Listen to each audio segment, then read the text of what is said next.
Ikai tries to remember. All he can recall is crossing the street while looking for a job, and then something happened. Before that, Ikai leaves his house and tells his sister he's going to a job interview. She tells him they're having hamburgers today, and even if he doesn't get the job again, he needs to come straight home. Ikai asks why she's telling him this before he leaves. His sister adds that their parents will be praying for him, and Ikai sighs. 3 years ago, their parents died in a car accident, leaving the siblings alone. His older sister took care of Jean, so he overlooked her investing in stocks on his behalf after his 20th birthday, hoping for her future success.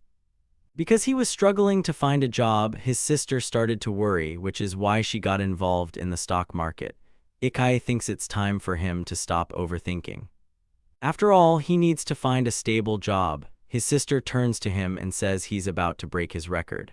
She asks him to buy her sukiyaki ice cream, and if they don't have it, to get fresh seaweed tofu pudding instead. She warns him they're very popular and might sell out quickly. As he leaves, Ikai says she must be joking, asking for such strange things. He points out that no one actually buys them, so no one even stocks those products. Ikai was in a hurry with only 5 minutes left until his interview. He stepped onto the crosswalk on a green light but heard a horn and saw a speeding car. The driver tried to avoid a collision and crashed into a traffic light pole. The car is wrecked. Ikai thinks that if he had been just a little bit slower, the truck would have hit him and he would have been nothing but a smear on the road. Then he remembers the driver. But suddenly he sees horses stampeding out of the truck directly towards him, neighing. He sees hooves raised above him and loses consciousness. When he opens his eyes, he remembers he was going to an interview and then got trampled by horses. He looks around, not understanding where he is, wondering if this is heaven. Suddenly, he hears a voice announcing that he has died. The horse thief crashed while escaping, and afterward, unfortunately, he was trampled by those horses. Ikai asks if he really died because of that and apologizes to his sister. Someone calls out to him again. Ikai cries, saying it seems his family always dies the same way, always in a traffic accident. Someone touches his shoulder and calls out again. Then the unknown figure asks if the young man dares to ignore him when he's speaking.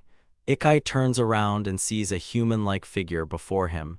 Ikai assumes it's a demon. The being hit Ikai on the forehead and was indignant that he called her a demon as she was a goddess. Ikai realized she had read his thoughts, which meant she truly was a goddess. The goddess explained that every 10 millionth person who dies gets a chance to go to another world.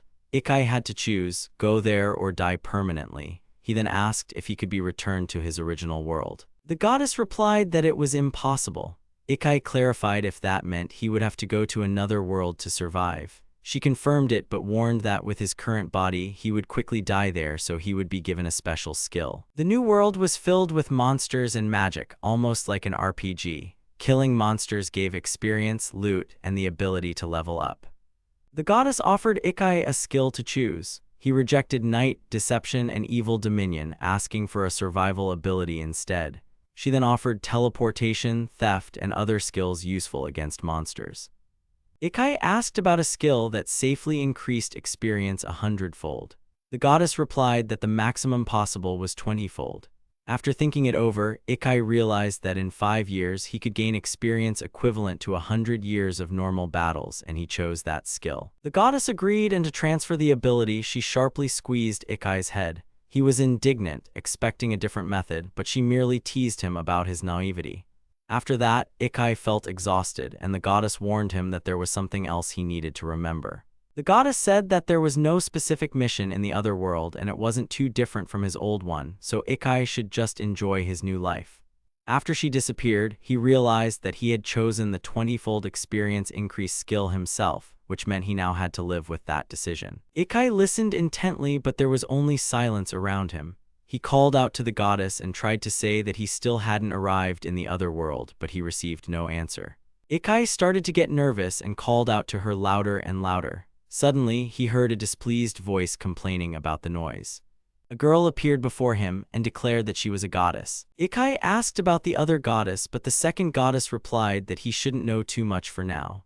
She then re-explained about death and the 1 in 10 million chance of going to another world, even though Ikai had already heard it before. The second goddess promised to grant him a skill. Ikai warned her that he had already received the ability to increase experience 20-fold, but she said she didn't have such a skill, though she did have a similar one. She waved her hand, said everything was ready, and was about to disappear as well. Ikai asked her to stop. The goddess said she was going back to sleep and that he should enjoy the other world. Ikai tried to stop her, but the goddess vanished. The young man was left alone. It was as if he was falling somewhere, and then he found himself in some kind of room. Ikai looked around.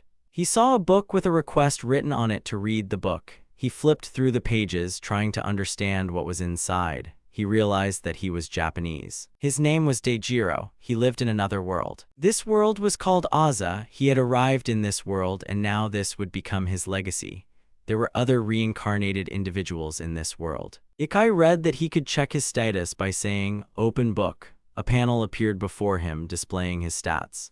Ikai examined his stats. He said his name was Ikinasuk, not Ikinoji. The young man was surprised that there were so many gods in this world, and these goddesses were so irresponsible. He reviewed the information and concluded that everything was as easy to understand as in an RPG. Ikai notices 2 columns labeled "has job" and "no job," realizing that this world also has occupations. If he completes a task, his job level will increase. Civilians must pay taxes, mages can use magic, and hunters hunt monsters. He recalls his skills and sees that his experience is multiplied by 20, meaning he only needs 1/20 of the usual experience to reach the next level. He understands that this is what he received from the second goddess, a 1:20 ratio, which is quite similar to his first skill. Ikai is thrilled that his experience will be multiplied by approximately 40 times. But then it hits him, this is a multiplier. If his experience is multiplied by 20 and he only needs 1/20 of the experience for a level up, then it's actually a 400-fold increase. Ikai realizes this is absolutely amazing. He's ecstatic that he can accumulate experience 400 times faster than ordinary people. However, he doesn't have a job in this world. It would be better if he did, because he hasn't received any additional stats or skills. He needs to find a job and then raise his level. This area has rabbits, which he can use for food or sell to merchants. He can also use a bag to store food. He picks up the bag. The young man examines the bag, wondering how much food it could possibly hold since it's just a cloth bag. He shoves his hand inside and realizes the bag is infinite. In games, such a skill is usually given as an achievement, and with it, Ikai will be able to collect everything in this world. He also receives some coins and a notification that he can change jobs in the northern city. The system then warned him that committing a serious crime would automatically make him a criminal and wanted. Ikai immediately understood that this was definitely not the path for him. Looking at the book, he realizes that it seems he can take the map with him. First, he needs to go to the northern city. He clicks the door handle and steps outside. A wild forest surrounds him. Ikai looks around. Then he looks back and sees that the door has vanished. He wonders if this is what magic is. Suddenly, he steps on something, looks down, and sees that he's crushed something. He doesn't understand that it's some kind of slime. A panel gives him a message. He won. The monster is defeated. Ikai is puzzled. Are there slimes in this world? This is so much like an RPG. He realizes he needs to try his best. Suddenly, he hears a sound, jumps aside, not understanding what the sound was, and again, a panel appears. Level up. Ikai is bewildered. He only defeated 1 slime. The panel displays information. Level achieved, status confirmed, experience multiplied by 20, only 1/20 of the experience needed. Ikai is delighted. At this rate, he'll go far. He notices rabbits nibbling on grass. Ikai picks up a stone. The young man lunges at the rabbits. Ikai killed the rabbits and leveled up again, though he realized it took courage. New jobs appeared on the tablet: farmer, hunter, and lumberjack. Deciding everything was set up like an RPG, he put the rabbits in his bag and opened his status, understanding that without a job, he wouldn't be able to gain skills. His stats grew rapidly. After killing 2 rabbits, his experience increased 400 times faster than a normal person's, as if he had killed 800 rabbits at once. People who arrive in this world automatically become civilians, so no one is considered unemployed until level 20. They might not even know that you can still gain skills even without a job. Ikai was curious why there were so many job slots. The system warned him that if he removed the no job status from the original slot, he wouldn't be able to get it back. Ikai realized that the no job status might have hidden advantages. Since no one would want to remain unemployed, he decided to keep this status for now and see what would happen. He continued on, pleased, even though he was still unemployed in this world. Ikai reached the city, having made good time. Ikai approached the central gates but couldn't read the inscription above them. A girl at the entrance greeted him to Florence, the labyrinth city, and explained that to enter, he needed to place his hand on a crystal that checked his job status. Ikai got nervous, fearing the crystal would reveal his status. He felt ashamed of his unemployed status, so he said his job was special. The girl explained that the crystal didn't show his profession but only checked if he was a criminal. Black meant a criminal, green a merchant, gold an aristocrat, and the tax was also calculated based on the color. Ikai placed his hand on the crystal and the girl allowed him to enter, telling him the tax amount. He paid with the money he received from Dayajiro-san, after which the system informed him of a citizenship level increase. Upon entering the city, Ikai realized that his job affected the available quests, but he decided to check that later. He looked around the new world and headed towards the market. First, Ikai decided to change his clothes because the residents were looking at him like a newcomer. Soon, he spotted a clothing store. Ikai went inside, and the girl behind the counter immediately called him handsome. He froze at the doorway, and the saleswoman asked what he needed. Ikai replied that he wanted to buy everyday clothes and sell his old ones, including the vest, which she agreed to purchase. Hearing that the vest was worth 3 gold coins, Ikai was greatly surprised. Meanwhile, the saleswoman noted that his new clothes suited him. The girl explained that her price was very good and equal to her shop's annual income from when she was an adventurer. Ikai wasn't used to the adventurer's life yet, so he remained too honest. Ikai asked why the vest was so expensive. The saleswoman explained that items from other worlds were extremely rare, so researchers were willing to pay a lot of money for them. Realizing that they knew about other worlds here, Ikai agreed to sell the vest. She informed him that she didn't have that much money right now and asked him to come back tomorrow.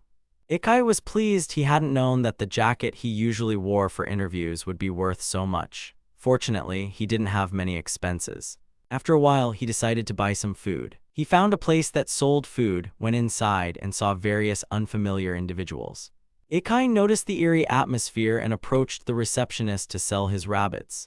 She greeted him but first asked for his adventurer's ID card, which he knew nothing about. A man walked up to him and asked what the problem was. Ikai realized that without changing his unemployed status, he wouldn't be able to use the shop, even though he had hoped to avoid that. The girl recognized the man, called him Mr. Mathias, and said that food stores were not his business. The man told Ikai he had an idea but suggested they discuss it outside. Outside, Mathias explained that many shops require you to have a job to enter, but there's a way around this restriction. For this, Ikai needed to start his own business. He asked if it was legal, and Mathias replied that it was, but the shop union would charge a fee. Ikai asked if Mr. Mathias could arrange it for him. He refused, explaining that he wasn't an adventurer but a slave trader. Ikai was surprised, but Mathias clarified that their system wasn't so bad. Slaves were fed, provided with housing, and mistreatment was strictly punished. Ikai admitted that the word slave trader sounded unpleasant to him. Mathias added that he not only sold slaves but also rented them out. In this world, it's forbidden to harm or mistreat slaves. Ikai asked how much a female slave cost, and Mathias replied that the price depended on the race. A human slave costs between 1 and 3 gold coins, and special skills increase the price. Ikai realized that buying one would be expensive, especially with the tax, after which Mathias invited him to his shop. Ikai looks at the enormous building in surprise and asks if this business truly guarantees profit. Mathias asks him to come in. He says he will now bring a slave suitable for his financial situation. He returns, apologizing for the wait. Ikai looks at the newcomers in surprise. He sees an animal-eared girl. Mathias informs him that she is a slave. The girl introduces herself. Her name is Haru. She is from the White Wolf clan and is pleased to meet him. Ikai wanted to sell rabbits at the guild. Unexpectedly, but fortunately, he is now able to do everything. However, the title "no job" still hasn't left him. He waits for Haru near the guild. He is here because he has no job, so he cannot enter the guild. He asked Haru to go inside and thus did not break the law. She would sell the rabbits instead of him. Ikai waits and doesn't understand why Haru is taking so long. Maybe she ran away, but she has a slave collar on, so she should be obedient. Just then, Haru comes out and apologizes for making him wait so long. Ikai remarks that she was in there for quite a while. Haru explains that since he asked her to get the most out of them, she requested to use the skill to cut them into pieces. The young man understands why it took so long and thanks her. Haru hands him the money, 1 silver coin. Ikai is surprised. He thought the total price would be 10 cents per rabbit, but it's 3 times that. The cuts are really profitable. He apologizes to Haru, who, confused, asks if everything is all right and what he's apologizing for. They head to the city. Ikai decided that the chance to join the guild was already good, as a freelance swordsman is better than an unemployed one. Haru suggested he try the labyrinth. If he could last there for 3 years, he would become a swordsman. Ikai realized that for him, this would be about 3 days, but Haru warned him that it wasn't that simple. Ikai explained that he wasn't changing his job status for a specific reason, but he still wanted to enter the labyrinth. Haru asked to come along, as a white wolf's hearing and sense of smell are better than a human's. Haru said that even if Ikai got lost, she would find him by his scent. He got nervous and started sniffing himself, and when she added that she could hear his stomach rumbling, he asked her to stop. Ikai admitted that the walk was more interesting than he expected and offered to buy some pork barbecue. Haru initially refused but agreed when she learned it was payment for the rabbits. They got the barbecue and Ikai said that with Haru he didn't need anyone else. She became flustered and replied that she wasn't that good. Haru promised not to bother him, thanked him for the treat, and wagged her tail. With her appearance, Ikai's journey became much more interesting. Ikai reminded Haru that when renting a slave on credit, he couldn't allow any harm to come to her, and she agreed. Haru thanked Ikai for his help. He felt that he should be thanking her, but Haru said that even a short walk was fun for her.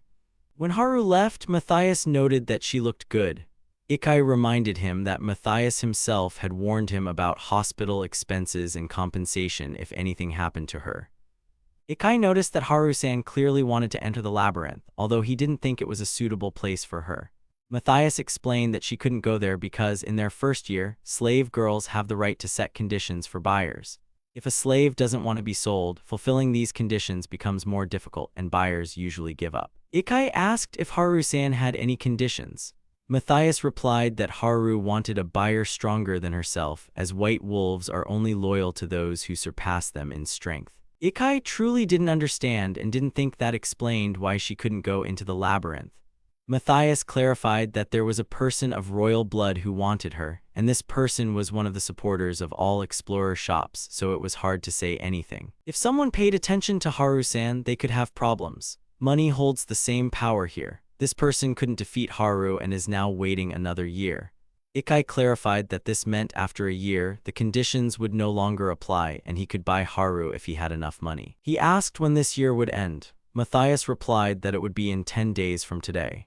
He apologized, explaining that Ikai wasn't an adventurer and wasn't under the influence of that person, yet he still introduced Haru to him. He wanted her to get out of here, even for a short time, but for that, she needed a master. Ikai realized that advantages were interpreted differently by everyone and asked for Haru-san's price. Matthias replied that she usually cost 100,000, but if her conditions were met, it was 30,000. Ikai was surprised as this was equal to the price of his vest, 3 gold coins or about 3 million yen, whereas the usual price could reach 100 million. Ikai decided he wouldn't buy her just out of pity. Everything was legal, and if he gave in to emotions, he would start saving every slave he met. Matthias said goodbye and expressed hope for another meeting. Ikai walked through the city thinking that for now, using the guild and renting was enough. Buying a slave would involve taxes and expenses, and he didn't want to spend all his savings. He tried to push away unnecessary doubts and think rationally.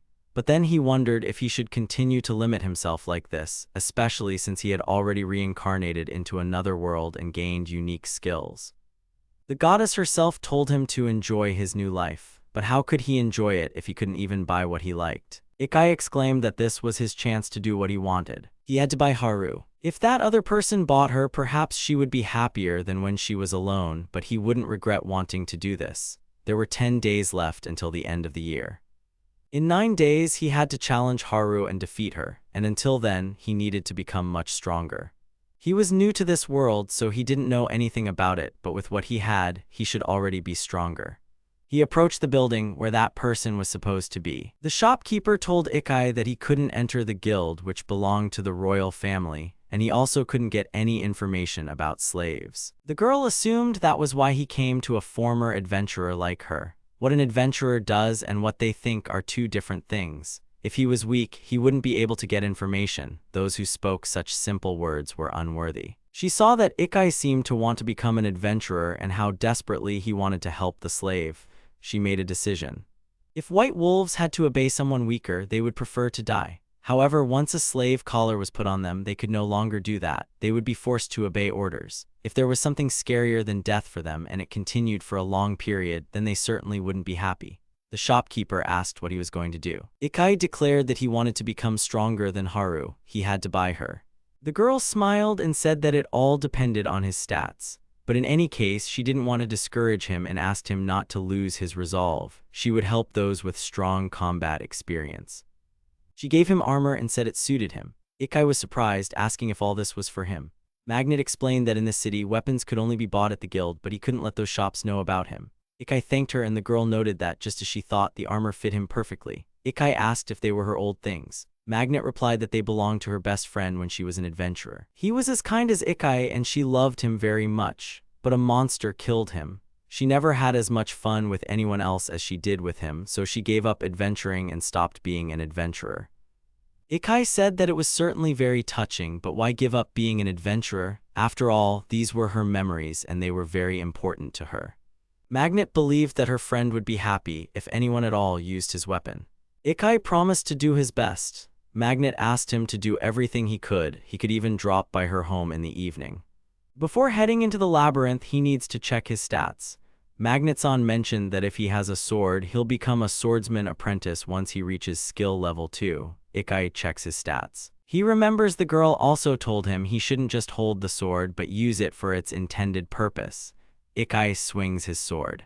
He needs to quickly raise his skill level to 5. The young man approaches the labyrinth. The girl he saw at the entrance gate appears before him. Ikai asks if she's guarding these gates now. The girl replies that she swapped shifts and is now on duty here. She explains that once he's inside, she asks him to be careful, as rumors say some newcomers have died there. Recently, they've heard whispers of thieves lurking inside. Ikai says those are probably just rumors. The girl laughs and tells him not to worry as they're always around. She'll be patrolling from time to time, so she suggests they might meet in the labyrinth. Ikai agrees, and the girl tells him to be careful. He carefully makes his way through the labyrinth. This level is full of werewolves. He also brought the stone he used to kill rabbits. Since he can't use his sword right now, he'll have to kill them by luring them out one by one. He sees someone moving through the labyrinth. Ikai realizes it's a monster that hasn't noticed him yet. He mentally tells himself to focus, just calm down, because one hit is all it will take. He rushes into the center to kill the monster, but finds 2 huge werewolves in front of him. Ikai runs back as there are now 2 of them. Even those with many skills would be at a disadvantage in this situation. The only way to defeat them is to separate them. But he sees the monsters have surrounded him. Ikai tries to alert everyone that a newcomer is in danger here. In the distance, he spots a girl and a guy. The girl notices Ikai has a sword but isn't using it, so he's a level 1 swordsman apprentice. Should they help him? The guy suggests a bet. Who will win, the werewolves or the newcomer? Alice asks if this is really a bet for him, since the guy is only fighting with a stone and has to do his best. The young man says they level up through constant battles. Ikai asks if he doesn't want to help him. But the young man replies that explorers are rivals. Even though he won't help him, he'll support him morally, so he tells the newcomer to fight. Ikai sees the monsters have turned their attention to the girl and the young man. The girl demands that they don't come any closer. The monsters turn back to Ikai. Ikai realizes he only needs to kill 1 werewolf to level up. He has no other choice.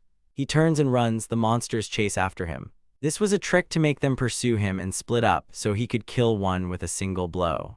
Ikai tries to calm down. He knows he needs to compose himself and strike once, just like he killed the rabbits. He needs to hit their weak spot, which is on the neck. The young man raises his stone. He tries to hit the monster, but it bites his arm. The girl notices the monster bit him, and the young man is surprised that a rookie can't even escape from low-level monsters. Ikai is in a lot of pain and demands the monster let him go. The monster isn't going to let him go. Ikai swings his sword and cuts off its head. He stands next to the defeated monster. Then he tries to see what his level is, but there are no new notifications. Perhaps it's because he's currently in the middle of a fight, which might prevent him from leveling up. He looks at the monsters and thinks they seem more aware. He can't let them block his escape route. Right now is a great chance to split them up. A message appears stating his level has increased. As expected from an RPG, the marked trainee sword skill is equipped. The slash skill for trainee swordsman has been learned. Swordsman, trainee learned. The no job skill has increased from level 2 to 3. The no job skill job check obtained. Automatic job change to civilian level 15. After leveling up, his body feels lighter and full of energy. Now he can use the sword. Ikai continues to strike the monsters. This is a default skill that activates when you draw your sword. His body is adapting better than he expected. He couldn't move this fast before. The monsters keep attacking. Ikai thinks the other world is amazing and decides to try out a new skill. This skill is called Slash. Ikai uses his sword to cut down several monsters at once. He wants to try flying and fighting. That would be awesome. He opens his status and sees that his level has increased. The swordsman skill Spinning Slash has been obtained, along with the hunter skill Bow and Arrow and the hunter skill Slicing. At the battle site, he finds the magic stone Magnetson mentioned. It can be sold at the guild, so he needs to take it with him. The claws might also be useful. Ikai checks his status. Stats are divided into different characteristics, and their sum will be his total power. The more job slots he has, the more likely his stats will be higher. In this world, the average is 50, but he has much more. He had 30. This means if he gets bitten 3 times, he'll die. -2 mana points is probably because he used Slash. So now he's in danger. He must fight to become stronger. The young man tells Alice that it's not bad. Now her lips are his. Alice replies that she thought this time his lips would be hers. Ikai is happy that he recently gained the job check ability and decides to try it on them. He sees that the young man's job is trainee swordsman and the girl's is user. These skills are quite useful. A girl enters the labyrinth. Ikai recognizes the gate guard, Salu-san. The girl asks him if he's okay and if he's injured. Ikai replies that there are no problems. Salu asks him to take a potion. Such potions are given to everyone. They are specifically for situations like this. Ikai thanks him and tries to take the medicine from the jar. He spits it out, exclaiming that it's too bitter. Salu laughs, saying that while it might not taste great, she thinks it's really good for his wound. She tells him she's heading to the lower floors and will be back at the gate in 3 hours. Ikai asks her not to overdo it. She leaves and Ikai is left alone. Just as he thought, he's not used to this, so he's already physically and mentally exhausted. Now that his level is good, he figures that's enough for today. He returns to the shop. Magnet greets him, saying that judging by his face, she thinks he's had great success. She asks if he's tired, mentioning that she has a guest room if he wants to stay. She then asks if he's really serious about helping the slave girl, reminding him that she promised to help him until the end of the day, so he shouldn't hesitate. Ikai says she's helped him a lot, from his equipment to his treatment, and he'll do anything to repay the debt. The girl says it's not necessary, but if he insists, she'd be very pleased if he used his body. She asks him to use his body to move things for her. Ikai asks if she doesn't like sleeping on a bed and suggests they get it done quickly. The girl then offers to move it together. They move a box. Ikai isn't sure if he can call it moving together. Magnet says that with Ikai's help, working in the mountains has become much easier since everything is done almost instantly. She offers to make dinner and advises him to rest and think about his skills for a bit, as growing 400 times faster than a normal person means he shouldn't get too hung up on the small details. Ikai is pleased with the results. His swordsman apprentice skill has reached level 2 and his abilities continue to grow. Magnet notices that he's very serious. Magnet announces that dinner is ready and asks Ikai to change. She advises him to put his dirty clothes in the basket by the bathroom, promising to wash them, but then jokes that she'll check the smell first, which annoys Ikai. Ikai admires Magnet's care, though he's unsure if she sees him as a brother or something else. He decides he shouldn't remain indebted to her, but as he turns, he catches her gaze. Ikai gets annoyed and asks if she's trying to provoke him on purpose. Magnet covers her face with her hands but continues to peek at Ikai through her fingers. She claims she didn't see anything, then calls him a pervert herself, which completely confuses him. Later, they sit down for dinner. The food looks appetizing, and Ikai is especially happy to see a lot of meat on the table. Ikai notices 3 servings and asks who the extra one is for. Magnet explains that another guest is staying there, Salu-chan, the gate guard. Ikai remembers seeing her today at the labyrinth entrance, and she told Ikai she'd be back in 3 hours. Magnet notes that in that case she should have returned by now, but she must have lied and gone somewhere else. There's a knock at the door. Magnet rushes to open it. On the doorstep, she sees a guard who apologizes for disturbing them so late. The guard informs them that Salu hasn't returned from the labyrinth yet. Ikai is puzzled. The guard wanted to know if Salu had returned home. According to the captain of the guard, she's been gone for 6 hours. Magnet thinks everything will be fine. They'll send a search party to find her tomorrow. Besides, Salu isn't the type to be killed by monsters. Ikai asks how about they go and check it out themselves. Magnet replies that they can't. Monsters get stronger the deeper you go into the labyrinth, and the labyrinth itself becomes more complex. It's not a place to go into carelessly, and there's a high chance of encountering thieves there too.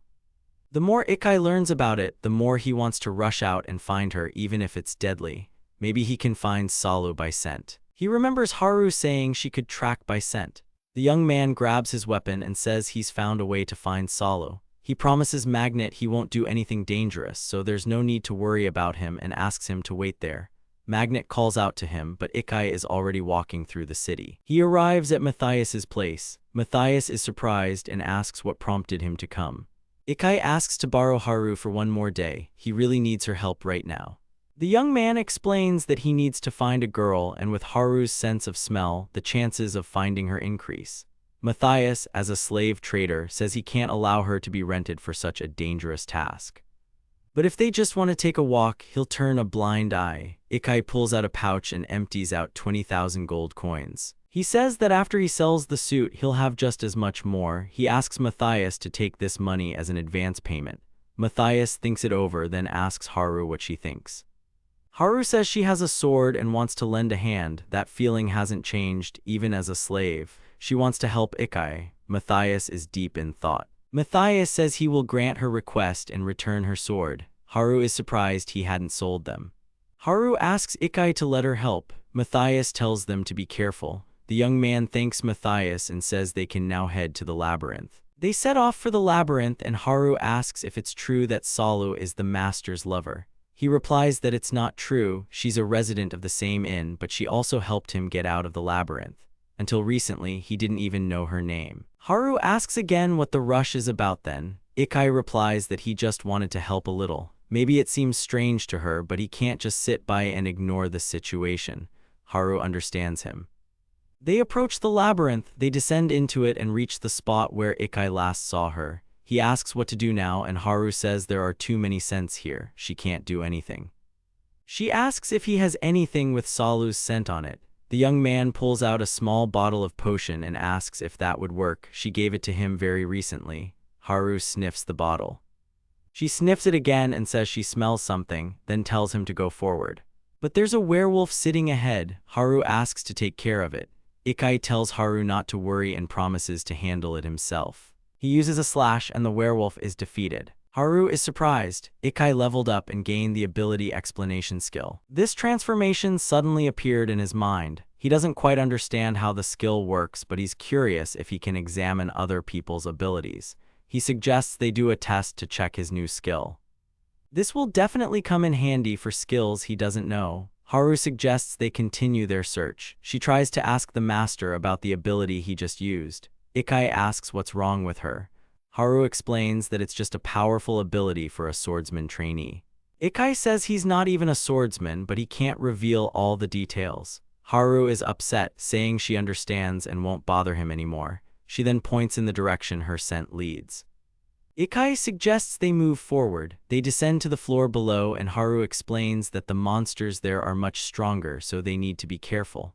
The young man tells Haru that she doesn't have to call him master. Haru asks why Ikai is saying that. He explains that he heard the White Wolf clan believes that the only thing worse than death is submitting to someone weaker, so she should treat him as her comrade.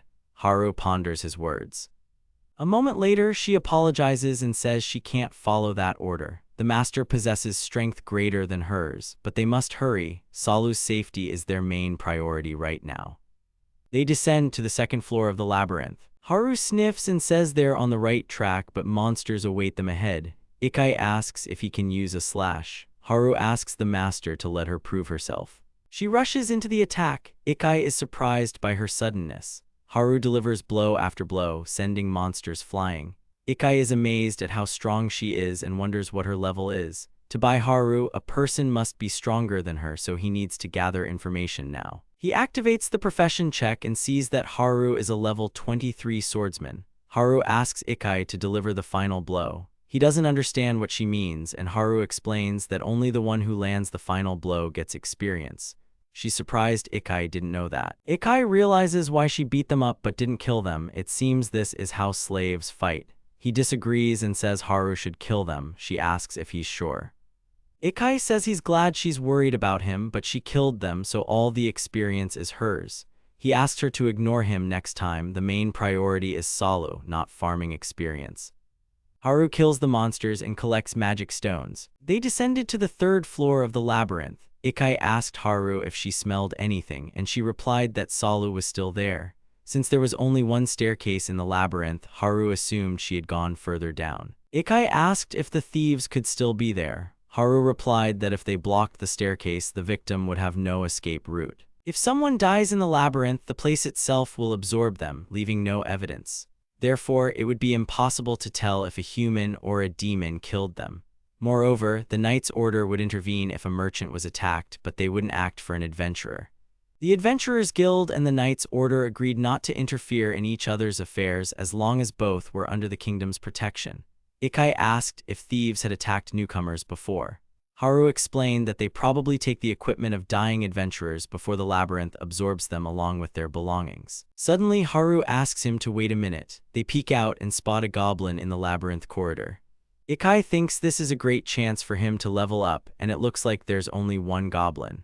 Even though he's been acting nobly, it would be dangerous if he didn't level up now. If he kills this goblin and gets 400 times more experience from it, he'll definitely have an advantage. Haru asks for permission to deal with the goblin, but Ikai says he'll try first. He uses slash, but the goblin remains unharmed. Ikai realizes he needs to do it again.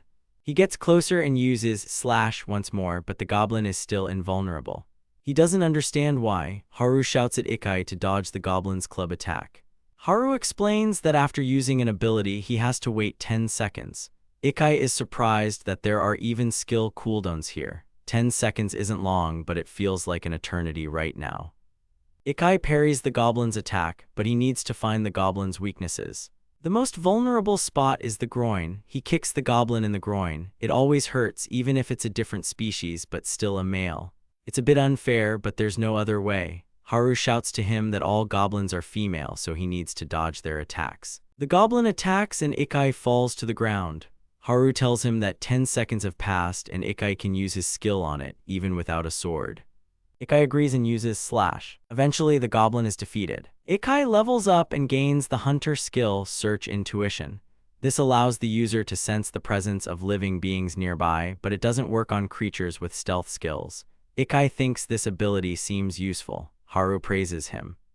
Ikai says it's all thanks to her advice. He thanks Haru and suggests they continue their search. Haru sniffs the air. She says Salu went that way and they'd better hurry. They reach a dead end, a wall in front of them. Ikai asks if there's a chance Salu turned back and went another way. Haru shakes her head negatively.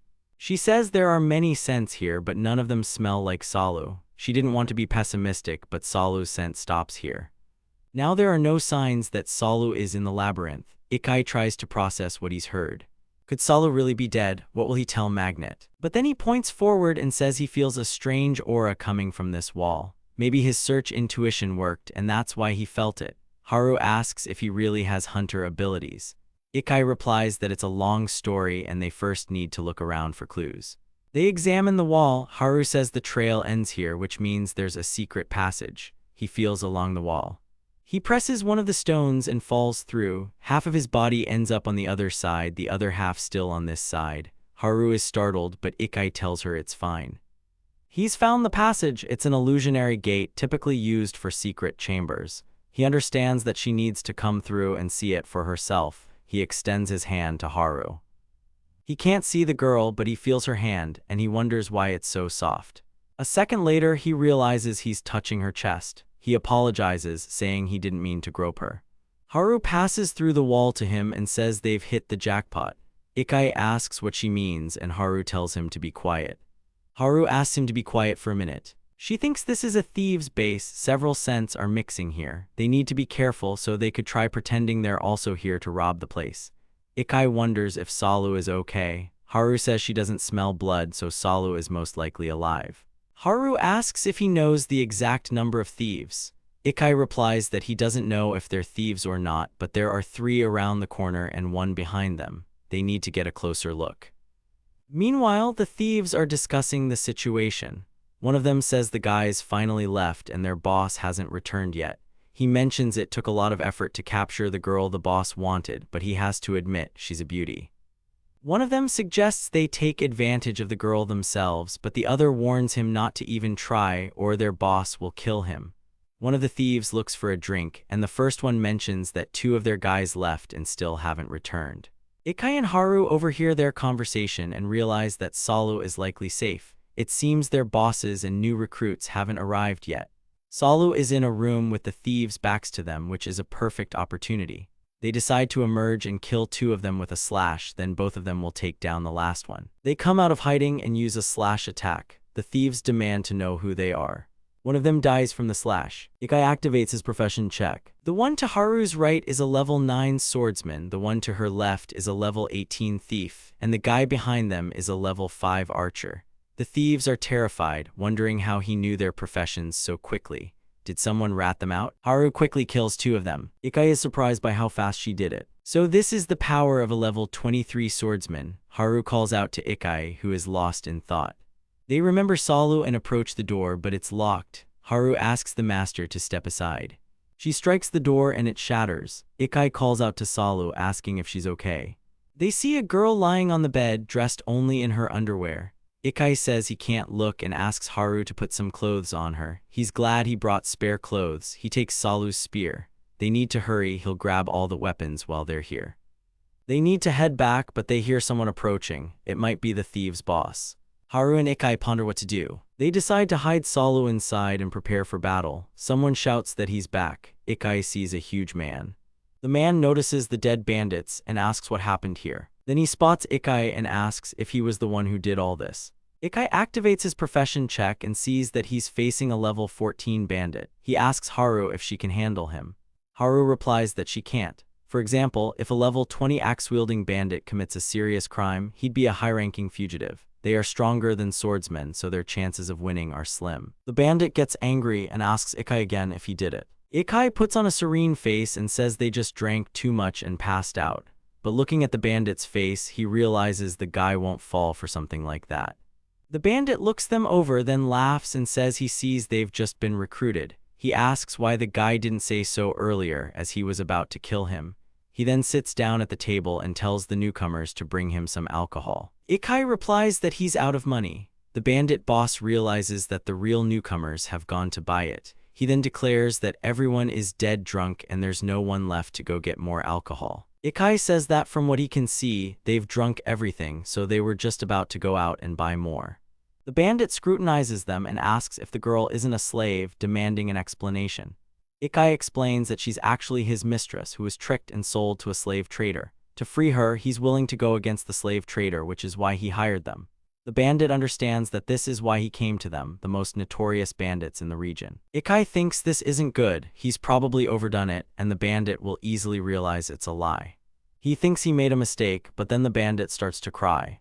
The bandit says he's sorry the guy has had such a hard time and that he always sympathizes with losers like Ikai. Ikai is confused, wondering if the bandit is really that kind of person. Then the bandit adds that he doesn't forgive anyone who drinks his booze, so he'll kill one of the thieves as an example. Ikai tries to stop him, but the bandit says they have 2 newcomers, so losing one won't hurt. He then chops off one of their heads. The young man is surprised that the bandit actually killed an ally just for drinking his booze. The bandit says that killing people is the fastest way to gain experience. Ikai whispers to Haru that they need to leave and fast. He says he'll go and buy more drinks. Haru says she should go too. Ikai asks to be allowed to go buy alcohol. The bandit asks if he's leaving so quickly. He adds that the girl doesn't look too bad and he wouldn't mind spending some time with her. Ikai tries to stop him, reminding him that she's his mistress, but the bandit refuses, sticking to his guns. Haru reassures the young man that he can go, everything will be fine. The master declares that he would never leave her with Salu in such a dangerous place. He's already died once, so nothing compares to the fear of death. He draws his sword and lunges at the bandit, challenging him to fight. The bandit says he'll take his words as his last. The bandit comments that Ikai's face has gone pale. Perhaps he regrets trying to be a hero. Ikai draws his sword, thinking there seems to be no other way. He swings his sword and uses a slash, killing 2 bandits. The bandit boss is outraged. Ikai leveled up. He just killed a person, rather he killed 2. If he kills someone at the same level as him, he gets 800 times more experience. He has to protect Haru. The boss calls him a brat and threatens to kill him. He lunges at Ikai. Ikai is shocked, wondering what kind of attack that was. If it hits him even once, it'll be over. Haru rushes to help him. Ikai tells her to stop as she won't be able to handle him. Haru charges at the bandit boss again. The boss says that hurt a little, but he immediately deflects her attack and asks if she really thought she could handle him. He throws her against the wall and says he'll deal with her later, so she should be a good girl and stay out of the way for now. Ikai is enraged. He lunges at the bandit again. Despite his appearance, the bandit moves quickly. Ikai can't understand how he can swing that huge axe with such speed. Ikai says he needs to come up with something. The bandit shouts that he doesn't care what plan he comes up with, he'll never defeat him. Even without a plan, he still won't be able to win. The bandit swings his axe again. Then he says he just thought of something amusing. He announces that he'll let Ikai live. But he'll cut off his limbs and turn him into a puppet, and then he'll start playing with the girls' bodies right in front of his eyes. The bandit promises Ikai that he'll regret going against him. Ikai demands that the bandit shut up. The bandit lunges at him but laughs and says he missed again. The young man delivers another blow. The bandit just laughs and says it was a great hit. Ikai is starting to get used to his movements. If the battle drags on, it could end badly for an inexperienced novice like him. He needs to wait for the boss to finish his attacks.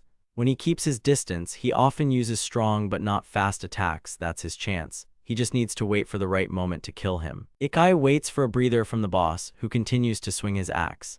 Just as the boss brings his axe down, Ikai swings his sword, but it breaks. Ikai is frustrated because his sword broke at the most critical moment. The bandit boss laughs at him, calling it a disgrace. Ikai is upset, wondering if he'll have to fight with just rocks. The bandit tells him it's time to die and raises his axe, but Ikai throws a rock at him, and the bandit drops dead. Ikai can't believe it. Did he really win? He looks at the bandit. His body hasn't disappeared, meaning he's not dead yet. Ikai picks Haru up, asks if she's okay, and tells her to talk to him. She replies that they need to run fast. Ikai tries to calm her, saying everything is fine, the bandit's lost, so she needs to hurry and drink the potion. Haru thanks him and declares that she's truly happy right now. She's happy that he called her Haru just by her name. Ikai is relieved that she's alright. Haru gets back on her feet. Now they need to do something about this bandit, maybe just get rid of him. Haru and Ikai hear someone approaching. They see a girl and a guy coming. The newcomers notice the boss and can't understand why he's sleeping in such a place. The girl says she understands it's warm here, but sleeping on the floor isn't ideal. Haru and Ikai observe them. The guy and girl also notice them. The guy asks if that's the new guy. The girl confirms it. She asks Ikai if he doesn't know it's dangerous here with bandits everywhere, so he should hurry home. Ikai clarifies that this guy is the bandit leader. If that's true, then he just defeated him. The guy and girl are confused. The guy starts laughing. He says if their leader was defeated by a newbie, it means they weren't that strong. He asks what they should do with this guy now. Ikai suggests leaving him alive. He had planned to kill him, but doesn't think it's necessary right now. The guy states that killing him now would be a waste, but if they bring him to the guild alive, they'll be well rewarded. The girl adds that if Haru and Ikai want, they can help carry him, and in return, they should share the reward. Ikai says he still needs to take Salu home, and the two of them probably can't drag him all the way to the guild, but he thinks they should still bring proof that they defeated the bandits. He asks Haru what she thinks about it. Haru completely agrees with him. They look around the room. Since they've dealt with the bandits, they can check their loot. They only see a wooden chest and are curious about what valuable items are inside. They open the chest and it's full of rocks. Ikai considers it good luck. He suggests they all head back. They walk towards the exit. Ikai carries Salu while the guy and girl drag the bandit. Ikai asks them to be careful with the body. The young man says there's no need to show mercy to bandits, they are enemies. Ikai notes that this also applies to him. Salu regains consciousness. She asks what happened to her. Ikai tells her the story. Salu thanks them for saving her. Even though she was the one who pointed out the bandits to him, she ended up getting caught by them herself. She feels very ashamed. She asks why Jeff and Alice are here. Ikai says that something happened while she was asleep. He asks Salu if she knows these two. She replies that those two are known for causing a lot of trouble, but it's all within the law. They're a huge headache for the guards. They don't do anything serious, but their antics are annoying. She didn't expect them to become subordinates of bandits. Alice and Jeff shout that they didn't do anything, so they can't be called henchmen. They didn't even know who their boss was. Salu asks them to stay at their base for the night. They continue to deny doing anything. Under their bandit names, they were only assigned minor tasks. Salu says that if they want to be released quickly, they should carry this bandit back. They ask if that means all charges against them are dropped. Salu promises to talk to them once they reach headquarters. They exit the labyrinth. A guard officer asks Salu if she's okay. She apologizes for being caught by bandits due to her carelessness, and these guys rescued her. The guard thanks everyone for their help. Salu explains that this guy is the leader of the bandits. The guard says they need to take him to prison. He asks what Jeff and Alice are doing here. Have they caused trouble again? Ikai thinks that even the guard knows them by name. It seems they really are very familiar with them. Salu tries to explain what they were doing there. The guard says he understands everything and can handle the rest. Ikai asks Salu if it's time for her to go home. Magnet is very worried about her, and they can talk about this incident in the morning. The guard approaches Ikai and says he's very grateful for him saving Salu. He gives him his highest praise as a guard officer. The reward for this bandit will be delivered to the Adventurers Guild, so Ikai can stop by tomorrow and pick it up. That night, they return to the city. Ikai suggests they go back to his place first, then head to Matthias's. Haru says she actually can't go back to Matthias's because the slave market is already closed. Ikai is happy and suggests they all go to Magnet's together. Magnet joyfully greets Salu. She's glad she's free and hugs her tightly. Salu notes that her hug hurts, but Magnet continues to squeeze Salu in her embrace. She thanks Ikai. The young man shows her the sword. He regrets that it broke. Magnet looks at the sword in surprise. She says that this item has already served well in protecting Ikai and Salu. She's sure it was the previous owner's will and therefore wants to thank Ikai once more. She wants to hug him, and Ikai squeaks in her embrace. Salu explains that Magnet was a warrior with a fairly high strength stat, so it's quite difficult to escape her hugs. Salu asks Magnet not to talk about that now, as she's just a tailor. Ikai activates his profession check. He sees that Magnet is a level 38 tailor. So far, this is the highest level he's seen. The hostess welcomes Haru and says that Ikai has talked a lot about her. She thanks her for saving Salu. Magnet asks why this girl can't become her little sister. Salu replies that she already has a sister and getting a new one is kind of unsisterly. Magnet laughs and says Salu is getting jealous. She starts to tickle her and asks if Salu is happy. Salu cries out that it hurts. Magnet asks why Haru doesn't stay for dinner. They have a lot of meat prepared today. Ikai agrees and also invites Haru to stay because the food here is simply excellent. Haru says she's just a slave, to which Ikai replies that he knows that. Haru explains that this is why she's only registered for slave meals. Ikai says he understands, but she's come all this way and must be hungry. Haru reminds him again that she's just a slave. The girl explains that if they get used to good food, they'll have a hard time because slave food and normal food are different. So they should limit their meals, but maybe one time can be forgiven. Ikai asks Magnet if it's okay since Haru is a slave. Magnet replies that it doesn't matter here, so they can all go eat together. Then she looks around and says that, nevertheless, it would be a crime if any of them used their own food. Ikai tells Haru to ignore that and join them. Magnet asks Salu why she isn't helping to cook. Salu agrees. Haru and Ikai are left alone in the room. The young man asks Haru what she thinks of him now, if he's strong enough to defeat her. She replies that he defeated the bandit leader against whom she had no chance. Ikai clarifies that based on her words, it means he's strong. Haru agrees. The young man declares that he's going to buy her.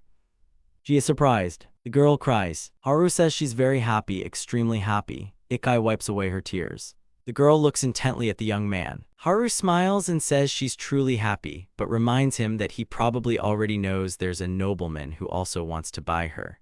This man donated a huge sum of money to the guild. If Ikai buys her, he'll face far more dangers in the future than he can imagine. Ikai says he's not going to join the Adventurers Guild anyway. Haru says she can easily ask for the money to be returned for him. If that happens, he'll start getting a bad reputation in the guild.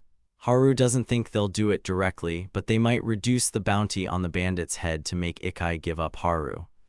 Haru smiles and says she doesn't want to be abandoned by her master, but his care is enough for her right now.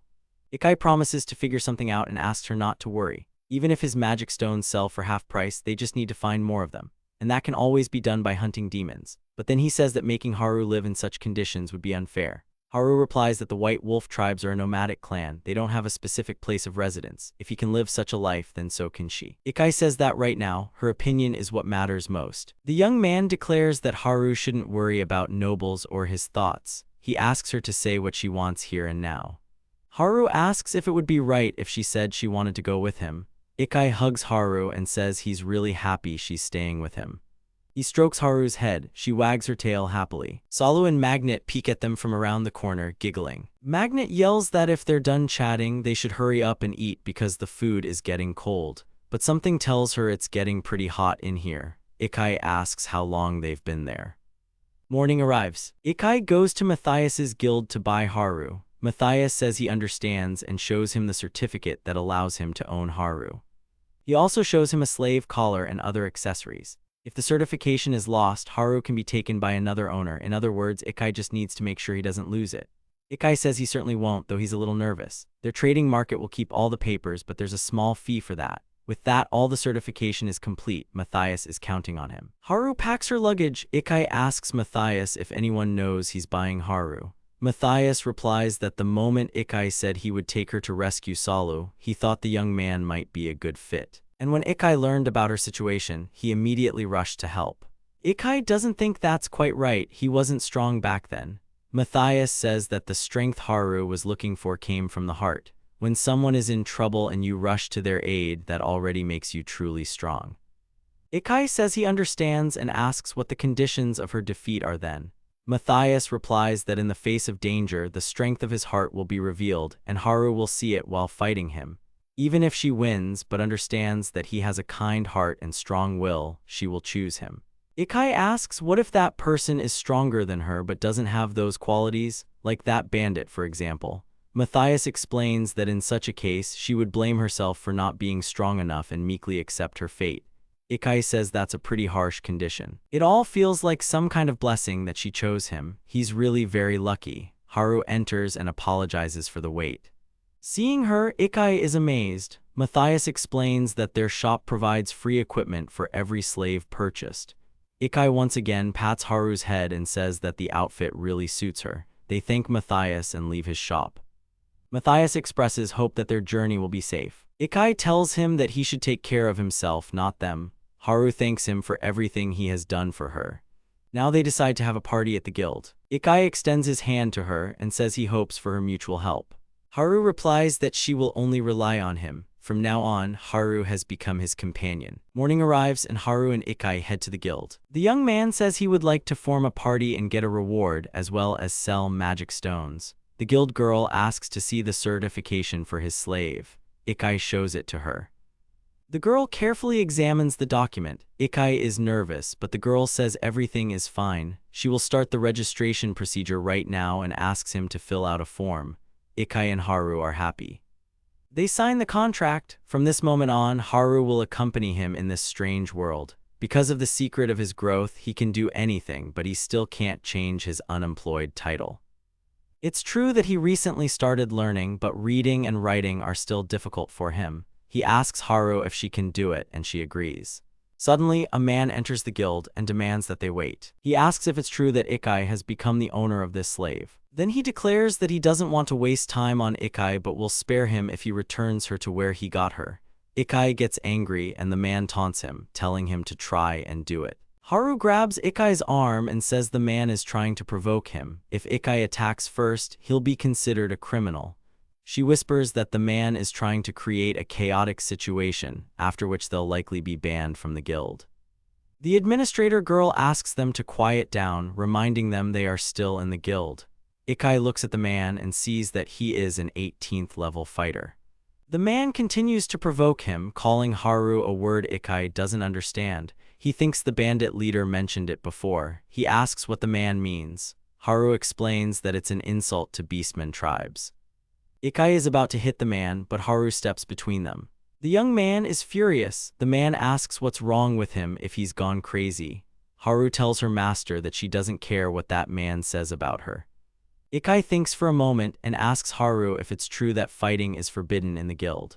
Ikai calls out to the man and asks if he understands correctly that the man is a subordinate of the guy who wanted to buy Haru. The man pretends not to understand anything. He asks if Ikai means that a noble wanted to buy a white wolf, and if he knows that this noble has enormous influence over the guild. He also informs Ikai that the Lord will arrive in 9 days, and if he can't buy his favorite slave, it will be a disgrace to their family. And what will happen to Ikai after that is beyond his imagination. Someone might even die. The young man continues to be angry, and Haru tries to hold him back. The man says that a weakling like Ikai will be crushed in a couple of seconds. He asks if Ikai is scared. Ikai trembles with anger and Haru squeezes his hand. Then she asks for permission to kill this man. Even after death, she won't tolerate such treatment of her master. She believes this man cannot be forgiven. Ikai asks Haru to calm down and not give in to her anger, explaining that it's just a trap and she shouldn't fall for his provocations. She calms down. Ikai says he won't sell the magic stones, so he'll just take the reward for the bandit. The administrator girl promises to bring it now. The man asks again if Ikai has decided to run away. He suggests they can fight in the arena. The young man replies that it's essentially the same thing and he doesn't want to be a criminal. The man informs him that arena fights are allowed right behind the guild. He asks Ikai if he's brave enough to fight. He also states that there's one thing: killing an opponent in the arena is completely permitted. He explains that Ikai has the right to use any weapon because he's a close combat master, and this might be difficult for a coward like Ikai. Haru gets angry again. She says she will fight him and asks for the order. Ikai tries to calm her down. She always handles her problems so calmly until it concerns him. He tells Haru that he definitely knows she won't lose to him in swordsmanship. But since he's a fighter specializing in close combat, it will cause problems, so he will fight him himself, but not today. This noble will arrive in 9 days, meaning that's when they'll fight. Until then, he demands the man stay away from them. The man asks if Ikai is trying to look cool, then promises to crush him with his bare hands. The girl brings the money, saying the reward is ready. Ikai takes it and announces they're leaving. The man yells for him to enjoy the last moments of his life. Haru gets angry again and tries to calm him down. Haru turns around and asks Ikai if he's okay. Ikai is just furious. He laughs maniacally and says he'll show him a huge gap in his power. He'll crush his pathetic overconfidence into tiny pieces so he won't be so cocky anymore. They walk through the city. Haru asks if he plans to become a fighter. Ikai checks out the profession. At level 5, you can wield an axe. At level 7, you can use a hammer. And at level 10, you become a fighter. He doesn't know much about the process. Ikai says it looks like it won't be easy, and Haru agrees with him. Ikai suggests they go to the labyrinth after lunch. Haru says she'll follow him anywhere. They head off to eat. When they arrive at the eatery, Ikai sits down at a table but sees Haru is still standing next to him. He asks why she isn't sitting down. She apologizes and sits on the floor next to him. Ikai is surprised and coughs. He picks her up from the floor and asks her to sit properly on the chair. Haru says it's not normal for her to sit on a chair, but Ikai thinks it would be stranger if he left her sitting on the floor. Haru gets nervous and explains that usually slaves entering such places, but Ikai doesn't let her finish, saying he's not typical, so he asks her to sit on the chair. Haru sits on the chair, but she's very anxious. A waiter approaches them. She places one glass on the table and offers them the menu. The waiter then leaves. Ikai asks if the water is free. Haru confirms that it is. Ikai wonders why they only gave them one glass then. Haru explains that water is only given to those who order food, and it seems this restaurant doesn't offer cheap meals for slaves. Ikai calls the waiter over and says he's ready to order. He informs them that Haru will also be eating, so they can bring another plate and 2 of their best dishes. The waiter replies that the food will be ready shortly. Haru asks if what he did was okay. Ikai responds that going into the labyrinth on an empty stomach isn't exactly a good idea. The young man says that food is probably the best thing he can offer her. Haru is grateful to him for that too. They eat. Ikai intently watches Haru and asks if he understood correctly that she was born into a wealthy family. She replies that she wouldn't say they had a hard life, but they were far from being a rich family. He asks the girl how she became a slave. She tries to explain, but Ikai stops her and asks her to keep it to herself. He apologizes and says he went too far. However, Haru thinks it's fine. He wants to know what she's been through, but Ikai shouldn't force her to speak. She'll tell him when she's ready. He can promise her, though, that no matter why she became a slave, he won't hate her. Haru thanks him and says that when the time comes, she will definitely tell him everything he wants to know.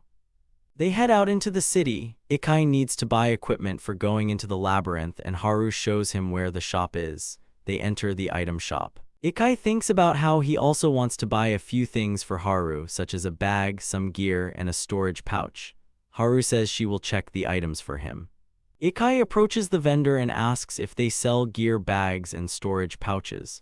The vendor asks again, then says he has a bag that can store a sufficient amount of items. Ikai is surprised. He says it's an extremely valuable item and not everyone can have one, and they gave him such a valuable item for free. He mentally thanks Dejiro. As they leave the shop, Haru asks about food again. Ikai suggests they take some bread and dried meat with them. He admits he always wanted to eat like a real adventurer. Haru laughs and says he's right. They also need to get energy drinks and a flashlight. Ikai asks how many labyrinths there are in this city. Haru explains that there's a beginner's labyrinth, an intermediate one, and a high-level labyrinth. She thinks the intermediate one would be suitable for both of them. Ikai agrees to go there. Haru says that she still thinks they should go to the beginner's labyrinth first. There's a boss on the 10th floor, and if he defeats it, he'll get a reward. They leave the shop. Ikai asks Haru if she has ever defeated a boss. She replies that when she defeated it, she received a small speed increase. The young man thinks that sounds amazing, then maybe he'll try to defeat a boss too. But to become a fighter, he first needs to change his profession. He opens his status. Ikai examines his stats. He sees that he has become much stronger compared to how he was at the very beginning. He wonders if he can check other people's statuses, even Haru's. She replies that he can if the person agrees. He just needs to say their name. He's surprised it's so simple and decides to open Haru's status. Her stats appear on the screen. Richie says it's amazing. He didn't even know such professions existed. Haru explains that a beast swordsman is a higher rank of swordsman, but it's only available to beastmen. Only gods residing in sacred places can change their profession. They cannot switch to this class themselves, and there are only a few beast gods existing in this world. Ikai says he understands everything. He changes his swordsman profession to beastman swordsman and thinks that was easy. It seems to him that the profession change skill can be applied to his companions. He asks Haru if she wants to become a beastman swordsman. She replies that there are many advantages to it. They both smile. Haru asks him to promise not to scream too loudly when she reveals her status. Haru is intrigued. She opens her status and asks how this is possible. Ikai explains that it's one of his abilities, though even for him, it's a bit strange. Haru reminds him that job changes can only be performed by gods and only in specific locations, but to do it here in such a short time. She's never heard of abilities that can change a profession. Ikai asks her not to spread the word about it, otherwise this ability could be used for crimes. For example, he could easily escape from all his past crimes. Ikai says that with his abilities, criminals can become normal again. Ikai admits that he has many things he can't tell her about yet, but he promises to talk about it later. They arrive at the labyrinth. Ikai fights the monsters. He uses a slash and kills all the monsters. They continue through the labyrinth. His level increases. He didn't expect the sword he took from the bandit to be useful. He calls Haru to move on. But she's frozen. Ikai suggests they move to the next area. On the next floor, they see goblins. Ikai says he'll take care of them, and Haru asks him to be careful. Thanks to his party leader title and skills that boost experience gain, the experience from killing monsters will also go to her. This way, she can level up safely. Ikai attacks the goblins using a spinning slash. After a short time, only magic stones remain from them. His level increases again, and hammer proficiency is unlocked. Ikai is happy that his level is growing as planned, a little more and he'll be able to change his profession to a fighter. Haru peeks at the screen. Ikai is displeased. Haru apologizes. The young man approaches her, touches her forehead, and asks if she's feeling unwell because she's been acting strangely the whole time. She replies that she's fine, she's just worried about two problems. Haru says that the power of his slash is simply unique. Did he do special training yesterday? Haru asks him if he's okay, but he's more interested in what the second problem is. Haru says that her Beastman swordsman has leveled up to 12. Ikai thinks that's great and congratulates her. Haru stops him. She says that's not what she meant. The Beastman swordsman is a high-tier profession. It's usually incredibly difficult to level up, but she managed to do it just by killing 4 monsters. She's leveling up way too fast. Ikai says it's probably time to tell her. He asks her to promise she won't tell anyone. Haru kneels and swears on her life, but Ikai asks if her life is really more important than this. He then asks if she's ever heard of a blessing and tells her to get up off her knees. She replies that she has heard of it, explaining that there are cases where people arrive here from other worlds, and these travelers receive special powers from gods and goddesses. These powers are called divine blessings. Haru then guesses that Ikai is a traveler. He confirms her suspicion and says he came from a world called Japan, but for now, she can just consider him one of the travelers. He asks Haru if he scared her. She smiles and says not at all. She's happy that he trusts her enough to share his secret. Ikai thanks her and says he has another blessing. Haru is surprised that he has 2 of them. Ikai asks her not to shout and explains that, as he understands it, the blessing that requires 1/20th of the experience to level up doesn't affect her. Therefore, he thinks it only works on people who already have a blessing. He earns 20 times more experience after killing a monster, and then another blessing activates. Haru says that even if he says so, she can't believe it. 12 years ago, a hero managed to defeat the warrior lord. He also came from Japan, Deijiru-san. Deijiru-san is the most incredible person. 200 years ago, a long and bloody war raged between the demonic race, led by Lamet Femalist, and the human race, guided by the powerful Reikon Church, which sought world domination. 12 years ago, 4 brave heroes managed to defeat the Demon King, sending him to the afterlife once and for all, thus ending an era filled with fear and destruction. One of these heroes was named Deijiru, a man who was by nature a monk, having dedicated his life to service. Ikenoji realized that Deijiru-san was a celebrity and felt grateful for his help. Haru emotionally addressed him, respectfully calling him master. He understood that Haru shouldn't have protected him so much, but in his heart, he felt happy and satisfied. Suddenly, a strange slime appeared before them. Ikenoji calmly told Haru not to worry, as he already knew exactly what they were dealing with. He sharply struck with his sword, cutting the slime in half, but it reassembled its body and regenerated. Ikenoji admitted that the battle was difficult because the opponent was too soft for ordinary weapons, adding that the creature's strength even surpassed that of typical goblins. Haru explained that physical attacks barely harm slimes and that they can even corrode metal, making them dangerous to touch. She added that slimes move very slowly, so the best strategy is to maintain distance and use techniques like a powerful slash.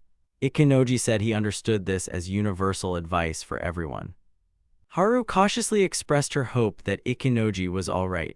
He calmly replied that the slime he had stomped to death was always beneath his level and status. He struck again with a slash, then waited 10 seconds and continued to repeat the same attack over and over without stopping. As a result of his persistent attacks, the slime was finally destroyed. A voice echoed within Ikenoji's mind, informing him that his level had increased and that he had unlocked a new apprentice mage skill related to the fire element. Ikenoji exclaimed with admiration and surprise. Haru looked at him and spoke words filled with concern, addressing her master. Ikenoji replied that nothing serious had happened and apologized with slight awkwardness. Ikenoji's thoughts acknowledged that this turn of events went far beyond his expectations for such a strange and incomprehensible world, as now magic was involved. He commanded the system to open the list of available magical skills, where he saw an entry for a spell called Level 1 Fireball, costing 3 mana points. Ikenoji realized that to cast the spell, he simply needed to loudly say its name, and he asked Haru to step aside a bit, as he wanted to try it out.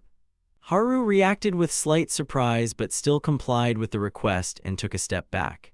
Ikenoji took a deep breath, focused, and uttered the Fireball spell, which then activated before his eyes. The voice once again announced that Ikenoji's level had increased. He realized that every time he used magic, it contributed to increasing his mage profession level. Haru enthusiastically noted that the magic she had just witnessed looked amazing. Ikenojo, a bit embarrassed, admitted that he just thought the spell would be more effective in combat against the slime and chuckled. Haru confirmed his thought was correct and added that with such powerful magic, the slime wouldn't even realize it had been hit. She then guessed that her master was a magic swordsman. Ikenojo, surprised, said that he thought that wasn't the case. Haru explained that he managed to use both swordsman and mage skills, which led her to believe he was a magic swordsman. Ikenojo pondered for a moment and agreed that there was a similarity, then suggested they move on. He admitted to himself that he was hiding his unemployment from Haru. He brought up the topic and asked how legal it was to use magic in the arena. Haru calmly explained that there was no direct prohibition, but spectators could come up with many different rumors about his magic, and things were different in such places. Ikenojo concluded that using magic in the arena could lead to a lot of problems and asked if there were any mages in this city. Haru replied that there were no mages in the city because becoming a successful mage required a colossal amount of money. Using magic allowed for quick leveling, but mana potions were too expensive, which was bad news for many. Ikenojo asked what was happening with alchemists who created such potions. Haru explained that creating potions and medicines required the chemist profession, and in reality, only a few high-ranking chemists were able to produce such rare and useful potions. The description of the chemist profession stated that it involved creating potions from various plants, seeds, or animal parts. Alchemist was presented as a profession related to creating alloys from minerals and metals.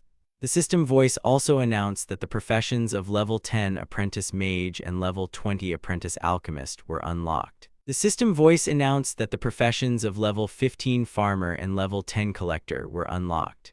Ikenojo said that he could also master such a profession, which seemed very useful and promising to him, and then he noticed a slime approaching. Haru agreed with his observation and added that she could smell it too. Ikenojo noted that the slime chose the perfect moment to appear and said it was a great time for practice. Haru replied in a calm voice that she would do as her master pleased. In his thoughts, Ikenojo noted that it was a brilliant slime, its surface shimmering and sparkling like real gold, and without much thought, he simply shouted the name of the spell. Ikenojo uttered the word fireball. Haru tried to warn the master that the slime was special. Ikenojo responded with surprise.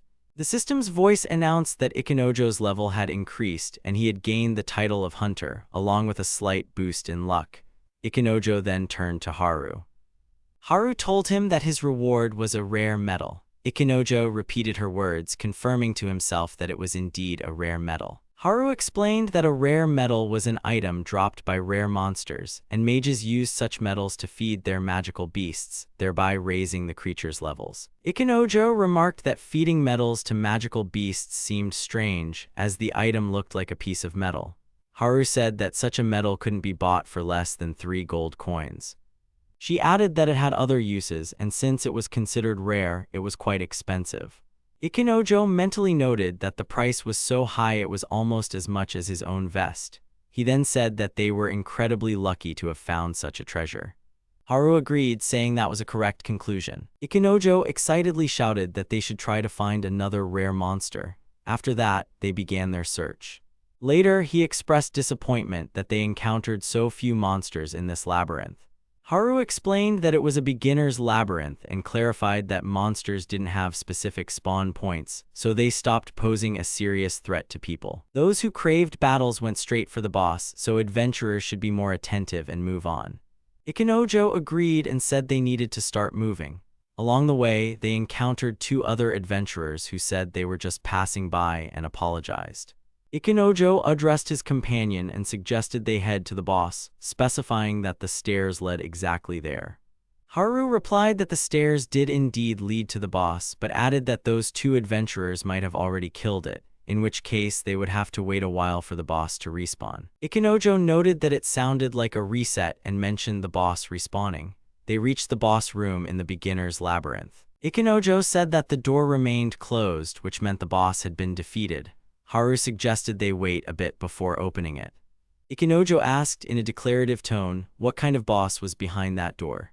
Haru replied that it was the Goblin King, adding that even if its body was cut into pieces, it would still revive, and she could lure it into battle herself. Ikenoji seriously stated that if anything unexpected happened, he would be counting on Haru's help. Haru confidently declared that he could leave it to her. Ikenoji placed his hand on Haru's head and remarked that she was very reliable. A loud rumble came from his stomach. Ikenoji suggested they use the time he had given them to eat. He asked in an affirmative tone if Haru minded eating a meal consisting of dried meat, bread, and water. Haru said she wasn't sure if it was appropriate for her to eat the same food as her master. Ikenoji calmly said that everything was perfectly fine and added that Haru could eat the same food as him. Haru hesitated slightly and, with a touch of embarrassment, thanked her master for his thoughtfulness. Ikenoji noted that thanks to a special bag, having fresh food wasn't particularly difficult. However, at that moment, he wanted to try the dried meat, which seemed suitable for such a journey. Haru, with a slight smile, said that dried meat always had a special and delicious taste. Ikenoji asked, with an affirmative intonation, if she truly liked it. Haru explained that it was surprising how Margaret-san's cooked meat was always delicious too, but despite that, she especially enjoyed eating the tough dried meat. Ikenoji noted with a slight thoughtfulness that her words were true. Ikenoji thought to himself that such meat was too heavy for him, and the smell of alcohol it was soaked in was too strong, plus it had too much salt. However, observing Haru's expression, he saw that she really enjoyed the meat. Ikenoji said that if Haru liked this treat so much, she could have his share too. Haru blushed with embarrassment and nervously said she couldn't do that, as it would seem like taking something that wasn't hers. She honestly admitted that she had finished her own food. Ikenoji said he would take the meat for himself then, but remarked that it seemed ridiculously difficult, so he suggested Haru think about it again and take his share for him. Haru blushed again and said that if it was for her master, she would do her best and manage it. Ikenoji noted in his thoughts that even her demeanor had changed at that moment. He said that Haru looked very cute. Haru, embarrassed, thanked him.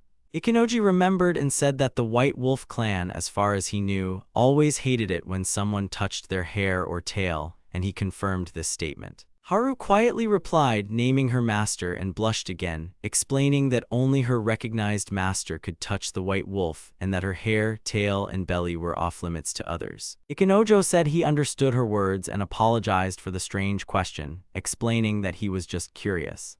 Haru stated that this was precisely why her master had the right to touch her. Ikenojo, in his thoughts, was surprised and noted that she had just blushed. Haru, flustered, said that her master could do whatever he pleased. Ikenojo then said he would exercise that right. He slowly reached out and touched Haru's tail. He expressed regret for doing so. Haru replied that nothing bad had happened and said it was the first time anyone other than her parents had touched her.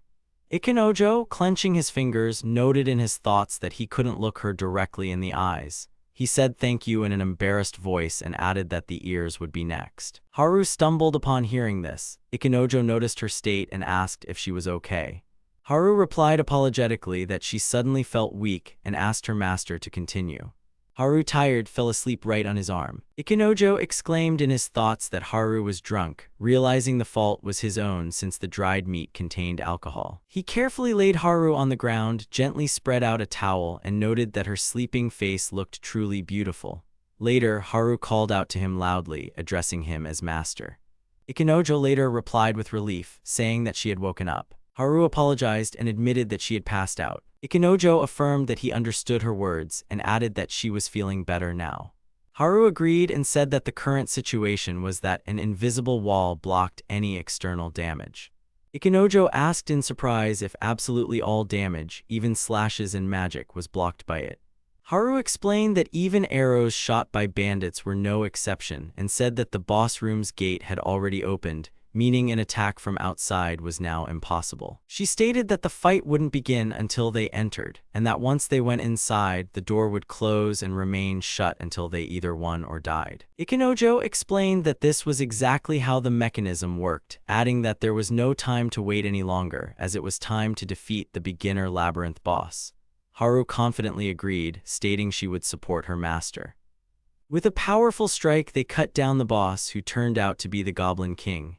At that moment, a voice announced that Ikenojo had leveled up. The voice declared that his swordsman/skill had reached level 21, his lumberjack skill and lumberjack mastery level had also reached stage 21, his apprentice mage skill now had access to water magic, and the apprentice alchemist and fighter professions were unlocked. Ikenojo mused that it was indeed very difficult to level up as an unemployed person, and even defeating such a boss didn't provide significant progress. Haru mentioned that her beast swordsman skill had reached level 6 and that without her master's help, it would have taken her much longer to achieve something similar. She added that the result was truly amazing. Ikenojo calmly replied that they were simply lucky.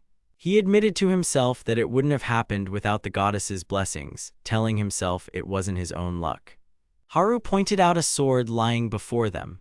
Ikenojo noted that at first glance it looked ordinary, no different from his own. Haru explained that it was a trophy sword the goblin had plundered, and that it was a truly rare item. She said her master was truly lucky because this sword had a special property. It could make goblins obey its owner, doing whatever they were commanded.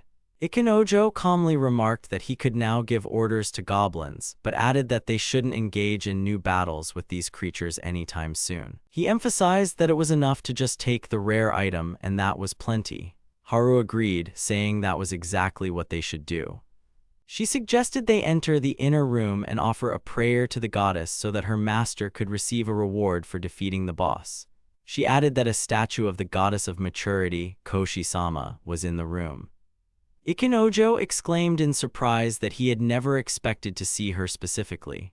Haru noted that, come to think of it, everyone who had arrived there before had also met this particular goddess. Ikenojo remarked with a slight weariness that this goddess had once granted him a blessing that accelerated experience growth 20-fold. He then asked in an affirmative tone if there was a goddess who looked like a child. Haru clarified that there were two goddesses who appeared as children. Ikenojo specified that he meant the one who looked blonde and acted very shy. Meanwhile, in another location, Torlulu was speaking of resistance, and noting the numbers 4, 6, and 8, she joyfully declared that she had won 3 times in a row and exclaimed, "Bingo." Haru explained that Torlulu-sama was a positive goddess symbolizing leisure, as well as the patron of gambling. Ikenojo said that everything was now clear and logical, adding that to receive his reward, he simply needed to pray to this goddess. Haru confirmed his words. Ikenojo offered a prayer. Koshi appeared before him and said that it had been a long time since they last met. Ikenojo also mentioned that they hadn't seen each other in a long time and added that he was very happy with the second life she had given him. Koshi responded with a drawn-out sound, said everything was fine, and explained that she had only summoned his consciousness here. Ikenojo noted that it was probably about a double blessing. Koshi firmly said that everything should remain as it was, as it had originally been her mistake. She added that Torlulu had also had a difficult time. Then the goddess explained that she wanted to tell Ikenojo the truth. His title of unemployed was actually a full-fledged skill. Ikenojo emotionally replied that the unemployed skill had indeed turned out to be excellent and expressed his gratitude to the goddess. Koshi said it was good that he liked the skill, but admitted that such a skill shouldn't have existed in the first place. Despite this, she noted that Ikenojo had the ability to change other people's professions without the help of goddesses, and could also find out anyone's level and profession. She said that in terms of power, this skill even surpassed a normal blessing. Ikenojo exclaimed that it looked like real cheating. Koshi explained that rule breakers had to be punished, so Ikenojo should under no circumstances talk about this openly. She asked him affirmatively if he understood everything. Ikenojo said he had a question about trusting people and added that he had already told one person about it. Koshi said that it was up to him and that there were people he could trust with this secret, but it was strictly forbidden to boast about it to everyone. Ikenojo confirmed his intentions and said he was staking his own life on it. Koshi said it seemed their conversation could go on for a long time and added that they should eat. She noted that this time she trusted him. Ikenojo thanked her for her trust. Koshi said that now she would give him a reward for completing this stage and added that she needed to decide what exactly to give this time. Ikenojo said he had been waiting a long time for this moment and expressed his gratitude. Various items were displayed on the reward wheel: a kitchen towel, a skill, an item, armor. Koshi said he needed to throw a dart and whatever he hit would be his reward, but he only had one attempt. Ikenojo surprisingly said he didn't understand why a regular kitchen towel was among the rewards. With an accurate throw, he hit the area where the skill was located, and at that very moment, a voice announced that he had received a new ability called Common Language Comprehension. Koshi said it seemed this ability allowed him to read and write in different languages of this world, and added with slight regret that he had managed to avoid the kitchen towel reward, which was a bit of a disappointment for her. Ikenojo noted that it turned out to be a really useful skill. Koshi explained that usually getting such skills wasn't considered lucky, as anyone could make an effort and learn one language or another on their own. She said there were many labyrinths in this world that needed to be checked. She added that one such labyrinth belonging to Torlulu was in the city of Balasar and advised him to check it out when he had free time. Ikenojo said he wanted to clarify one important thing for him. Koshi herself stated that he was referring to his younger sister. Ikenojo confirmed and said he was indeed curious to know if she was doing well. Koshi replied that she would check it out the next time they met. Ikenojo thanked her, but Koshi vanished at that moment. Ikenojo regretfully said that he didn't get a chance to properly thank her. As Koshi left, she thought that Ikenojo shouldn't have had a younger sister. Haru joyfully congratulated her master on his success. Ikenojo turned to her and asked what his companion meant. Haru said that since he didn't get a new item, it meant he gained a new skill. She confessed that she had already thought he would get a kitchen towel, adding that while such towels were strange as a reward, they were very convenient for everyday use. Ikenojo confirmed this, adding that he had indeed acquired a new skill called Common Language Comprehension. He explained that he would no longer have any difficulty with reading and writing. Haru noted with surprise that it seemed incredibly useful, and added that her own work would now be reduced. However, she quickly corrected herself, saying she didn't mean that her master, who could read and write, was a bad thing. She emphasized that she only meant he would no longer need her help with translation and reading. Ikenojo calmly told Haru not to worry, explaining that he was a person from another world and therefore didn't know much about this one. He stressed that he would still rely on her for many things. Haru seriously replied that she understood and would do her best to live up to his trust. Ikenojo thanked her and said it was time to head back. Haru agreed. Upon their return, Ikenojo informed Margaret that they were back. Margaret greeted them, saying it was easy to tell from his expression that everything had gone well. Ikenojo confirmed that it had. Margaret then said that dinner would be served a little later, and for now, they should change their clothes. Ikenojo mentioned that it would be good to have more changes of clothes and asked Haru if she had any spare outfits. Haru showed him the slave clothes she was wearing. Ikenojo then turned to Margaret and said they needed suitable clothes for Haru as soon as possible. Margaret laughed and said to leave everything to her as she would pick out something appropriate herself. She then turned to Haru and offered to go with her to take measurements. Haru looked back at her master. Ikenojo told her it was fine, adding that he wanted her to look neat in proper clothes. Margaret later said that the clothes suited Haru very well and that she had put the other clothes aside. Ikenojo thanked her and asked for the price. Margaret said she would give him a discount. Salu asked how long they planned to stay in town. Ikenojo replied that he intended to head to a city called Balasar soon. Salu mentioned they could take a horse-drawn carriage, with the next one departing in a week, but also added that walking would take 3 days, which wasn't too far but not too close either. Ikenojo clarified that this meant they could leave tomorrow and asked Haru for her opinion. Haru stated that she wouldn't leave her master alone and would follow him everywhere. Margaret smiled, saying she already knew Haru's answer and offered some wise words. If you love your child, you must let them go out into the world. She emphasized that they could always return there again. Salu also said they could come back anytime. Margaret told Haru that it would be perfectly fine if she considered her a mother. Ikenojo thought of Margaret as a kind-hearted and courageous girl who always brought out the best feelings in him. Margaret then said that if that was the case, she would prepare a bento for his journey so he wouldn't go without food. Ikenojo gratefully replied that he was extremely thankful for her help and care. The next morning, Margaret greeted everyone with a good morning. Salu also said good morning. Ikenojo responded to them as well, wishing them a good morning. Margaret asked what exactly they planned to do now that it was time to act. Ikenojo explained that they needed to visit the labyrinth first, then he would head to the guild, and after that, sell some items to get money for their upcoming journey. Margaret approved of his plan and said she would bring the bento she had prepared in advance for their departure.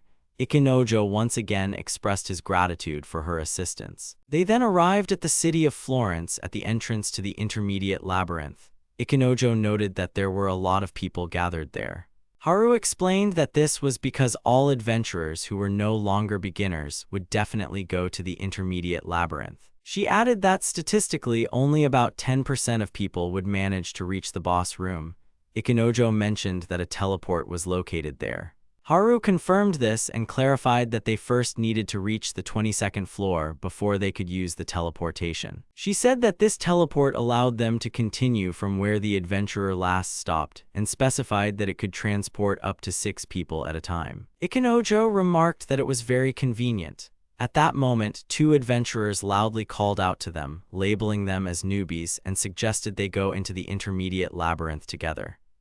Ikenojo unhappily wondered who had even allowed these people to be there. Haru suggested they listen to them. Ikenojo agreed but said they should do so one at a time. Jeffrey, one of the adventurers, told them to go ahead and take their places. Ikenojo noticed they were being too loud and added that the line was already very long. Still, he admitted that moving forward was better than standing around and waiting. He then asked them if they were mad at him since he was the one who defeated their boss, and expressed doubt that it was truly okay. Jeffrey replied that there was no need to worry about it, as they were friends and he possessed incredible strength. Eliza said it was best to forget all the minor details when working with someone significantly stronger than you. Ikenojo countered that those details were not minor at all and asked where they were headed. He added that he himself was planning to leave around noon. Jeffrey said they planned to teleport directly to the 95th floor and then head straight to the 100th. He boasted that he had become much stronger. Eliza excitedly called out Jeffrey's name and said he was simply magnificent. Ikenojo was skeptical, saying that if they were truly so weak that they ended up on the 95th floor, that didn't sound like strength. Jeffrey argued that they weren't weak at all, as he was a first-class warrior. Eliza added that she was a first-class beast tamer. Jeffrey declared that together they formed a second-class combination and even demonstrated a second-class pose. Ikenojo said that in that case they had become even weaker. Haru smiled and noted that it looked funny, but immediately added that she no longer wanted to associate with them as they were likely leeches.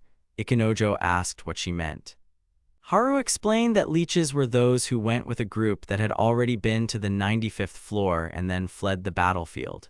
In such cases, that floor became the new teleportation point for those individuals. Ikenojo said that they then resembled parasites and admitted that it actually made sense.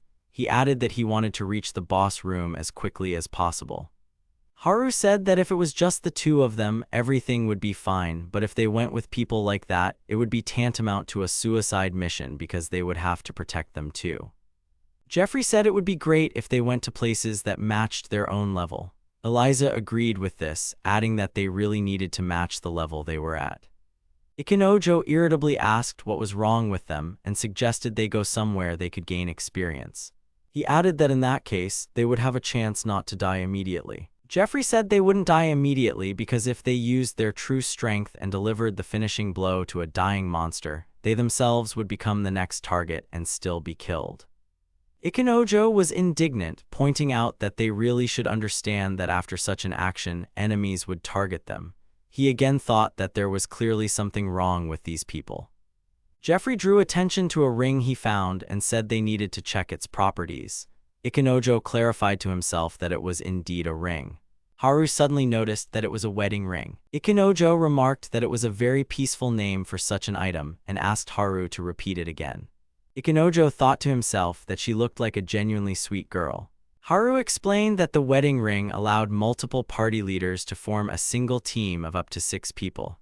Normally, this could only be done through the guild. She also mentioned that these rings were made specifically for Deijiro-sama and were extremely valuable artifacts.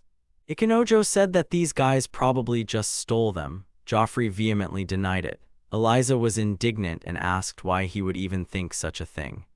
Joffrey clarified that they received the rings directly from Daijiro himself about 12 years ago when they were escorting him through the city, and he thanked them with this gift. Ikenojo thought that even people like them probably managed to be useful once.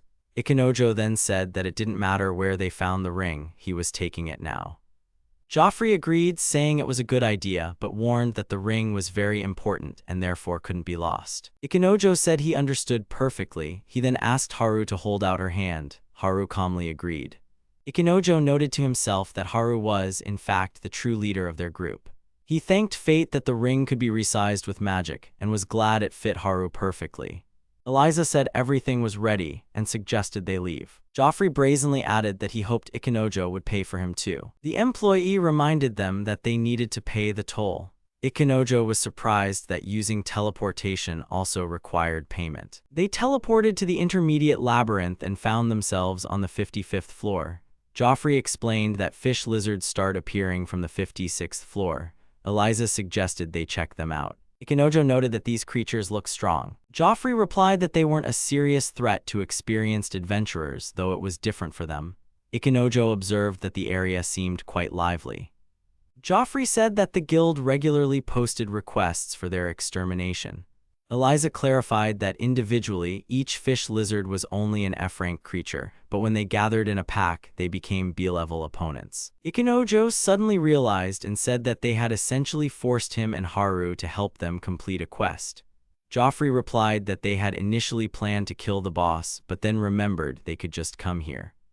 Ikenojo called them idiots and said that in that case, they wouldn't be able to get a reward because they hadn't even taken the quest itself. Haru explained that as long as they were registered with the guild, it would still buy items from them and there were no penalties for failed quests. Ikenojo understood and said that everything was clear now. Joffrey added that it would be very profitable if they managed to keep the lizard scales intact and sell them. Ikenojo said he didn't think what was happening was all that bad. In his mind, he noted that this whole situation was turning into a real headache for him. Ikenojo turned to Haru and asked if she had noticed anything strange. Haru replied that nothing out of the ordinary had happened, but she emphasized that the absence of magical beasts in such a place was extremely rare. Ikenojo was surprised by this. Haru explained that such situations often occurred with those who descended deeper into the labyrinth's floors. As they reached the stairs leading to the 56th floor, Ikenojo noted that they didn't know how many monsters might have appeared there over time. Haru warned him not to be careless. Joffrey stated that they were relying on Ikenojo and Haru, and that everything now depended solely on them, as they were the ones who had to take on the guard duty. Suddenly, a desperate cry for help echoed from deeper within the floor. Ikenojo called out to Haru. Haru immediately replied that she was right there. An enormous lizard appeared right in front of them, having just swallowed one of the adventurers. After that, the monster turned and left as if it hadn't noticed them. Ikenojo was surprised and thought they had gone unnoticed. Haru quickly pointed out that they were surrounded by many small lizards. Joffrey became alarmed and said that the situation didn't look favorable. Eliza, on the other hand, replied that their numbers weren't that large. Haru advised Ikenojo to use his fire magic because lizards had a strong vulnerability to both fire and water. Ikenojo agreed and cast a minor fire spell. He commanded them to immediately retreat to the 55th floor. Ikenojo noted with relief that, fortunately, the monsters didn't pursue them after they ascended. Joffrey exclaimed happily that his level had increased. Eliza added that her level had also gone up. Ikenojo thought they were too carefree and unserious. At the same time, he pondered about the enormous lizard that had appeared before them and devoured the adventurer he couldn't save. Haru calmly said that there was no other way. She speculated that these creatures possessed incredible strength and a high reproduction rate, so their appearance was linked to a massive influx of monsters. She explained that depending on the reports provided, the guild might send an A-rank adventurer to suppress this threat. She acknowledged that such measures would be appropriate, but if the lizards continued to appear in such numbers, the problem would become extremely serious. At that moment, Ikenojo noticed that one of the monsters had climbed the stairs. He instantly sliced off the head of a lizard that had managed to climb up. Haru explained that if the monsters kept multiplying, the floor's magic would start to deplete, allowing them to move to higher levels. If they reached the 55th floor, they would be able to use the teleport and escape to the surface. Ikenojo loudly told everyone he'd said his piece and ordered them to go to the guild and report everything immediately. He declared that he and Haru would stay behind and hold off the monsters. Joffrey enthusiastically replied that he'd leave it to them, calling himself a rookie. Eliza echoed the same sentiment. Ikenojo told Haru to take off her ring so they could work together. He explained that their task now was to attack the monsters, then retreat, keeping them on the 56th floor and returning to the 55th. He noted that as a fighter, he was obligated to level up by killing them with his bare hands. He warned that if they encountered another giant lizard, they should immediately run away. Haru confidently said she understood his command. Ikenojo gave the order to move forward, stating that their main goal was to raise their own levels while simultaneously reducing the enemy's numbers. He said it was time to grow. Haru agreed and supported him. They fought fiercely, fending off endless enemy attacks. After some time, a massive lizard boss appeared before them, its appearance inspiring terrifying fear. Ikenojo told Haru to fall back. On the 55th floor, he noted that with its gigantic size, the monster would have an extremely difficult time climbing the stairs. At that moment, the system's voice announced that Ikenojo had leveled up and his unique unemployed skill, Work Release, had reached level 5. Additionally, the unemployed skill, Job Check, had improved to level 2. The swordsman's skill, Circular Slash, increased to level 2. In addition, Earth Magic was unlocked in his status as a Magic Apprentice ability. He also gained a new fighter skill, Fortification XII Minor. A new mage profession appeared and was now available. The automatic system updated the data. The commoner reached level 15 and gained 5 professions. The unemployed rose to level 60. The swordsman grew to level 17. The magic apprentice reached level 20, and the fighter climbed to level 17. In his thoughts, Ikenojo pondered how many lizards they had managed to defeat. By his calculations, there were only 80, but if Haru's experience was also considered, the result was equivalent to 24,000 defeated enemies. He was astonished by this and couldn't stop smiling, as such a pace of development seemed incredible. Ikenojo asked Haru if she had leveled up. Haru joyfully replied that her beast swordsman profession had reached level 6 and she had gained a new skill, Enhanced Olfaction. She admitted that, as expected, the beast swordsman's stat growth was simply astounding. She confidently declared that she was now capable of replicating the feats of that legendary swordsman. According to her, her speed had already matched or even surpassed his, so she would be able to deflect all attacks, even from the fastest bandits. Ikenojo asked Haru if she was ready to continue the fight. Haru confidently said she felt perfectly fine. Ikenoji declared that they could now try to take down one of the bigger monsters. They reached the staircase leading to the 56th floor, where they noticed that the enemies had started to gather in a dense crowd. Ikenoji suggested they attack first and immediately performed a slash, followed by a small fire spell. He noted that the strike was perfectly accurate. Haru exclaimed in surprise that the power of this magic was amazing and far exceeded her expectations.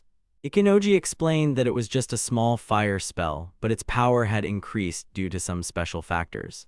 After that, he told her they needed to focus on the opponents in front of them.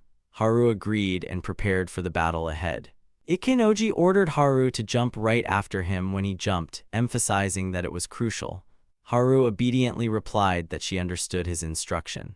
Ikenoji used a circular slash technique, and with one powerful strike, he instantly annihilated many enemies. Haru remarked in astonishment that he had managed to defeat so many enemies with just one move. Ikenoji mused that he had only briefly changed professions earlier, and that was what allowed him to use the small fire spell with incredible power. He explained to himself that when he uses magic, he switches to professions related to magical skills: unemployed, swordsman, apprentice mage, alchemist, and mage. And when he fights with a sword, he switches to professions that enhance his combat prowess: unemployed, swordsman, apprentice swordsman, fighter, and hunter. Since he could hold 5 professions at once, he had the ability to switch between them and use each at the most advantageous moment. He noted that this was the best application of the unemployed skill, which allowed him to combine his first, second, third, fourth, and fifth professions. Then, a massive lizard boss appeared. Haru anxiously called out to her master. Ikenoji told her to stay back and declared that everything was under control. He saw a monster with a huge maw in front of him and thought it clearly wanted to devour him. He sharply changed professions and said he would feed the monster something truly hot. After that, he unleashed a small fire spell, which had long since surpassed the level of a simple small fire in terms of power. Haru praised him enthusiastically, declaring that her master had once again achieved a magnificent result. Ikenoji asked if she had been injured. He noted that after defeating the large lizard, they had simply fled without collecting the dropped items. He admitted that collecting such a large amount of loot would be extremely problematic, even though a lot of valuable items had indeed dropped. He also mentioned that he wanted to train a bit more on these enemies. The system's voice sounded again, announcing that Ikenoji had leveled up. Ikenoji was surprised by this, mentally noting that his level had increased once more. The voice continued, stating that the commoner skill Stone Throw had improved to Throw. The Magic Apprentice skill allowed him to learn a new ability, Lightning Magic. The Mage skill added Magic Enhancement. The Alchemy Apprentice skill unlocked Alchemy for him, along with 20 alchemical recipes. The Hunter skill granted him Minor Strike Adjustment. The Merchant skill, Mineral Identification, transformed into an expanded version, Food and Mineral Identification. Ikenoji said his head felt like it was about to explode from the amount of new information and ordered the system to open his status. The voice announced that the title skill Mania had been obtained, as well as the title skill Sorting. The system's voice explained that with the skill sorting ability, all other skills except for title skills could be sorted and moved to a separate screen, which would be inaccessible to prying eyes and visible only to the owner. Haru, with genuine interest, asked if her master had received a truly good and useful skill. Ikenoji replied affirmatively and then asked Haru what she herself had obtained. He mentally noted that the skill was indeed useful, but at the same time, some undesirable and extremely bad skills had appeared among his abilities, and it would be a huge problem if anyone ever saw them on his list. Jeffrey loudly called out to him, asking if he was all right, addressing him as a rookie. Ikenoji calmly stated that they were late and their help was no longer needed. Jeffrey apologized, admitting that they had simply gotten lost in the area. Eliza asked them to lead their group to the teleportation gate because they couldn't manage on their own. The collection of magic stones began. Jeffrey was surprised by their size, exclaiming that they were incredibly large. Eliza agreed, saying that it was exactly as expected. Haru asked what exactly was meant by expected. Jeffrey noted that for rookies, they looked very impressive and called it an amazing result, adding that it wasn't bad at all. Eliza praised the situation and emphasized that there was nothing here but magic stones and scales.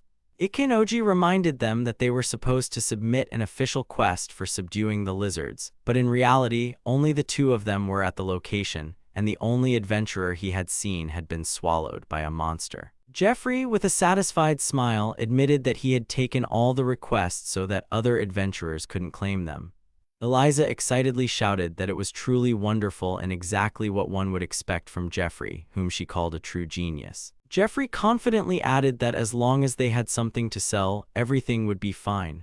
Eliza, in admiration, said that Jeffrey was incredible and again emphasized his amazingness. Haru became flustered and cautiously pointed out that if they had taken all the requests without guild permission, such actions would incur a penalty. Joffrey reacted sharply, asking in surprise if he was serious.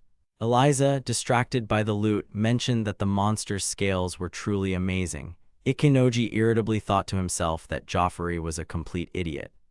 At the Adventurers Guild, Ikenoji approached an employee and stated that he wanted to sell magic stones and materials. The employee calmly replied that he understood his request and asked for proof that he was indeed a registered adventurer. Haru added that it would be great if they could sell everything for the highest possible price. Ikenoji agreed and supported her words.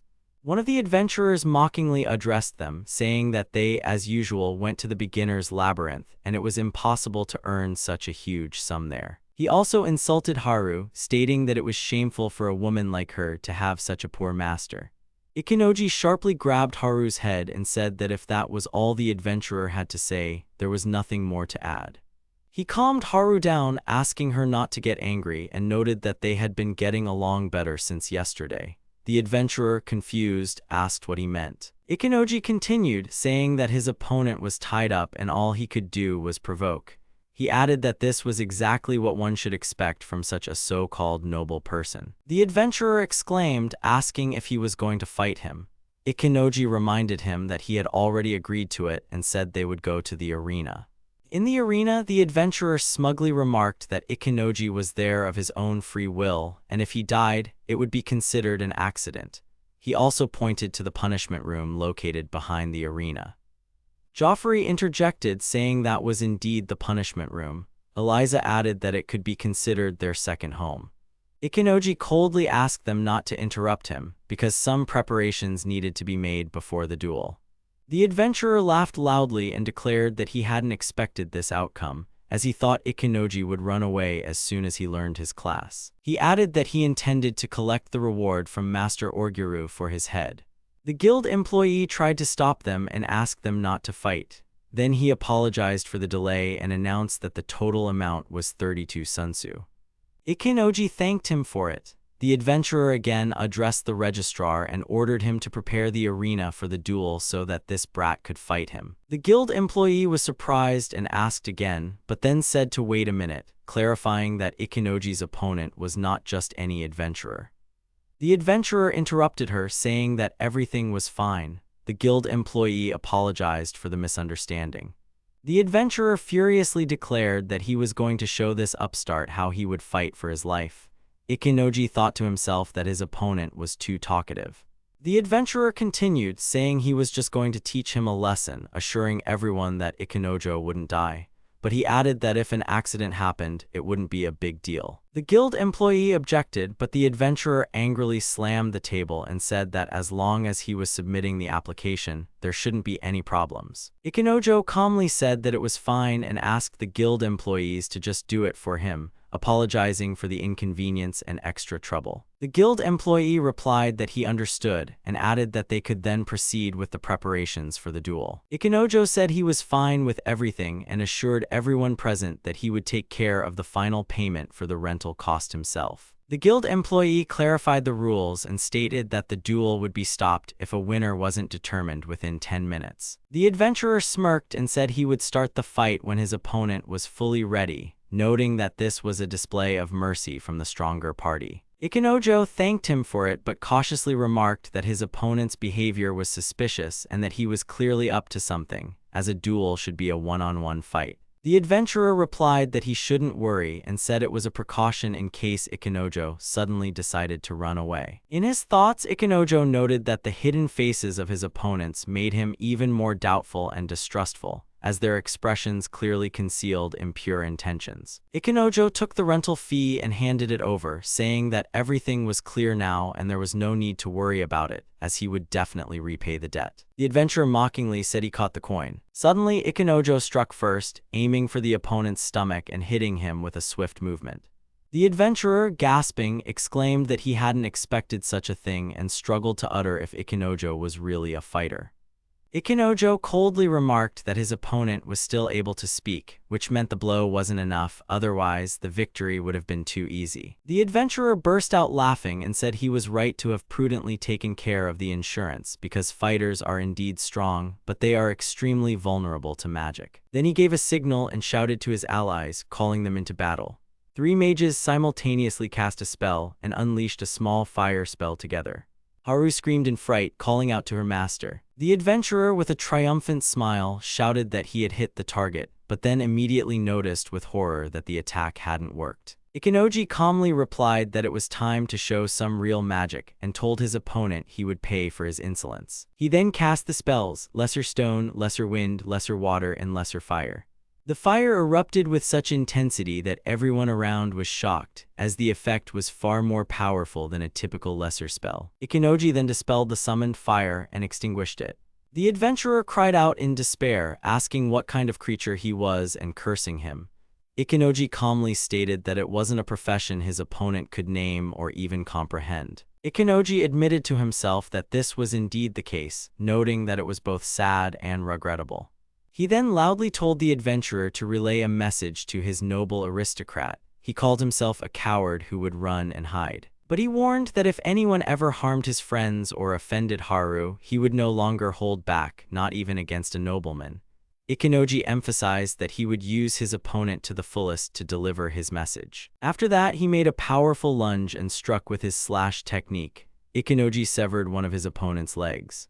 The adventurer screamed in horror and pain, exclaiming that his leg had been cut off. A guild employee intervened, saying that was enough and asking Ikenoji to stop because he was trying to help him.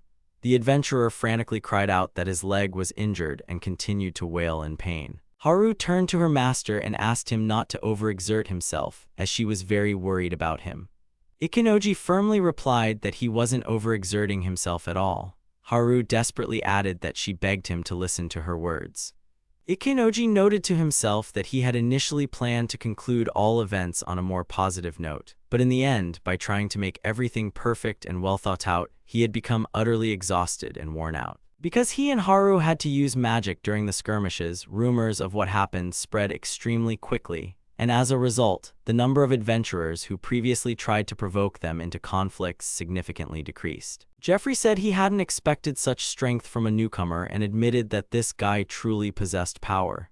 Eliza admiringly added that Ikenoji was amazing. Jeffrey remarked that the world was actually incredibly vast, and Eliza confirmed his words, saying it was indeed very large. Ikenoji said that with things developing this way, he and Haru would have to leave the city, because if anyone found out they had been staying at Margaret's house, they might try to harm her. He suggested they not draw attention to themselves and simply wait for the carriage to arrive. Haru agreed and said she understood. The man invited everyone into the carriage, saying it was heading to Balasra. Ikenoji asked for 2 tickets and inquired if Haru would get motion sickness on the journey.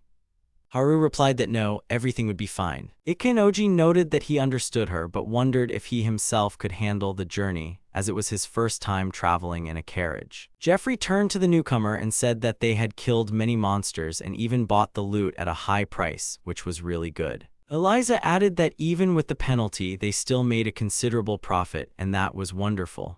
Jeffrey then said they had already spent all their earnings. Ikenoji was surprised and said that was great, but at the same moment, he asked in astonishment if they had already used everything up. Jeffrey confirmed that they had, explaining that they bought a guy with all the money and were going to ride him to embark on new adventures. Eliza excitedly said that they were talking about that magnificent horse. Ikenoji thought to himself that it looked more like a donkey than a horse. After that, he said it was certainly great that they were happy.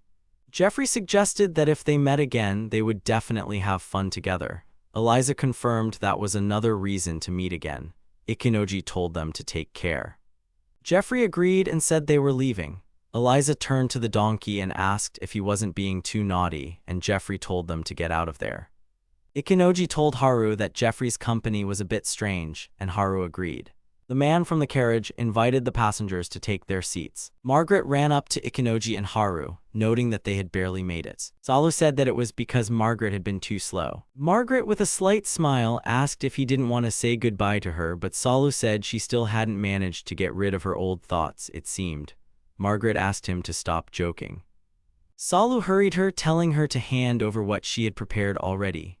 Margaret offered them sandwiches, and Salu added that there was water too. Ikenoji thanked them for their kindness, and Margaret, with a warm smile, said they were always happy to see them. Ikenoji promised that someday they would return there again, and then Margaret would cook for them once more, and they would bring souvenirs. Haru proudly said that she swore by the name of the White Wolf tribe that she would never forget their kindness and care. Margaret wished them to take care of their health and said they could return there anytime. Salu added for them to take care of themselves and said they needed to meet again, asking them to promise. On the carriage board there was an inscription, "The Labyrinth City, where you can always meet new friends and companions," and it also said, "Welcome to Florence." Ikenojo looked at the inscription and happily said that he was able to read it. Haru smiled and said she was very happy about that.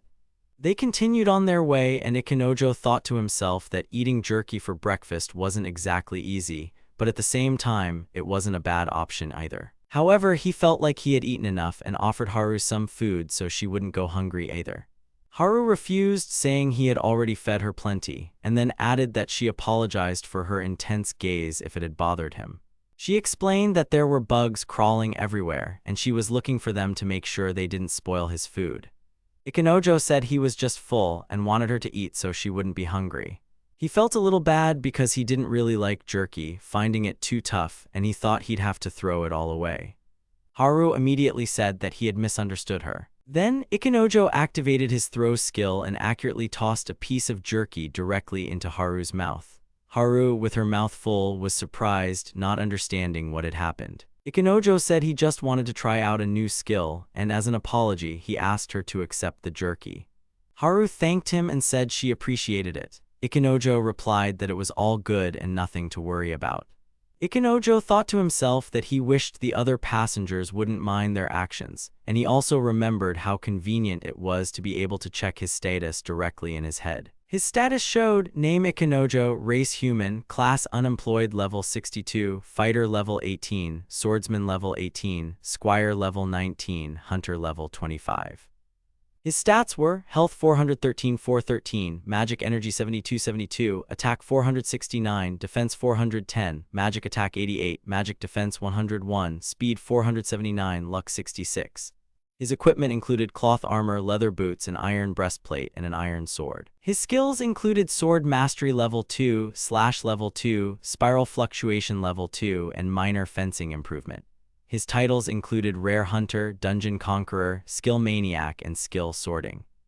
He had switchable professions: Commoner level 31, Farmer level 1, Hunter level 25, Forester level 14, Squire level 28, Apprentice Mage level 26, Merchant level 6, Apprentice Spearman level 1, Swordsman level 19, Archer level 1, Lumberjack level 1, Hammer Master level 1, Apprentice Alchemist level 6, Sailor level 9, Fighter level 18, and Playboy level 1. Divine Blessings gave him a 20x multiplier on experience gained and allowed him to level up by requiring only 1/20th of the necessary experience. Ikenojo noted to himself that he now had so many professions that he truly had a lot to choose from, and he also observed that the evaluation system was extremely convenient because it showed not only the profession but also the conditions for obtaining it. Then he asked Haru to give him her hand. Ikenojo mentally thanked the gods for allowing him to live in this world, but at the same time, he reminded himself of his main goal: to meet Dejiro and thank him for everything he had done for him. After this, he wanted to maximize the level of the unemployed class, which was also an important goal.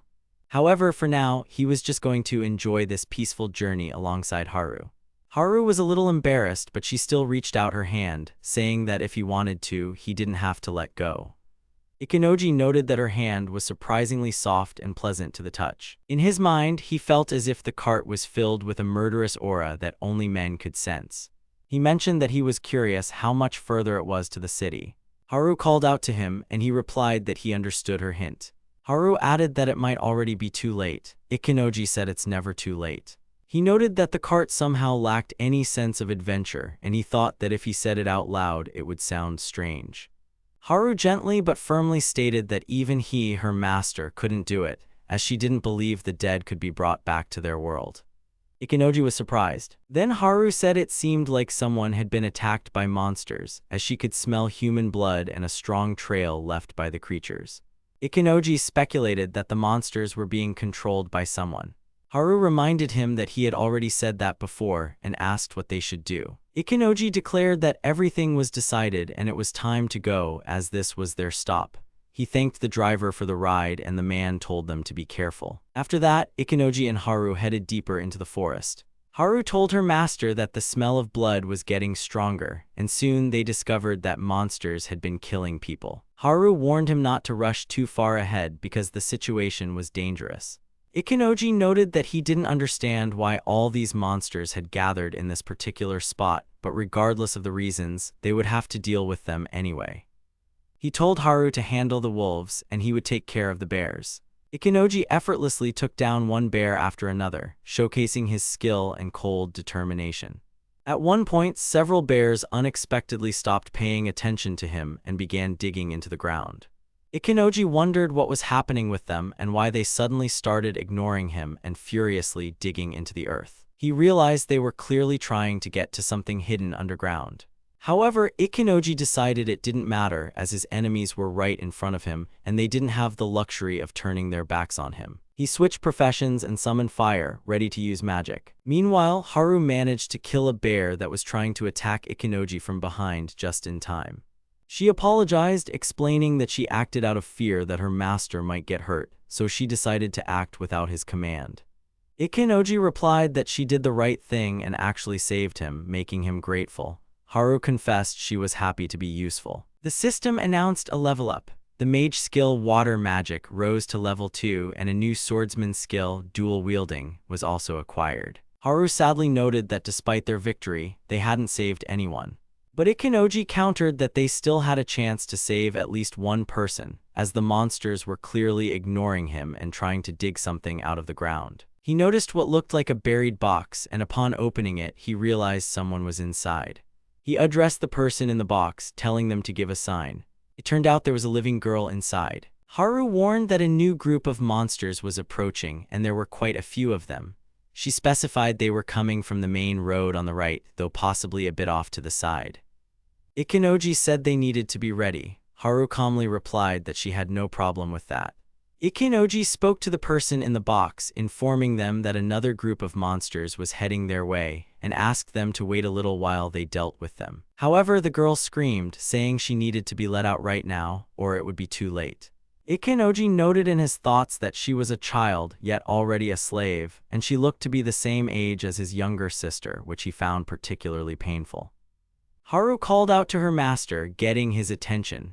She told him that the monsters had suddenly stopped moving toward them and unexpectedly dispersed. Ikenojo breathed a sigh of relief, noting that it was strange but still a welcome development. After a brief pause, he apologized to the girl for not being able to save her owners.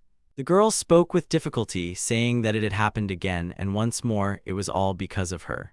She said she didn't know who they were, but asked them to kill her. Hearing this, Ikenojo angrily hit the girl on the head and firmly stated that he wasn't going to kill her. He thought to himself, outraged, how a child could utter such words. Haru carefully explained that the girl was most likely a rented slave, and if someone were to kill her without a valid reason, the heavenly court would impose a criminal skill on the killer. Ikenojo said that he had no intention of killing her anyway. Haru added that wasn't what she meant, but Ikenojo reassured her, saying he just wanted to explain the situation to the girl. He addressed the girl by name and asked why she had been buried, since she was still a hired slave and officially belonged to her slave trader. Haru also wondered, bewildered, what the girl could have possibly done to be buried alive. Ikenojo said that even if she didn't want to tell them, it didn't really matter. He then suggested burying the deceased since the pit was already dug. Haru asked what to do with the belongings of the dead, as by rule, they become the property of whoever finds them first. But Ikenojo said they had no money problems, so they would leave the belongings with the deceased, bury them as they were, and only collect trophies from the monsters. Later, Ikenojo said it was time to move on. Haru called out to him, and he confirmed her words. He then turned to the girl and said that her name was Carol, and that they were now heading to the city of Balasar. Carol replied that they didn't need to worry about her too much. Ikenojo explained that they were a bit lost, and that's why he needed to ask Carol if she knew the way to the city. He asked her to help them and be their guide. Carol agreed and told them to just follow her. They headed towards Torlu's domain, and soon Carol pointed to the towering walls, announcing that it was the city of Balasar. Ikenojo noted that the city was very large and impressive. They soon approached the city gates. The guard standing there heard from Carol that the people she was with were dead. He confirmed her words and thanked Ikenojo and Haru for bringing the girl back. He then asked each of them to place their hand on the crystal for inspection. They found themselves in the city's central square. Ikenojo wondered aloud about the possibility of renting slaves. He noted that such slaves are only subservient to their employer for a limited time, and he was curious if they could escape. Haru replied that slave traders do everything possible to prevent their slaves from escaping or committing suicide, so the only thing these unfortunate individuals can do is beg others for death. Ikenojo mused to himself that, in his case, even murder wouldn't be a problem, as he could always change his profession. However, he understood that if he ever changed his unemployed status, he wouldn't be able to change professions again. This meant he needed to be extremely careful and only kill criminals. Ultimately, he realized there was no way for him to get rid of his special, unemployed class. Therefore, the words "I quit my job" would hold no meaning for him. After that, he said they needed to take Carol to the slave trader. On the way, Haru pointed out a statue of Torlulu. Ikenojo noticed people praying next to it. Haru explained that once, a man suggested praying to the goddess without any complicated procedures, and the church gave him permission to do so. Ikenojo remarked that he understood everything, but was surprised by how well Haru knew such things. Haru explained that she often visited the royal palace with her parents when she was a child, and there she developed a love for reading books. All her knowledge came from there. Ikenojo said it was amazing. He thought to himself that he actually knew too little about her, especially since Haru had been here before. He realized he hadn't told her much about himself either, so he decided that next time they should talk more openly and just have a nice chat. Then Ikenojo suggested they rest for a bit and think about where they could go. Haru agreed and said she would go with him. Carol, with some hesitation, asked if it was okay for her to join them too. Ikenojo confidently said that children shouldn't worry about such things because Torlulu had helped him, which meant the goddess would be happy to have more followers. Carol objected, saying she wasn't a child. Ikenojo immediately apologized for treating her like a little kid. Carol explained that she was half mini-human, which is why she looked younger than she actually was. Ikenojo was surprised and exclaimed that she was half mini-human. Haru added an explanation, stating that this race is something in between regular humans and mini-humans, and their height is roughly half that of a human. Ikenojo was surprised again and realized that if Carol only looked like a child, it was important to know her actual age. He turned to Haru and remarked that she already looked like an adult. Haru blushed slightly and asked if she really looked grown up. She said she was 18 years old and therefore believed her appearance matched her age. Ikenojo was shocked to realize that Haru was younger than him. Haru, in turn, was surprised that her master didn't even know her age. Ikenojo explained that she was much calmer and more sensible than he was, so he thought asking about her age would be impolite. He added that she had turned a little blue, and then he asked Carol how old she was. Carol replied that she was 16 years old. Ikenojo noted in his thoughts that her age was comparable to that of a high school student. After that, he said that in any case, they should pray. Carol entered the house and announced her return to Madame Queen's. Queen's greeted her with relief and asked who the people were who had come with her.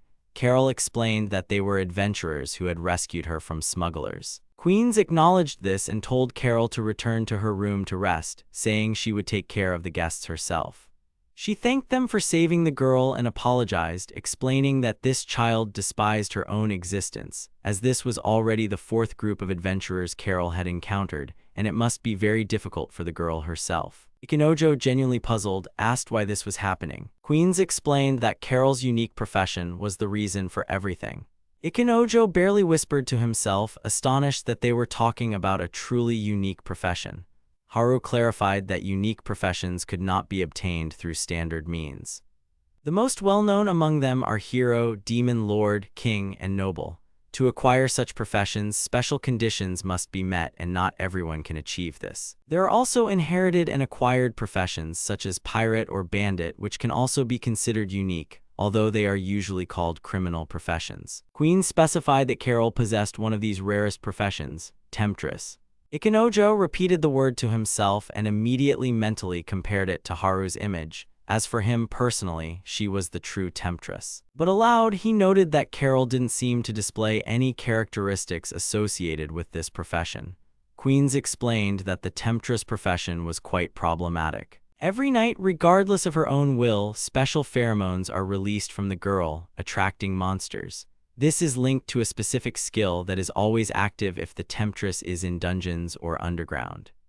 She added that about 10 years ago, when Carol acquired this profession, this skill became attached to her, and the most unfortunate part is that it's completely uncontrollable. Ikenojo asked Haru what an attached skill meant. Haru explained that it's a special skill that can only be used with a specific profession, and it's impossible to change such a profession even at the temple. Ikenojo seriously noted that this was very dangerous, as Carol couldn't change her profession and was constantly subjected to monster attacks because of it. It meant she was inadvertently creating a threat for herself and those around her. Queens quickly reassured him, saying there was no need to worry. Monsters don't directly attack the temptress herself. She only attracts them, and the attack only happens when the monsters are already surrounding her. However, if the temptress starts to fear the monsters, her hypnosis wears off, and then she also becomes subject to attack. Ikenojo immediately understood that this was why Carol had been placed in a box, to recreate underground conditions and activate the skill. That was precisely why there were so many monsters around. He also noted that this was dangerous even at night within the city limits. Queens told him he was a very kind person and explained that if Carol stayed in a closed room and didn't release pheromones, there would be no problems. But because of this skill, many restrictions were imposed, including a ban on night walks and much more. She added that renting Carol was quite expensive, and although her abilities could be extremely useful for adventurers, they still didn't abuse her skills. In conclusion, Queens thanked them once again for returning the girl safe and sound and said she would prepare their reward now. Ikenojo replied that they shouldn't worry about the reward. He explained that they were just passing by and decided to help, but their real goal was to explore the city, and so they intended to move on soon. Outside, Haru quietly remarked that with his strength, they could try to change something. Ikenojo confirmed that he might indeed be able to change Carol's profession. His unique ability only allowed him to change the professions of his allies, but he considered that he could help her if he rented her and then secretly changed her profession. But at the same time, he understood that this was extremely risky. He mused that there was a high probability that his profession-changing skill would be discovered by Queens and other people. To keep his secret, he might have to buy Carol outright. But he had doubts should he really buy slaves just for such situations, as that would force him to reveal his secret. He admitted that it was impossible to save everyone he sympathized with. He already had Haru, who was priceless to him, and for her sake he couldn't risk his secret. He needed to think of her first and not give in to his impulses. In the end, he acknowledged that Carol's situation was extremely difficult because of her skill. However, if he changed her profession purely out of pity, her future might be distorted, and he wasn't sure it would be for the better. He added that he wasn't rich enough to free her and apologized. Haru replied that she was the one who should apologize to him. Ikenojo decided that their first priority was to sell the monster drops and magic stones to get some funds. After that, he wanted to buy good food because he felt like a pathetic master who couldn't yet provide his companions with decent meals, and he vowed to do everything he could to fix it. Haru warmly responded that he was an excellent master, and even the food they had now was perfectly fine for her. Ikenojo breathed a sigh of relief and said that they should then hurry to the Adventurers Guild. In his thoughts, Ikenojo admitted that his actions were often reckless and overly confident, and he was powerless to change that. His hands and his life were already dedicated to protecting the one who was truly dear to him. Suddenly, Queens approached them. Ikenojo greeted her. Queens noted that it was their first time in this city and offered Carol as a guide. She said that this way, they would be even for the help. Ikenojo agreed and asked Carol to show them around. He also noted that she was wearing a dress in the city. Carol explained that it was just by chance because she got a special rental, and that it wasn't actually her usual attire at all. She agreed to be their guide but wondered if they were a slave and master. Ikenojo quickly explained that they were not. Haru was slightly embarrassed and looked at him in surprise, but he told her not to be surprised, as for him, Haru was a dear companion and someone of special value. Carol understood his words and, blushing, repeated that she understood. She apologized and continued to lead them as their guide. Carol warned that it would be better if they didn't go through the alleys of the gambling district, as it would cause a lot of problems and could be unsafe. She recommended they stay at a nearby tavern with an inn, and also explained that the guild on the corner was quite safe. Carol added that there were dungeons in this city and asked them to let her know if they wanted to learn more about them. Ikenojo remarked with admiration that Carol knew so much. The girl replied that she self-studied by reading books at night under the moonlight. Ikenojo was surprised and asked why she didn't use a candle or lamp in her room. Carol explained that slaves were usually forbidden from using lamps and candles, so the fact that she was even allowed to read was considered a gesture of goodwill. Ikenojo thought to himself that this world was truly cruel and gave a bitter chuckle. Carol asked what was wrong. He replied that he was just surprised that some people chose professions like playboy. Carol cautiously asked if he had figured out the profession of one of the passers-by. Ikenojo hesitantly admitted that yes, he had figured it out with just one glance, though in reality, he had used his special unemployed skill. Carol confirmed that playboys spent most of their time in casinos. Ikenojo noted that it didn't seem like that person at all. Carol clarified that the playboy profession had significantly higher luck stats than many other professions.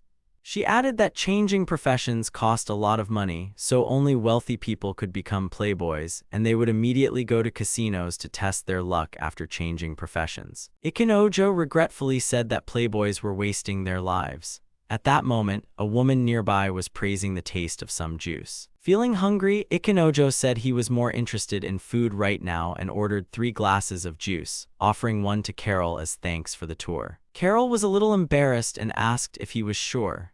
Ikenojo firmly said he couldn't do otherwise because if only he and Haru drank, it wouldn't be right. Haru warmly noted that her master was a truly wonderful person. Carol thanked both of them and sincerely said a big thank you. Haru said the food was very tasty. Ikenojo admitted in response that he was very hungry, and although it was a bit late, he decided it was time for lunch. He asked Carol to show them a place where they could eat well. Carol politely inquired if there was any specific dish they wanted to try. Ikenojo noted with relief that he was glad to arrive when no one else was around and the atmosphere was calm. Haru agreed with him. Ikenojo said it reminded him of the beginning of his and Haru's adventures together. The girl replied that slaves were used to such conditions, and for them, it was considered completely normal. Ikenojo invited Carol to sit and eat with them, telling her she should sit on the bench, not the floor. Haru softly said that it was fine. Carol thanked them and apologetically agreed. Ikenojo asked what dishes were most recommended there, as he couldn't imagine the taste just from the name. Carol suggested that the egg and bacon sandwich was quite popular. Ikenojo decided they would get 3 of those dishes. Ikenojo noted in his thoughts that the girls wouldn't start eating until he took the first bite, so he announced it was time to eat and praised the taste. He also reminded Haru and Carol that they should eat too. Haru readily agreed and remarked that the food was indeed delicious. Carol couldn't hold back her tears and with a tearful voice thanked them, saying it was incredibly delicious and that she hadn't tasted such good food in a long time. Ikenojo was filled with surprise, realizing that just a tasty meal could bring her to tears. After that, Ikenojo noticed that Carol was the one who knew the food here was good and had recommended the shop. But the girl quickly explained that she hadn't tried it before. She had only read about it in books and travelers' magazines, which she enjoyed studying. Ikenojo admired her memory, noting that she remembered so much even without a guidebook, and found it truly amazing. Later, they arrived at the Adventurers Guild. Ikenojo was surprised by its size, commenting that the building was really big. Carol, with slight embarrassment, asked if they could end their walk together there. Ikenojo remarked that it sounded quite sudden. Haru reminded him that many adventurers had died because of Carol's special skill. Remembering this, Ikenojo said he really didn't want the girl to approach the guild, and while he was grateful for her help, that would be enough. He asked her to say hello to Queens. Carol agreed, said goodbye, and then left.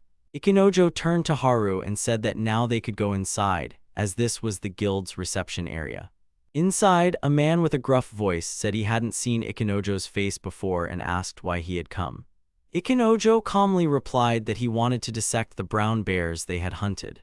The man explained that goods could be butchered outside the guild in the square and suggested doing it there. Ikenojo noted in his thoughts how rude this secretary was. He still agreed and said, "All right." The man stopped him and asked if he had the dissection skill. Ikenojo confirmed that he did have such a skill. Then the man asked if he had ever butchered a bear before. Ikenojo honestly admitted that this would be his first time. The man handed him a tool and allowed him to use it, adding that Ikenojo could try dissecting the bear. He also mentioned that if Ikenoji was interested in weapons, they were in the next room and only cost $1. Ikenoji chuckled, thanked him, and said he appreciated the help. Ikenoji thought it would have been great if the man had been a bit friendlier, or maybe he was just a tsundere. He decided it was still time to get to work and accomplish what he set out to do.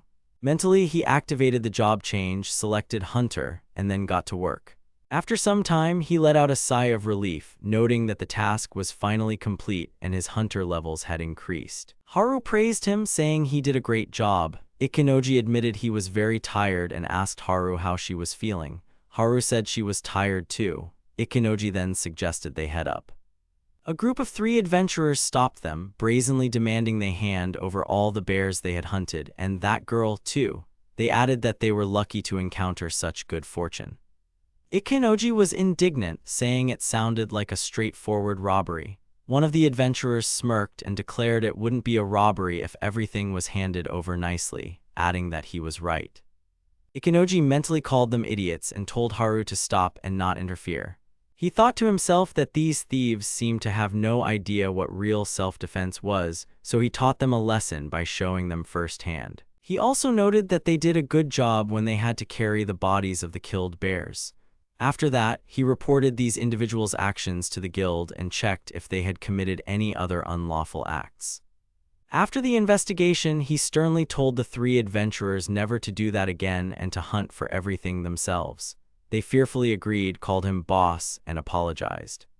The man from the guild calculated the amount, saying that with the dissection, it came out to 9,800 cents. Haru noted that considering the average price, this would be quite sufficient. Ikenoji pondered to himself that they had tried to commit theft for this small sum.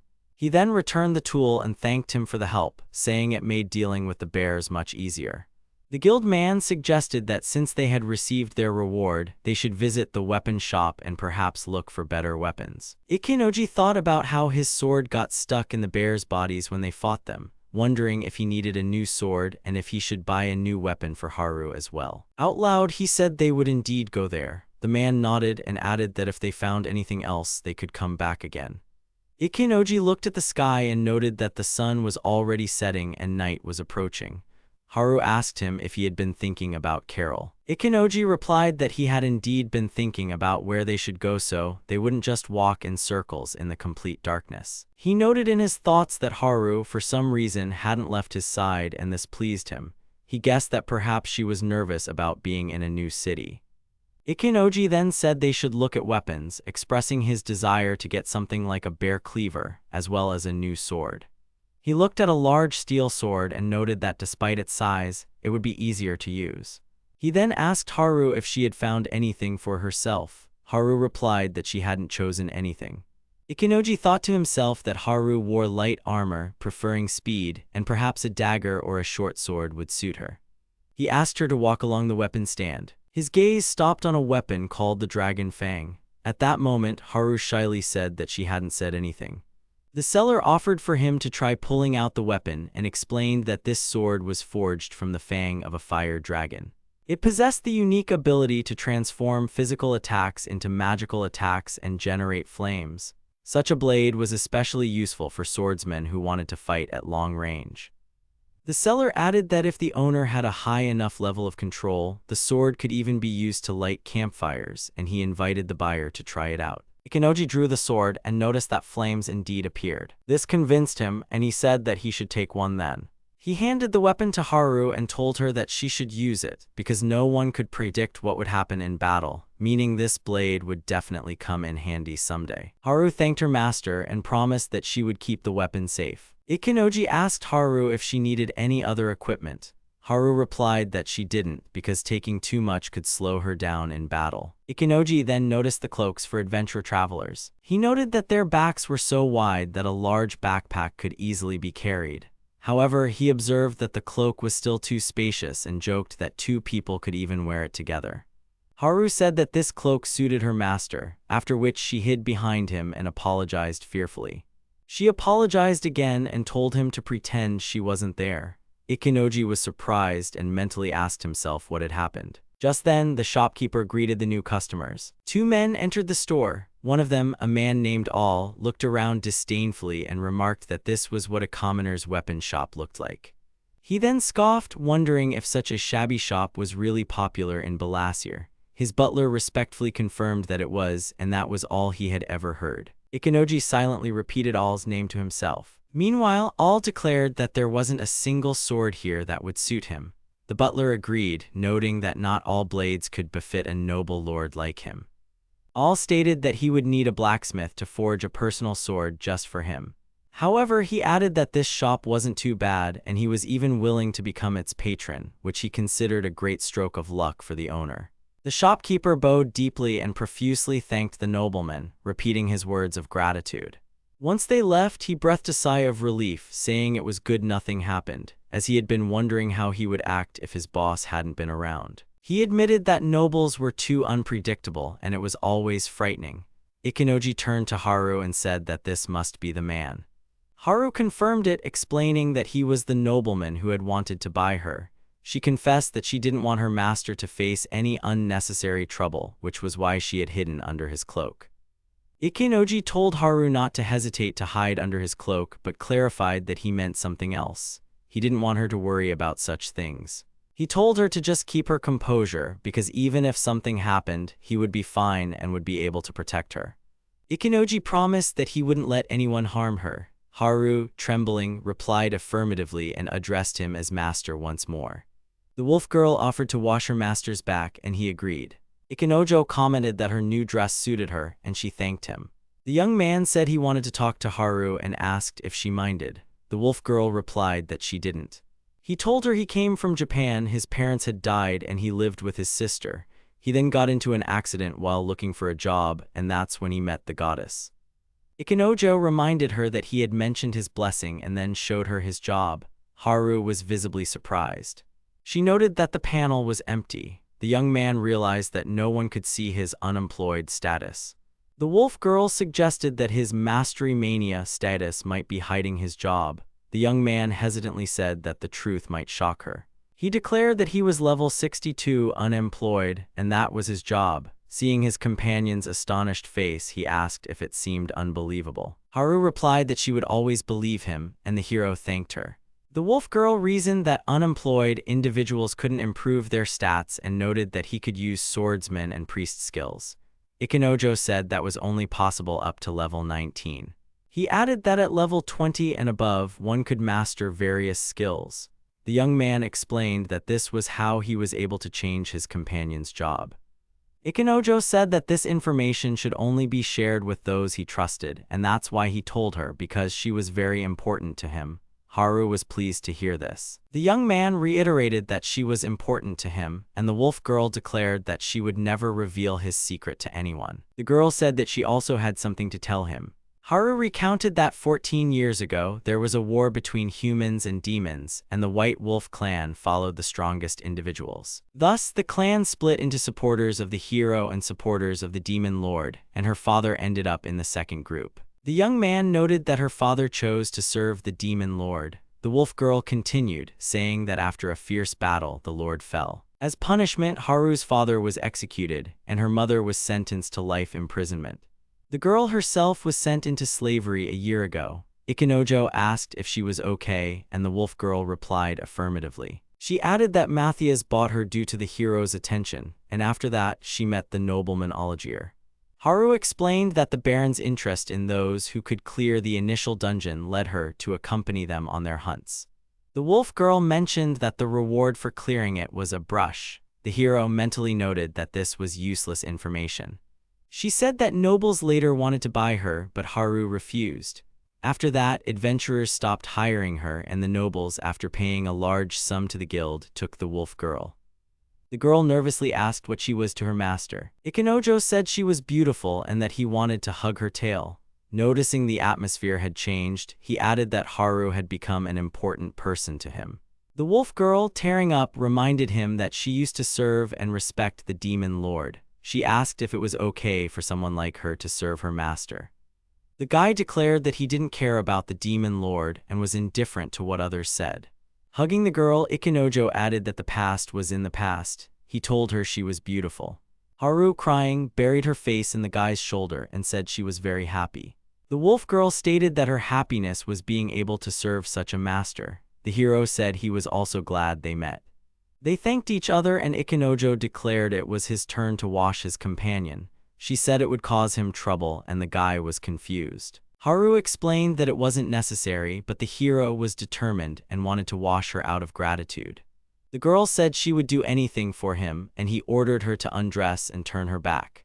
She obediently took off her clothes, remaining in her underwear. Ikenojo noted that she had a beautiful back, and she thanked him. The hero, soaping Haru, noticed that her underwear looked great on her. The girl thanked him again. In his thoughts, he admitted the situation was awkward. The hero told his companion to sit on his lap. The girl said she was heavy, but Ikenojo disagreed. The wolf girl complied with the request. He stated that he would brush her tail, and Haru agreed. Ikinojo began brushing her tail, the wolf girl exclaimed, and the guy asked if it hurt. She replied that it felt good, on the contrary. The guy finished and was satisfied. Haru was also pleased and thought she should take care of her tail more often. The hero decided that now he needed to wash his companion from the front. Suddenly, a staff member's voice announced that dinner was ready. The wolf girl thanked him for his efforts, and Ikinojo, annoyed, said it was nothing. The hero decided they could continue cleaning after dinner. After eating, they returned to the room. Haru suggested they clean their weapons, to which the hero sighed in displeasure. He irritably said they should finish this task as soon as possible. The girl agreed. Ikinojo expressed concern that taking weapons from bandits could be considered theft. The wolf girl noted there was nothing wrong with it, which relieved him. The girl added that the supreme goddess Libra was watching everyone anyway. The hero agreed. The young man suddenly remembered the box from the bandit hideout. Inside was an unknown fossil. The hero said he would use his mineral appraisal skill to find out what it was. It turned out to be mithril ore. The system indicated that high levels in alchemy and blacksmithing were needed to work with this material. The system added that processing mithril was complex, which is why there were few good workshops. Haru said that mithril items were becoming scarcer because it was a rare ore. Ikinojo asked if the government could process it.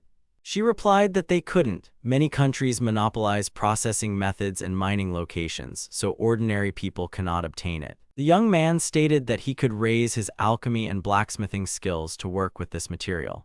The hero asked if his companion would help him level up. She agreed. He immediately made the tasks more difficult. Ikinojo noted that all tasks were done and they were ready for tomorrow. The wolf girl added that they needed to sleep. The young man offered to help Haru take off her clothes, and she agreed.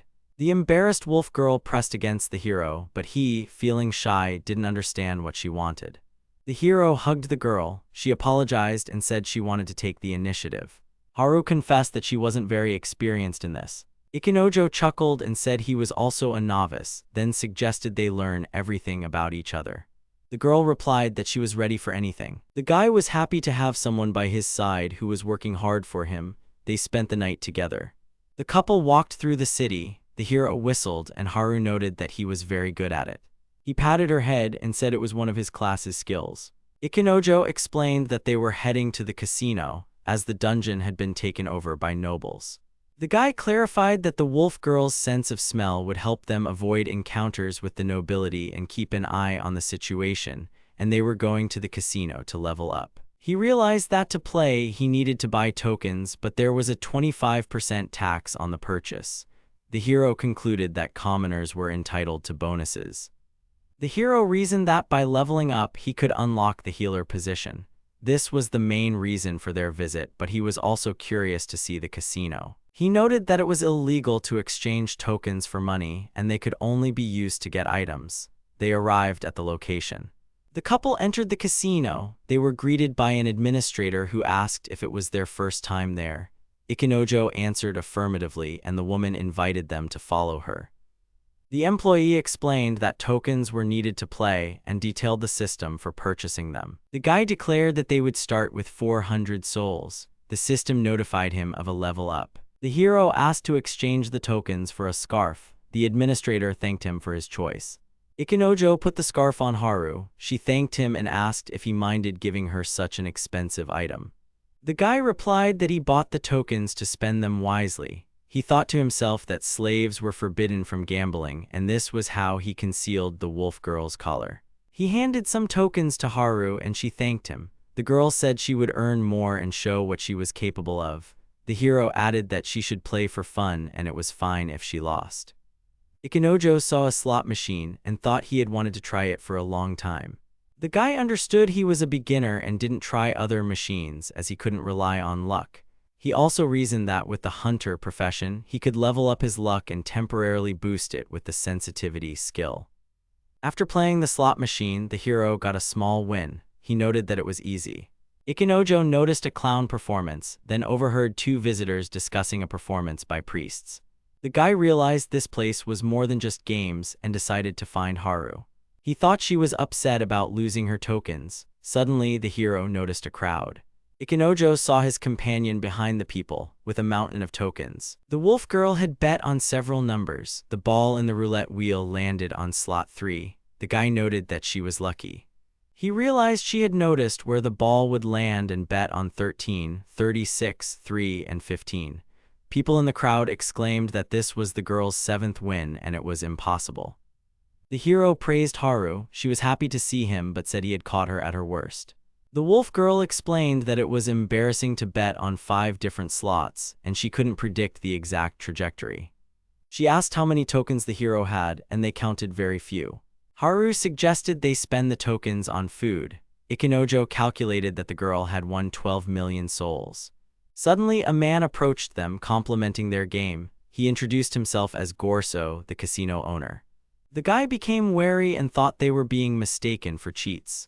Gorso said he had seen the wolf girl play and wanted to test her. The hero replied that they were just amateurs and no match for him. The man noted that he was just the owner.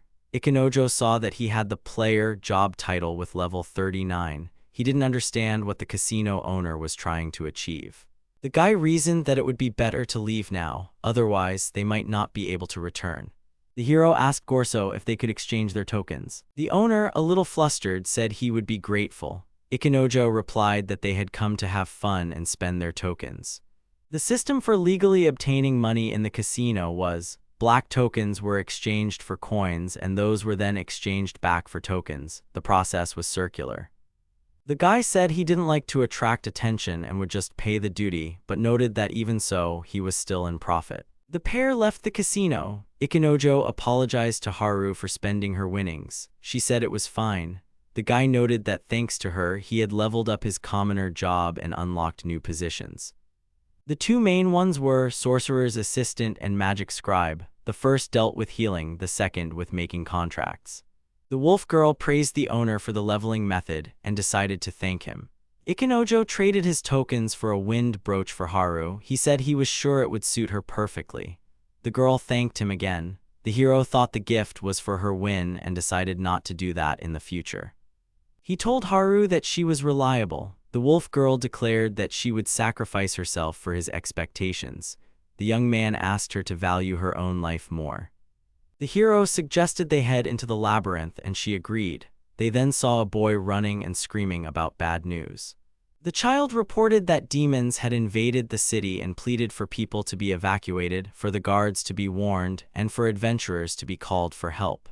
The pair resolutely prepared for battle. Demonic worms were advancing on the city, and a line of knights tried to fight them off. The captain warned that the monsters were releasing threads. One of them suddenly latched onto the wall.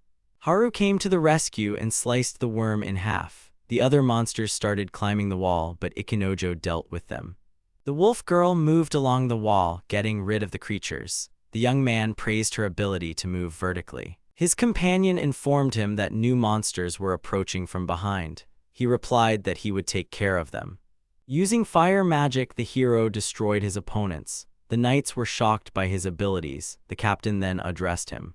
He asked Ikenojo to control his power, and the hero immediately extinguished the resulting fire with water magic. The young man used too much water and almost flooded the knights. Annoyed, the hero decided not to use spells within the city. The captain declared that the worms at the wall were dealt with and thanked Ikenojo. The hero replied that it was nothing. Haru continued to ruthlessly deal with the monsters. They attacked a warrior who cried out for help. Ikenojo, responding to the knight's plea, dispatched the enemies. Slime oozed from the worms and stained him. Other adventurers noted the pair's skill and decided that they were just as good as them. The captain ordered the defenses to be strengthened. The next moment, a demon attacked him and wounded his shoulder. The hero erected a stone wall separating the man from the worm. The captain thanked Ikenojo. Suddenly, the worms froze in place and soon retreated. The guy asked what had happened. The captain replied that he didn't know, explaining that these monsters don't just leave their nests for no reason. The system announced that the hero had acquired the minor healing skill and that his fighter ability habit had evolved. The captain felt pain in his wound. Ikenojo decided to use healing magic. The wound on the man's arm closed up. The guy figured that healing wasn't instantaneous and would be difficult to use in combat. The system announced another level up. The captain asked the hero if he was of noble birth. He was flustered and replied that he was just an ordinary adventurer. The man with some doubt said that he had only ever met healers from noble families. At that moment, Haru ran up to them and asked if her master was okay. The guy replied that everything was fine and asked her the same question. The wolf girl said that thanks to her brooch, no one had touched her. The hero noted that they were covered in monster slime. Seeing an empty barrel, Ikenojo conjured water and fire. He managed to create hot water which he put into the container. The guy said the bath was ready. Haru was amazed by his skills. The pair washed up and other adventurers approached them, asking if they could also wash. Ikenojo gave them permission. The captain declared that thanks to their combined efforts, everyone had been saved. He added that they could collect the wormwool and their reward later. The hero asked what that was. Haru explained that it was thread secreted by worms used for making fabric and that the Spinner Craftsmen's Guild handled it. Ikenojo realized that without the wolf girl, he wouldn't have gotten any trophies. The guy thanked the girl for being on his team, and she said it was no problem. He wondered why the monsters had attacked. Suddenly, someone addressed them.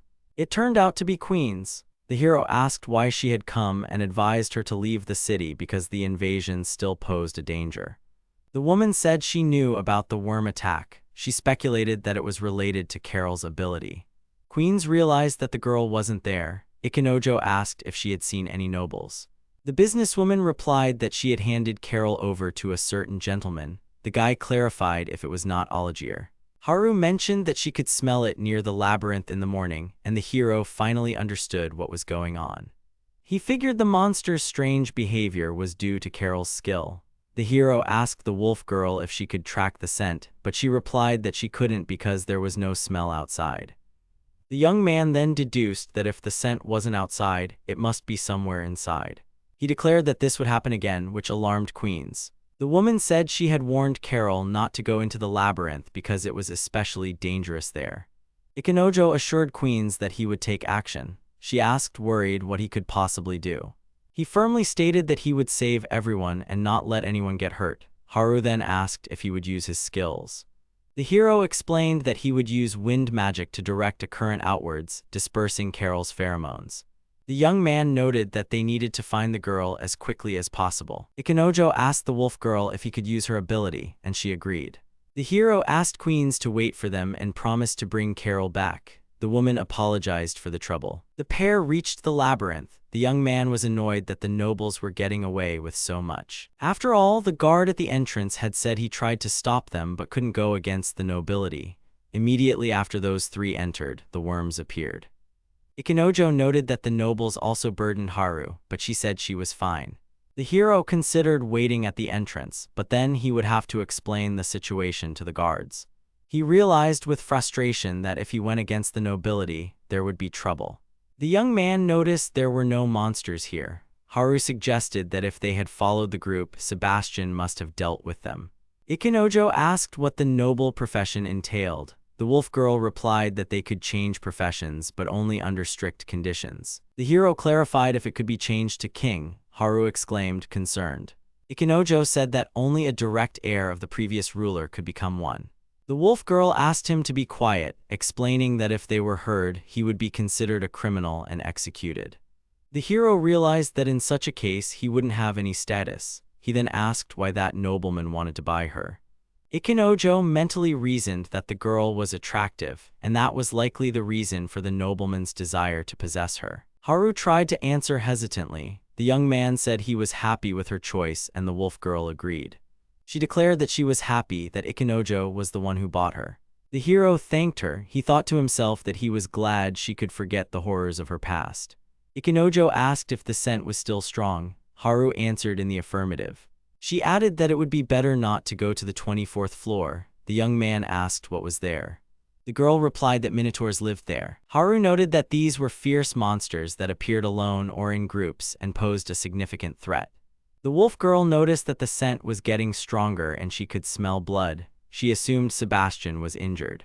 The hero said they needed to find them quickly. He asked his companion if nobles could see healing magic. Haru replied that she hadn't heard of such a thing. Ikenojo thought that he didn't care about the nobleman's life, but if he got hurt, Carol and Queens would be in trouble. The young man had a premonition that a crowd of monsters was moving in the same direction. The wolf girl stated that it was definitely Carol's ability. The hero noted that they were close now and he would act alone. Haru objected and wanted to go with him. Ikenojo said he didn't know how the situation would unfold and it would be better to split up. The girl added that it was dangerous there and she had to go. The young man declared that everything would be fine because if the nobleman harmed Haru, he would be furious. He added that it wasn't her fault and she could go back first. As he left, Ikenojo repeated that everything would be fine. A minotaur's roar echoed through the labyrinth. Oligier ordered Sebastian to deal with the monster. The butler eliminated the enemy in a matter of seconds. The man's leg was wounded and his condition was worsening. They needed to escape the labyrinth. Sebastian stated that he was already at his limit. If they continued to attract monsters, his master would be in danger. Oligier asked if there was a way to fix this. The servant reasoned that even encountering minor opponents carried the risk of being overwhelmed by a stronger group. He looked at Carol with disdain and hinted that she needed to be eliminated. Sebastian then directly suggested killing the girl for their safety, but the young man forbade it. The butler countered, saying that the son of a noble house could not die in such a place. The man declared that he had decided to go against his master's will. He understood he would be punished but wanted to protect Oligier. Another minotaur appeared. Sebastian said he would do anything to complete his task. As he fought, he told the nobleman to run away. Oligier refused, saying they would leave together.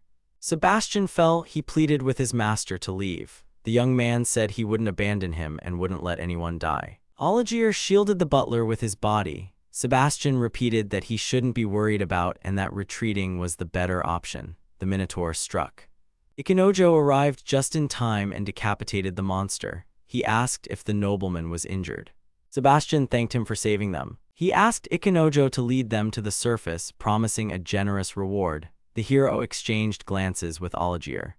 Ikenojo stated that he refused, as he had come for Carol and could escort them later. A rumble of minotaurs sounded. The butler reminded him that as long as the girl was alive, monsters would keep attacking.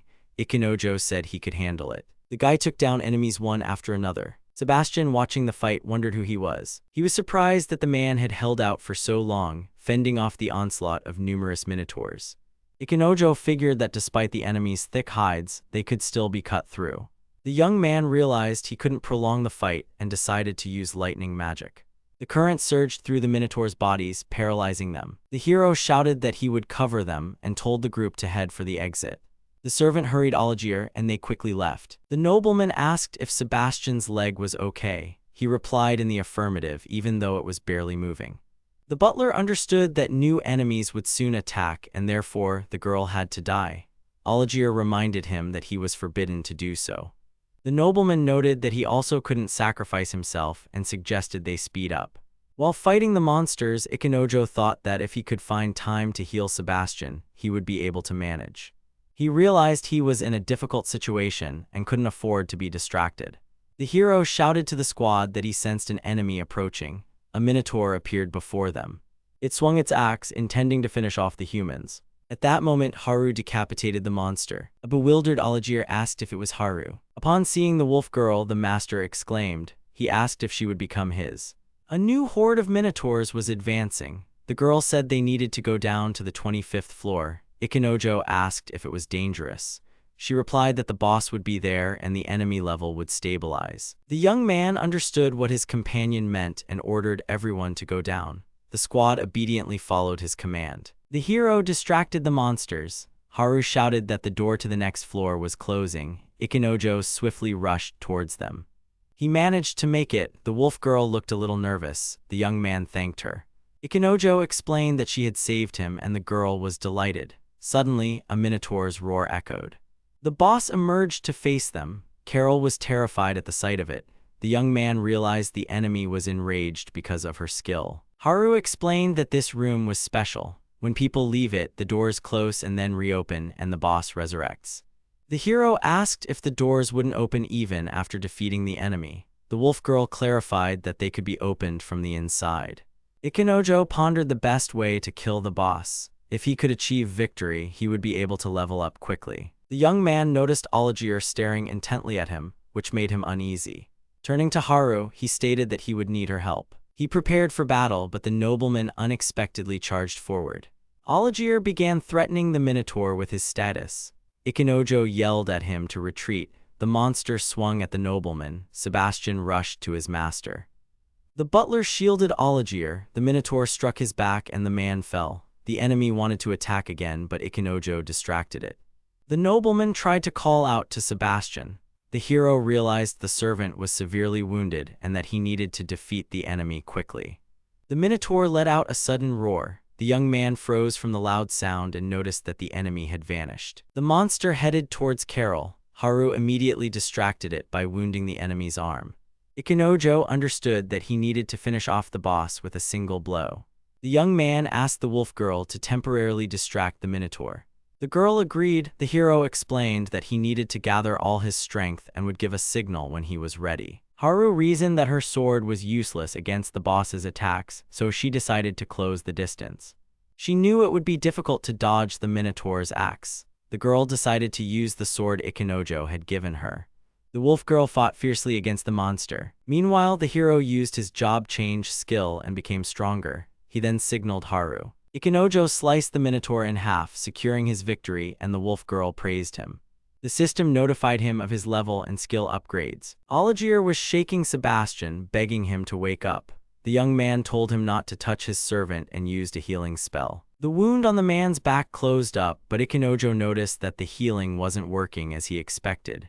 Sebastian still looked just as bad. The hero realized that a blood transfusion would be necessary, but first, they needed to get to the surface. He was pondering what to do with Sebastian when Carol suddenly offered to be a decoy. She explained that she would distract the monsters while the others escaped. Ikenojo was about to agree, but Oligier interrupted him, shielding the girl. The nobleman recounted Queen's words about Carol. Monsters don't harm her, but they mistake her for one of their own and try to seduce her. After that, they intend to dishonor her. Ikenojo understood that he couldn't let that happen. The young man considered having Haru carry Sebastian but dismissed the idea. He also thought about sending the wolf girl with Carol. Ikenojo rejected that idea too, as he would worry about Haru and the monsters would still be outside. He fell into despair, realizing he couldn't come up with a solution. Suddenly, he noticed something. The young man saw a room ahead. He asked the girl if the goddess statue was located there, and she confirmed it. The hero noticed a group of people in that room. Haru remarked that it was impossible. Ikenojo was certain someone was there, so he decided to check. He speculated that there might be an exit inside. The young man peeked in and was surprised. Joffe, Eliza, and Centaurus were sleeping there. The hero asked what they were doing. Oligier inquired if they were Ikenojo's friends. The young man replied that they were just acquaintances. He started to wake his companion. Joffe groggily asked if it was Ikenojo. The hero asked what had happened. His acquaintance mumbled something about his stomach. The young man began to question him with concern. Joffe declared he was starving. Eliza, now awake, explained they had left the city a while ago and hadn't been eating well. Ikenojo regretted worrying about them. The hero stated he wanted to find something out, but hearing their stomachs rumble, he offered them some food. The adventurers opened their mouths, eagerly awaiting the meal. Ikenojo irritably shoved some bread at Joffe. Joffe complained that his comrade didn't know how to feed people, which only made Ikenojo angrier. Suddenly, Haru peeked out to see what was happening. His friends immediately noticed her. Joffe and Eliza put on a little love scene. The hero yelled at them to eat faster. They quickly thanked him for the food. They asked if Ikenojo had any food for Centaurus, as he was hungry too. The young man replied that he had vegetables. The hero froze after pulling out a carrot for the donkey. His friends asked what was wrong. Ikenojo asked Haru to feed the animal for him. The girl agreed. The young man had once died from a kick from a hoof, so he avoided contact with hoofed animals. He asked what his comrades were doing there. The travelers, in unison, asked what exactly he wanted to know. Ikenojo was losing his patience and asked them to tell him everything briefly. Joffe agreed. His friends said they had traveled from Floorlandia to Belarusa, but hadn't made it all the way. The young man reminded him that he was interested in how they ended up in the labyrinth. Joffe explained that he accidentally stepped on Centaurus's tail. The donkey, startled, ran straight into a wall and passed right through it. The wall was an illusion. Behind it was an unexplored labyrinth where they found valuable items. In the same room, the travelers discovered a sword in a slab, but it was inscribed with a warning not to touch the weapon as it was holding back evil. Ikenojo hoped his friend hadn't touched the sword. Joffy confessed that he had pulled on it. Eliza added that they wanted to get the weapon for Ikenojo. The hero asked why. His friends claimed they felt sorry for the sword. The young man remarked that they were the pathetic ones. His comrade added that at that moment the floor opened up and they fell. Seeing a closed door, they decided to take a nap. The young man looked up and said he understood them, but it was impossible. Ikenojo concluded that they had simply fallen out of the mysterious room. The travelers were indignant, claiming their adventure was much more interesting. The hero pondered that his friends were messing around and wondered what had happened to the sword. The travelers thanked him for the food again. The young man realized that a normal conversation with them wouldn't happen, but the situation improved with Centaurus's appearance. He figured the donkey could carry Sebastian and he could fight alongside Haru. This gave them a chance to escape. Oligier then turned to the hero, asking his name. Reluctantly, the hero replied that his name was Ikenojo. The nobleman noted that Ikenojo was an excellent master for the wolf girl. Ikenojo asked if Oligier wanted to buy her. Oligier agreed, explaining that he was once alone in the labyrinth when a slime attacked him, but Haru saved him. The Lord declared it was love at first sight, as she perfectly fit his image of a knight. The nobleman added that if she remained a slave, her talent would be buried. Also, bad people might buy her, so he wanted to redeem her and appoint her as his knight. However, Haru set a condition: she only serves the strongest. Oligier decided to become stronger for her sake. He admitted that he hadn't achieved his goal. The Lord made one last attempt. He took Carol with him and decided to train in the labyrinth. In the end, Haru became stronger and saved the nobleman again. Ikenojo realized that Oligier wanted to level up using the girl and Sebastian. This was how he leveled up without cheats, having come a long way. The young man said he understood him, but Oligier should have looked around more carefully. He explained that Oligier's actions had put everyone in danger. The hero reminded him that he had also pressured the guild to prevent Haru from being bought out. The nobleman objected, saying he hadn't pressured anyone. The nobleman suddenly remembered something, but only stated that he would never threaten the guild and didn't mind Haru serving Ikenojo. The young man added that he was a little sad about it. He mused that not all nobles were bad after all. The hero, addressing his friends, told them to pray to the goddess's statue, and then they would set off. His friends didn't understand why they needed to do that. Ikenojo explained that if they prayed, they could receive a useful skill or item. They immediately bombarded him with questions about the labyrinth. The hero replied that he knew nothing about it. The travelers were indignant, and Ikenojo asked them to pray in silence. The young man called out to the goddess Toril. At that moment, a hole appeared. Many roulette wheels fell out of it. The hero asked why they were there. Ikenojo received a message from Toril saying she was busy and he could pick up the rewards himself. He called her lazy. He thought he wanted to ask about his sister, but it seemed he would have to wait to meet another goddess. The hero understood that spinning the roulette for everyone was a big responsibility, but it would come with rewards. Ikenojo noted that he should have played more at the casino, and with Haru, he had a better chance of getting what he needed. He noticed that Sebastian's name wasn't on the list of those who prayed, as he didn't have enough strength. The young man decided to take action by changing his profession to one with high luck. First, he chose someone he was indifferent to, Oligier. The hero spun the roulette. The nobleman's reward was a brush. Ikenojo realized he had messed up a bit. Next, he chose Eliza and Joffy. They received a rare medal. The hero noted that they got pretty good rewards. Then he chose Carol. The girl received 1,000 sens. He wanted her to get an ability. He threw the ball into his own roulette. He got an ability. Ikenojo leveled up his Labyrinth Explorer skill, and the reward was the Everyday Magic ability. The young man wondered what kind of magic it was, but decided it was useless in the current situation. It was Haru's turn. The hero gathered all his concentration. The observing Toril was surprised that he was trying so hard. Thinking of his companion, Ikenojo threw the ball into the roulette with all his might. An ability appeared. The young man was happy, but upon seeing what it was, he became disappointed. Everyone received their rewards. He asked Haru if she knew anything about everyday magic, but the girl was thinking about something else.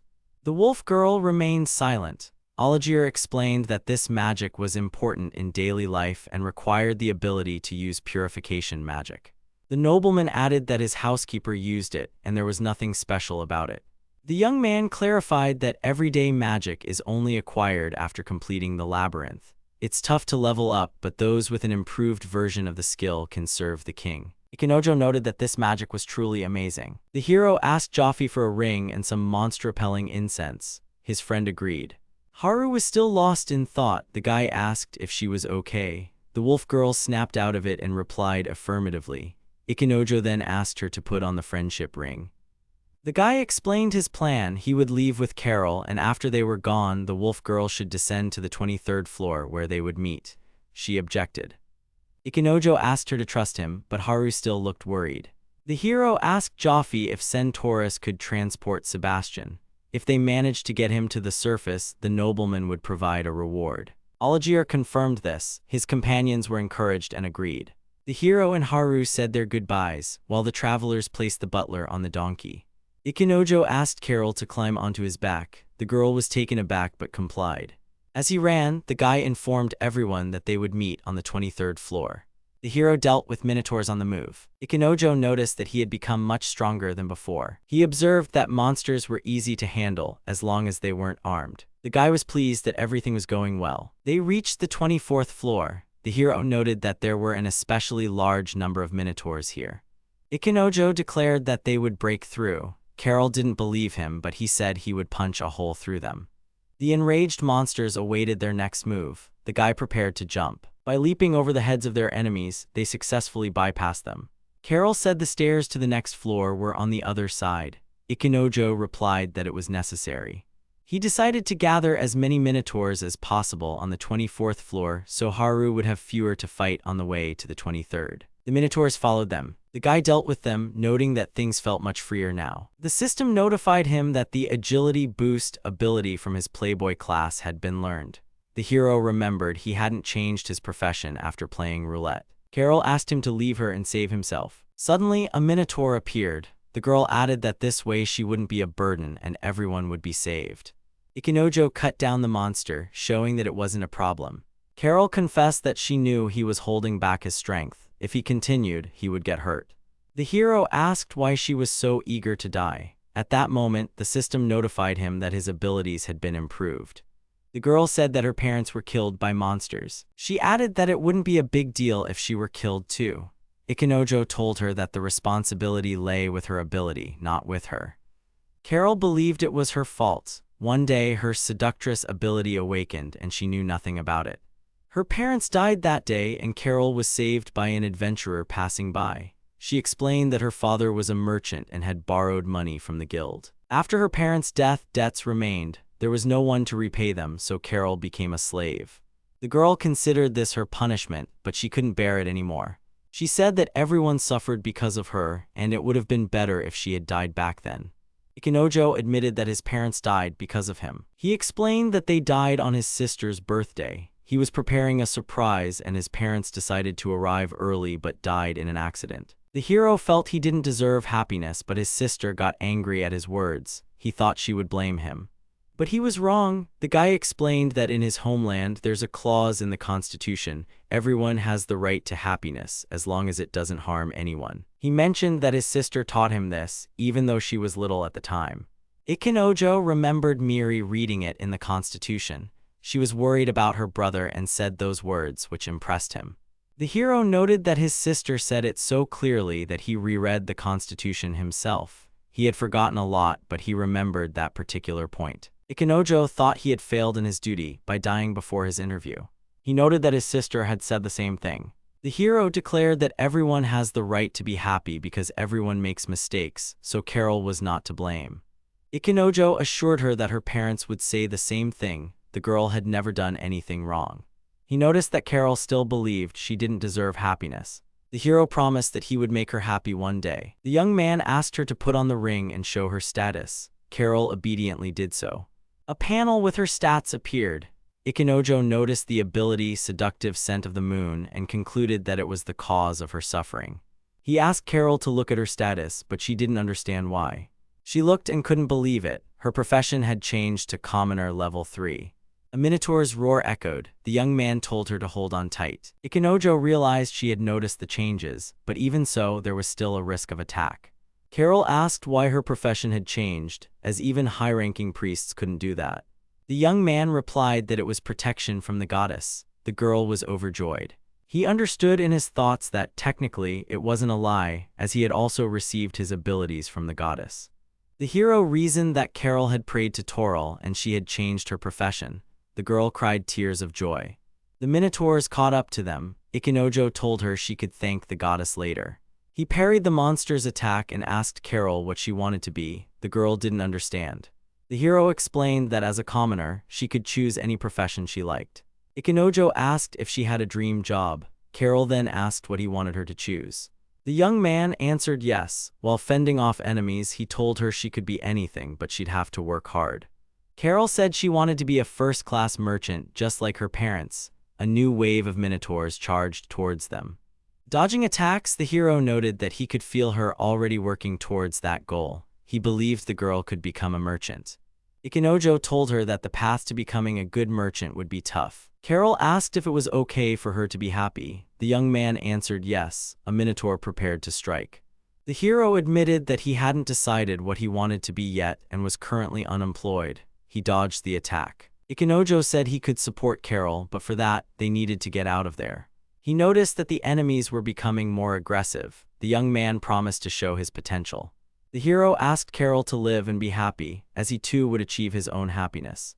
Leaping, Ikenojo declared that everyone has the right to happiness. The party reached the 23rd floor. Haru anxiously awaited her master while the others tended to the donkey.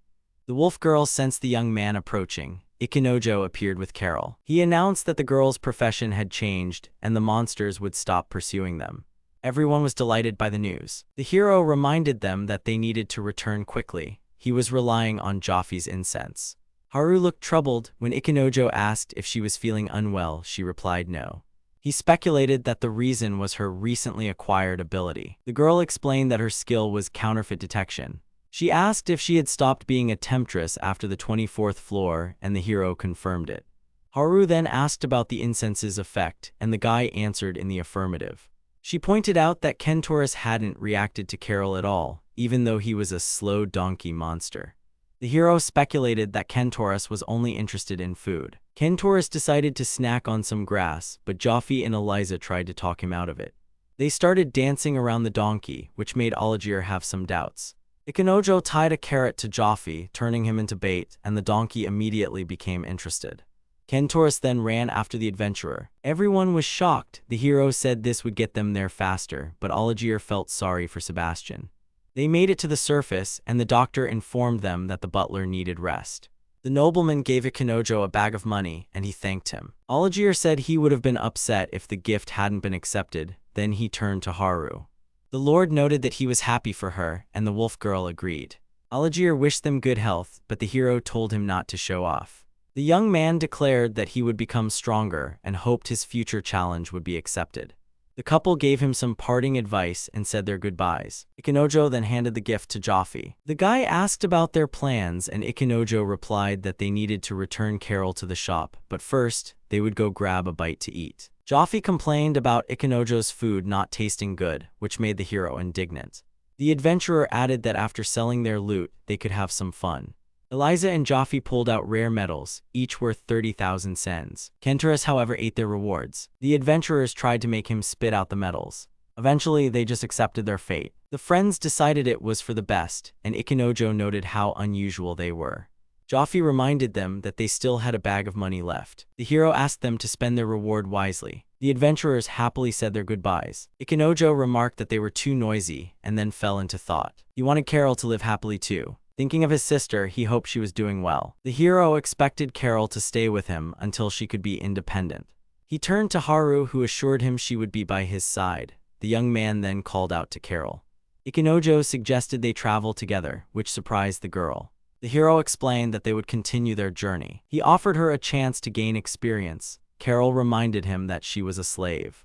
The young man told her he had enough money for her ransom. He pointed out that carrying their belongings wouldn't be an issue since he had his item bag. The hero assured her that she would save up the necessary amount and then be able to open her own shop. Carol was hesitant. He suggested she think about it as they were leaving tomorrow. Ikenojo promised to explain her change of profession, and the girl thanked him. The young man remembered the friendship ring. Haru offered to go after it, but he declined. They arrived at the shop, and Queen smirked at the hero's words. The woman admitted that Carol had brought in the most profit. Ikenojo noticed that the owner was still happy. Queen agreed, saying there was still work to be done. She asked if he intended to buy Carol out. The hero replied that it was her decision. The owner assumed he had the money. Ikenojo stated that he had 100,000 cents. The woman thought they had cheated Gorso, but the young man objected. Queens asked about Haru. She replied that she would be her master's shield. The owner commented that they were cute. She inquired what Ikenojo had done to earn such loyalty. The hero replied that it was nothing special. He realized himself that Haru was loyal to him. The woman chuckled. She said she would sell Carol for 10,000 cents. The young man was surprised by the low price. The owner explained that the girl was now a commoner. Ikenojo asked if she wanted to be a slave trader. The woman told him not to remind her.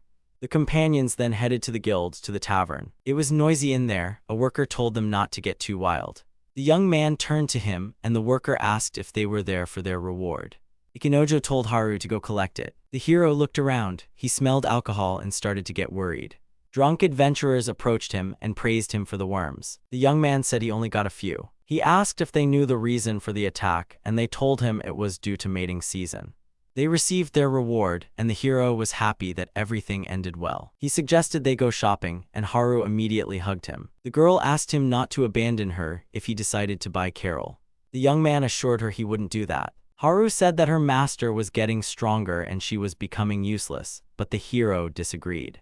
He added that he couldn't manage without her. They were silent for a while, then Haru made a strange sound. The young man realized the wolf girl was drunk. He was surprised she got intoxicated just from the smell of alcohol. He asked a man about a lounge, and he was offered the infirmary. Ikenojo carried Haru there. An employee offered him a drink. The young man accepted and said he wanted to buy something. The man noticed the Minotaur King's ring. The hero said he couldn't trade because of his profession, so the employee stated he would put everything under his companion's name. The appraiser noted that the sum was large. The young man asked if it would be enough to treat everyone. The appraiser confirmed and asked about the meat. The hero requested that it be prepared. The appraiser handed him a mug of beer and asked him to make a speech. The man noted that sometimes serious words are necessary. The hero then stepped out to face the crowd. The adventurers noticed him. One of them asked who he was. A girl replied that he had turned in the most red wool. The hero announced that he had decided to treat everyone. He declared that everything was on him tonight. A silence fell over the tavern.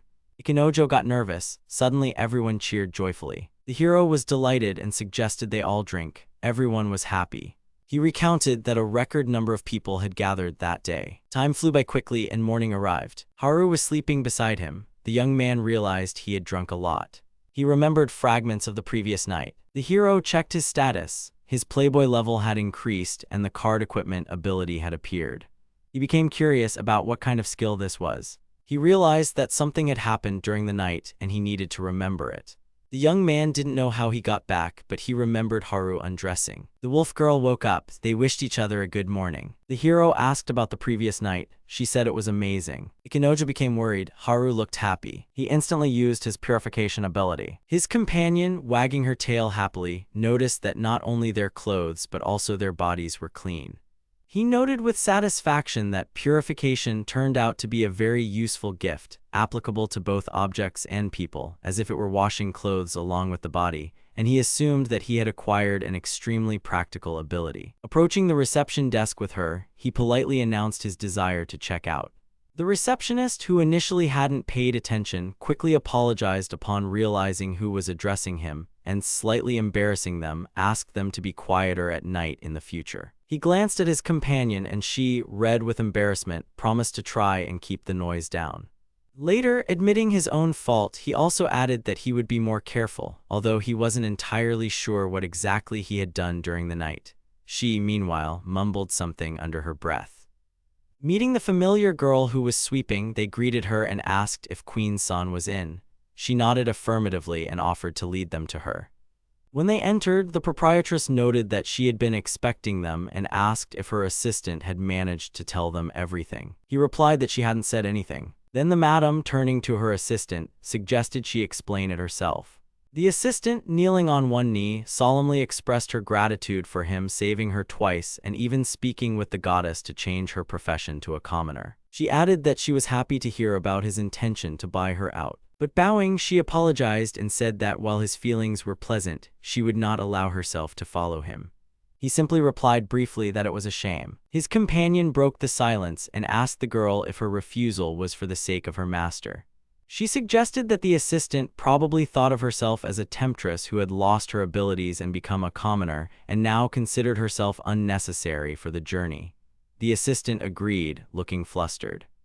Then his companion shared that she herself sometimes had similar thoughts. Her master was so strong that he didn't need her protection, and she too sometimes doubted her own importance. But then she added, if one's value seems lost, as long as they try to prove it, everything is fine. After all, it's easy to think you're not worth being the master's slave, but that only devalues yourself even more. After hearing her words, the assistant quietly mentioned her mistress and relayed her message. If they saw something valuable in the girl, the mistress herself would want to buy her. The mistress confirmed this, emphasizing that the girl first needed to realize her own worth. Then the mistress asked her if she truly believed she could be useful to the master. Trembling with uncertainty, she admitted that she had spent all this time studying the city, its unique goods, local customs, taboos, the origins of races, prices, and in-demand professions. She confessed that she had tirelessly studied, dreaming of becoming a merchant, and unable to hold back, burst into tears, asking when she would finally be able to fulfill her wish. He said admiringly that he didn't possess such knowledge and noted that they planned to explore the world, starting with Murray Grill, but weren't yet sure which path was best to take. He added that it would be wonderful if they were accompanied by someone knowledgeable. His companion immediately supported him, adding that they had been very worried about this. She hinted that they were looking for someone who wanted to become a merchant and knew the way. The mistress also agreed, noting that they might not find more suitable buyers. Touched, the girl, wiping away her tears, passionately declared that she could guide them and would do everything in her power, pleading for them to buy her. The master confidently agreed. The mistress then left, promising to prepare the documents and add a few items as a gift.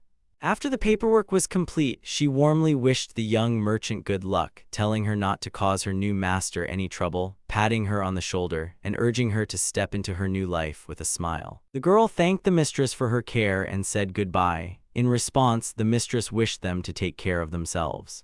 Once they were outside, he suggested they first go to the church to change her profession to merchant. Although he could have done it with his own power, she wouldn't have received a certificate, without which she couldn't work. He then asked which road would be best to take. The merchant replied that they would have to travel by boat from Kobe port. When asked for clarification on which country would be faster, she said both routes were equally long and they could choose between Korat and Dakat. Korat was known for vegetables and Dakat for meat and dairy products, but due to disputes between the countries, they couldn't travel along their border. He asked again which path was better. The merchant, turning to his companion, asked her to step aside and admitted that it was hard for her to decide. Korat tempted her with vegetables and Dakat with meat. The gentleman intervened and chose Dakat, stating that there was nothing better than juicy meat. The merchant supported this, adding that she loved fresh milk, and his companion agreed with the choice. As he walked through the market, he remembered the new ability of the unemployed class. It allowed party members to have a second profession, which would disappear if the party disbanded. He wondered if he should tell the girls. At that moment, he noticed that his companion and the merchant had already become friends and agreed to call each other by their first names. Looking at the merchant, he remembered his younger sister, whom he had left behind in Japan. His companion decided to take care of buying provisions, while he and the merchant discussed their further route. When asked about carriages in Dakat, she replied negatively. They didn't depart from Belisura. He pondered this, as traveling on foot would be too difficult. Then the merchant advised him to buy a carriage with a horse. He told her that before doing so, she should call him by his first name. The girl agreed with a slight bow. He then remembered and asked the young merchant what exactly she was humming during their first meeting and what the song was called. The girl replied that her mother had taught her the song, and it was Bionia from her hometown. She explained that the song's meaning was that if a person continued to improve themselves, they would one day meet a wonderful person. and when she felt down, humming this song made her feel that everything would definitely be all right. He smiled and said that he believed when she grew up, she would one day meet that special person from the song. She made a flustered face and he, confused, asked if he had said something wrong. The girl replied that if he kept saying things like that, he might anger his companion. He laughed awkwardly, agreeing that it could end badly for him, and added that he knew it. The girl noted that the most important thing was that he understood her. Then he told the young merchant not to worry too much, because even if she didn't grow up, there would still be a man who loved girls just like her. She didn't understand his words, only looking at him in confusion, and he felt a strong sense of déjà vu. His younger sister had once looked at him the exact same way. The girl calmly added that he shouldn't take her words to heart, and noted that she considered it perfectly normal if he later understood what she meant. After that, visibly embarrassed, she asked him to take care of her, and he briefly, without extra words, agreed. Later, his companion returned and announced that she had bought food. He thanked her briefly, and she, warmly asking what they had been talking about, gently patted the merchant on the head and assured her that she would always support her, no matter how things turned out. As they stood before the church, he looked at its majestic gates with interest and wondered why the cross was the symbol of the church. He asked the girls if there was a story behind it about a crucifixion, but they replied that the cross symbolized the 4 races living on the 4 continents. He asked again about the 4 races, and his companion calmly explained that they were humans, small folk, dwarves, and giants. Then he inquired about beastfolk, and she said that during the church's founding, elves and beastfolk refused to believe in the goddess and continued to worship the souls of the dead, which is why they weren't included among the 4 races. Next, noticing various symbols on the gates, he asked about their meaning, and he was told they indicated the priest's race and level. 1 star meant the priest was human, while 2 stars allowed for a profession change to a swordsman or mage, meaning the choices were limited and not arbitrary.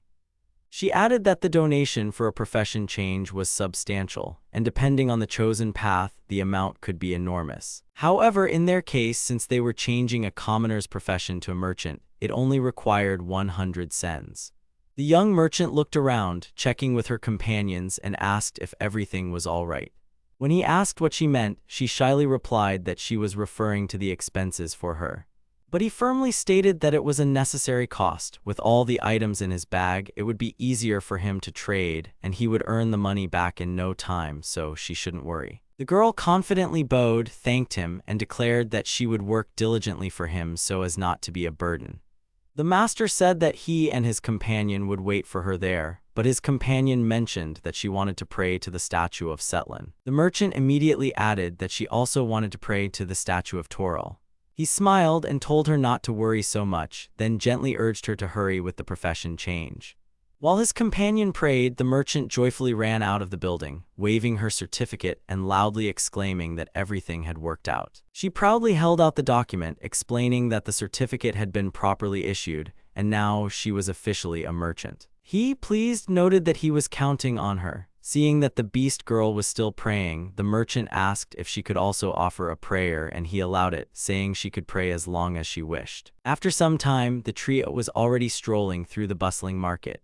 The master was a bit downcast that he had asked his companion to arrange for a cart, and now, simply following her, he felt lonely. He felt more like the merchant's bodyguard. He wasn't knowledgeable about trading, and so he decided to observe carefully.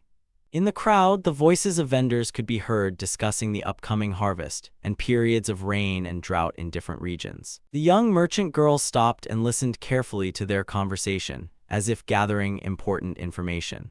However, he knew nothing about the area or current affairs, so he didn't understand the gist of what he heard. He then asked her what could be sold for the most money in Dakat. The girl said she needed to think, and after a short pause, she replied that it was usually salt. She explained that Dakat was far from the sea and had few salt mines, so salt from the lake in the eastern part of the city could be sold there at a high price. He then suggested buying some salt, and they headed to the shop. But there, the merchant girl unexpectedly declared that instead of salt, they would buy spices. He leaned closer and whispered, asking for the reason. She explained that the cold weather would arrive earlier than usual this year, and most merchants would send salt to Dakat. Additionally, monster meat would be salted after a 2-week horse race, and the market would be flooded with salt, causing the price to drop sharply. At the same time, the quantity of common seasonings would decrease, and a lot of spices would be used to cook meat during the race. Consequently, the demand for spices would increase, making them a more profitable purchase. The shopkeeper, overhearing their conversation, confirmed her words and said the girl was absolutely right, as even selling salt wouldn't cover all the transportation costs. The master then replied that he fully trusted the merchant girl and relied on her. He asked how much they should buy, and the girl asked the shopkeeper to recommend the quantity. The shopkeeper said 5 barrels for 25,800 cents. He confidently agreed, even though he still didn't understand anything internally. The girl finally decided to take the goods and added that they also needed iron for 34,200 cents. When asked if it should be in ingots or ore, she asked to see the ore. The shopkeeper, assuming they had a large cart, readily showed the goods, even though in reality, they were using an ordinary vegetable sack. The girl carefully examined the iron, and the shopkeeper added that she could offer a discount, 28,700 cents for 7 boxes, as supplies were low. But the merchant girl, looking at her suspiciously, asked if she knew about the new vein recently discovered in the western mine, and that iron would soon start filling her shop. The shopkeeper was impressed by the girl's knowledge and softened, saying she was willing to sell for 28,000. The girl, however, proposed lowering the price to 45,000 for everything. The shopkeeper objected that this was too little, and the master was even embarrassed by the girl's determination to reduce the price by 10,000. But the girl confidently stated that the new ore was purer, and judging by her inspection, her words were confirmed. If that turned out to be true, the old stock would sit in warehouses. Therefore, it was better to sell them now. She added that she was sure merchants with sharp ears wouldn't buy ore of that quality, but she was willing to. The seller gave in but still set her limit at 50,000, which the girl confidently accepted. The deal was done. The master was amazed by her negotiation skills. Once everything was finalized and the goods were purchased, he proudly noted that the seller seemed to have inflated the price initially, and she managed to respond instantly, praising her. The girl smiled, saying she was happy to be helpful. He thought she seemed to have learned a lot about trading, the standards for crates and barrels, how to evaluate ore, and the reasons and quantities for buying steel without overpaying. The girl happily declared that while she wasn't useful in battle, trade would be her own battlefield. He felt confident that everything would be fine, even if he wasn't around one day. She told him he could rely on her, and he replied that his merchant was a very dependable person. They bumped fists in agreement. After that, he suggested they go see the beast girl, confident that she had chosen an excellent carriage. On the outskirts of the farm, they spotted their companion standing next to a large horse. She thanked them for waiting. A carriage stood nearby, and they asked in admiration if they had enough money for it. Just then, the farm owner came out and asked which of them was the master. He was about to object that the carriage was too expensive, but the old woman interrupted him, saying she would be happy if they took her white horse. She explained that it was a beautiful but the most unruly horse on the farm, never getting along with anyone, and she was even planning to put it down for meat. However, when the beast girl approached, the horse bowed its head, showing submission. The old woman said it was probably fate, and she wanted to entrust the animal to them. The young merchant immediately realized that the money saved on the horse could be used to buy the carriage.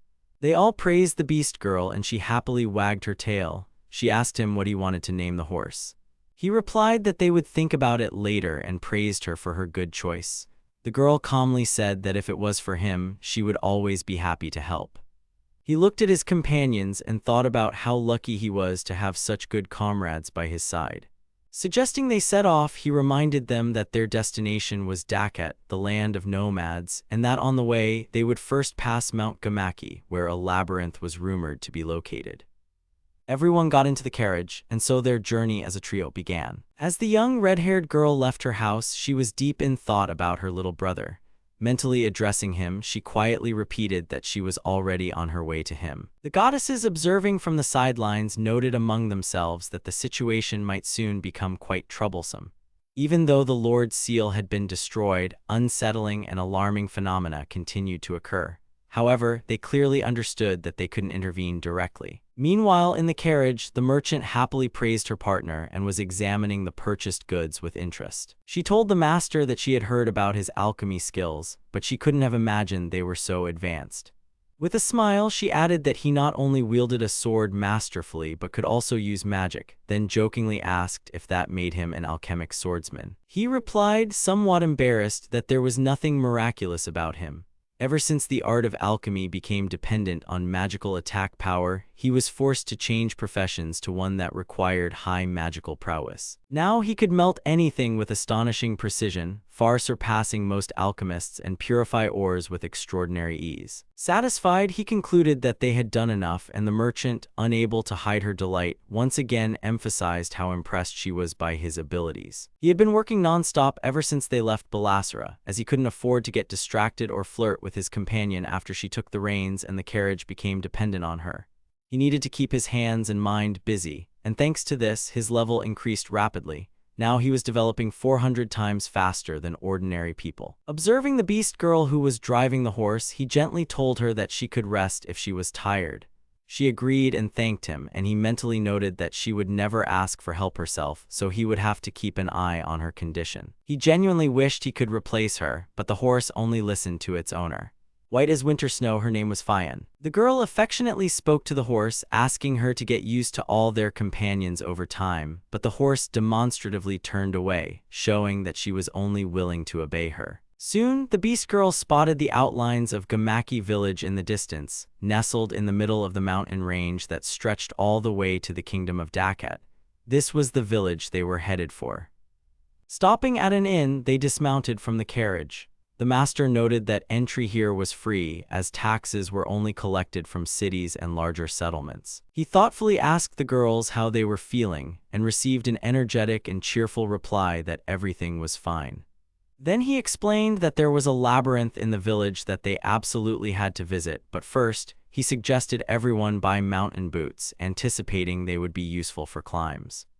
The girls replied that they were comfortable as they were, but he persistently insisted on the purchase.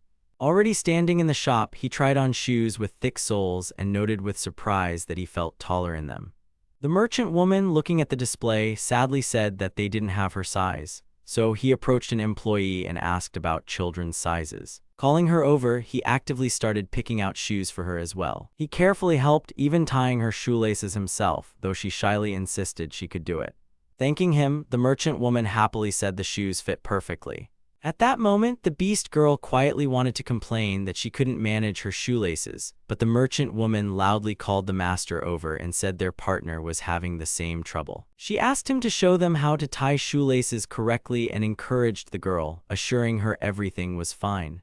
The girl calmly sat down while the master helped her with the laces, wondering to herself if she was happy with her new shoes. Thanking him, the beast girl cheerfully asked how her new boots looked, and the master replied that they looked absolutely wonderful. The girls happily hugged, and he confidently declared that they were now ready for the labyrinth. Standing at the labyrinth's entrance, they saw a stone staircase and decided the passage led upwards. As they ascended, the master mentioned he'd heard that labyrinths are sometimes created in the form of a tower, not just dungeons, though it's quite rare. In reality, there were many types of labyrinths, so he asked his companions to disregard his status until their exploration was complete and to move cautiously. As soon as he noticed a monster lunging at them, he managed to warn them, but the beast girl sensed it earlier and skillfully dodged the attack. Moving deeper, the master suggested that the labyrinth appeared before the monsters did. The merchant woman agreed, adding that not many people usually live around such dungeons. He then asked if there was a difference between the phenomena themselves, and the girl nodded affirmatively, recounting a story she had once heard. Labyrinths, she explained, exist to draw in and purify miasma, but it's impossible to get rid of it all at once, so the excess accumulates inside. Over time, the miasma clots condense and become monsters. The denser it is, the stronger the monster, meaning the deeper the labyrinth, the more dangerous the enemies. The beast girl, in turn, recalled the teachings of the divine church, which claimed that miasma is born from the evil in people's hearts, and that's why people need to live happily. However, she also remembered the demon lord's words: miasma cannot arise from vague evil. It has other, compelling reasons, and that's why he continued to research monsters. The merchant woman was interested in this alternative theory and concluded that there was still a connection between people and miasma. After all, many labyrinths always appeared near large settlements. Knowing the beast girl's past, she calmly accepted the mention of the demon lord. Suddenly, the master heard a suspicious rustling sound and became alert. The beast girl immediately explained that it was a red toad, its skin covered in deadly poison, and fighting it up close was extremely dangerous. Listening intently, he backed away and decided to attack from a distance. He lifted a huge stone slab into the air and brought it crashing down on his opponent, crushing it in an instant. His level increased, and he gained a new healing skill. Seeing his companion's thoughtful expression, he asked what was wrong. She confessed that her level had also increased, which seemed strange. He just smiled and promised to explain everything once they left the labyrinth. The beast girl, however, warned him of danger. Poisonous slime had fallen from the toad's body. The master then understood why the item wasn't disappearing. She added that touching it with bare hands would lead to poisoning, and only a high-level hunter could safely collect it and gain the dangerous substance collection skill. He sighed, admitting it was impossible for him for now, and asked what would happen if he got poisoned. The beast girl replied that it depended on the type of poison, but in any case, the consequences would be severe. If the poison touched him, they would have to immediately use medicine or healing magic, otherwise they would have to return to the village. After listening to her, he still took out an empty bottle and began collecting the slime with his hands, alarming his companions. After filling the container, he calmly stated that he had done it while they were panicking and begging him to retreat immediately. But his hands never went numb, and shaking them, he casually said that everything was fine. With a smile, he added that he had just mastered healing magic, and now even if they got poisoned, they would be able to handle it.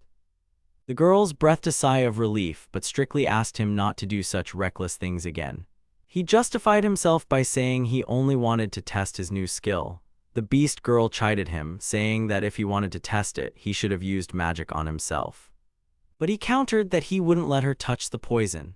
The girl, not giving up, repeated that she didn't want him to touch it, and their argument was interrupted by the merchant. Embarrassing both of them, she loudly said it was clear how much they cared for each other and suggested they stop bickering. She even joked that she was willing to be the guinea pig herself, but his companions quickly reminded her that she was still a child. The master promised that next time he would definitely warn them in advance, as he wouldn't want them to hate him, though in reality, he just wanted to look cool. At that moment, a whistle and a whip crack sounded, and new monsters lunged from the shadows. The master ignited a magical vortex in his hands and defeated them just as brilliantly. His movements were precise and sharp, and his mastery of both sword and magic had noticeably improved. Shouting to the beast girl that one enemy remained above, he left it to her. The girl instantly shot up and defeated the monster, while the merchant proudly watched her companions. Their progress wasn't too difficult, and the loot was pretty good. Upon reaching the boss room, they knew they'd be there for a while, as the labyrinth only had 10 floors. The boss turned out to be a three-headed snake that was emitting poisonous fumes.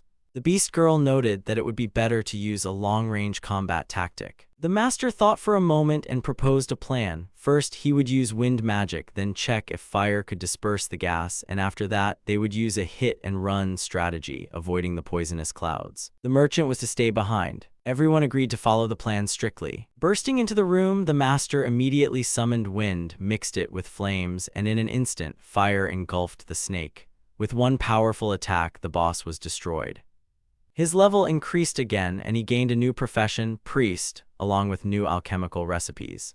From the body of the defeated monster, he retrieved a golden hide. The merchant surprisingly noted that it's usually impossible to use several types of magic at once. He asked her for details and, admitting it was strange, wondered if he possessed a special talent, but decided it would be wise to be more careful and not overuse mixed magic. After walking a bit further, he noticed a figure in the shadows and tensed up, but it was just a statue of the goddess Kakhammer. He jokingly remarked that she looked like an orc, for which he received a bump on the head from the angered goddess.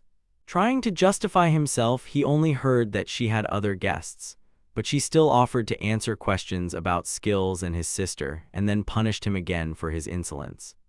The goddess explained that the reason was his ability to combine several professions at once and use magic while switching between them. It annoyed her that he asked, "What does it mean?" It seems so, because even unemployed was a special case, and she had only studied it because some people didn't want to change professions. Finally, the goddess said that he could use his second profession to train his friends so that they too could master different types of magic. To his doubt about whether he should use such a rare gift, the goddess replied that if anyone saw him, he could always say it was her blessing. And about his sister, she revealed something unexpected. The girl had gone to climb Mount Fuji. The master was surprised, but the goddess assured him that everything was fine. Opening the portal, she reached in and pulled out a strange box, their reward for the three of them. Opening it, he began to distribute the loot. And so, the trio of adventurers successfully completed the trial of the Gamaki village labyrinth. The merchant received the explanation skill, the beast girl got the air bow, and he himself obtained lifestyle magic level 2. Among the ruins, the young man said it was time to return to the city, but before that, he turned to his companion with a special request. The master confessed that he had an important secret he could no longer hide. The girl reacted with surprise to his serious tone and cautiously asked what exactly he was talking about. The young man unexpectedly called the goddess by name, which caused her genuine astonishment. He insisted on the seriousness of the conversation, making it clear that what he was hiding was of immense importance. The young man admitted that it was hard for him to constantly conceal his skill from his friends, and he worried that one day he would have to lie. The goddess assured him that everything depended only on his trust, and then, without tolerating hesitation, she literally pushed him forward, forcing him to speak. He opened up and confessed that he didn't belong to this world at all and was from a distant country called Japan. Hearing the confession, the merchant repeated his words in confusion, stunned by the unexpected revelation.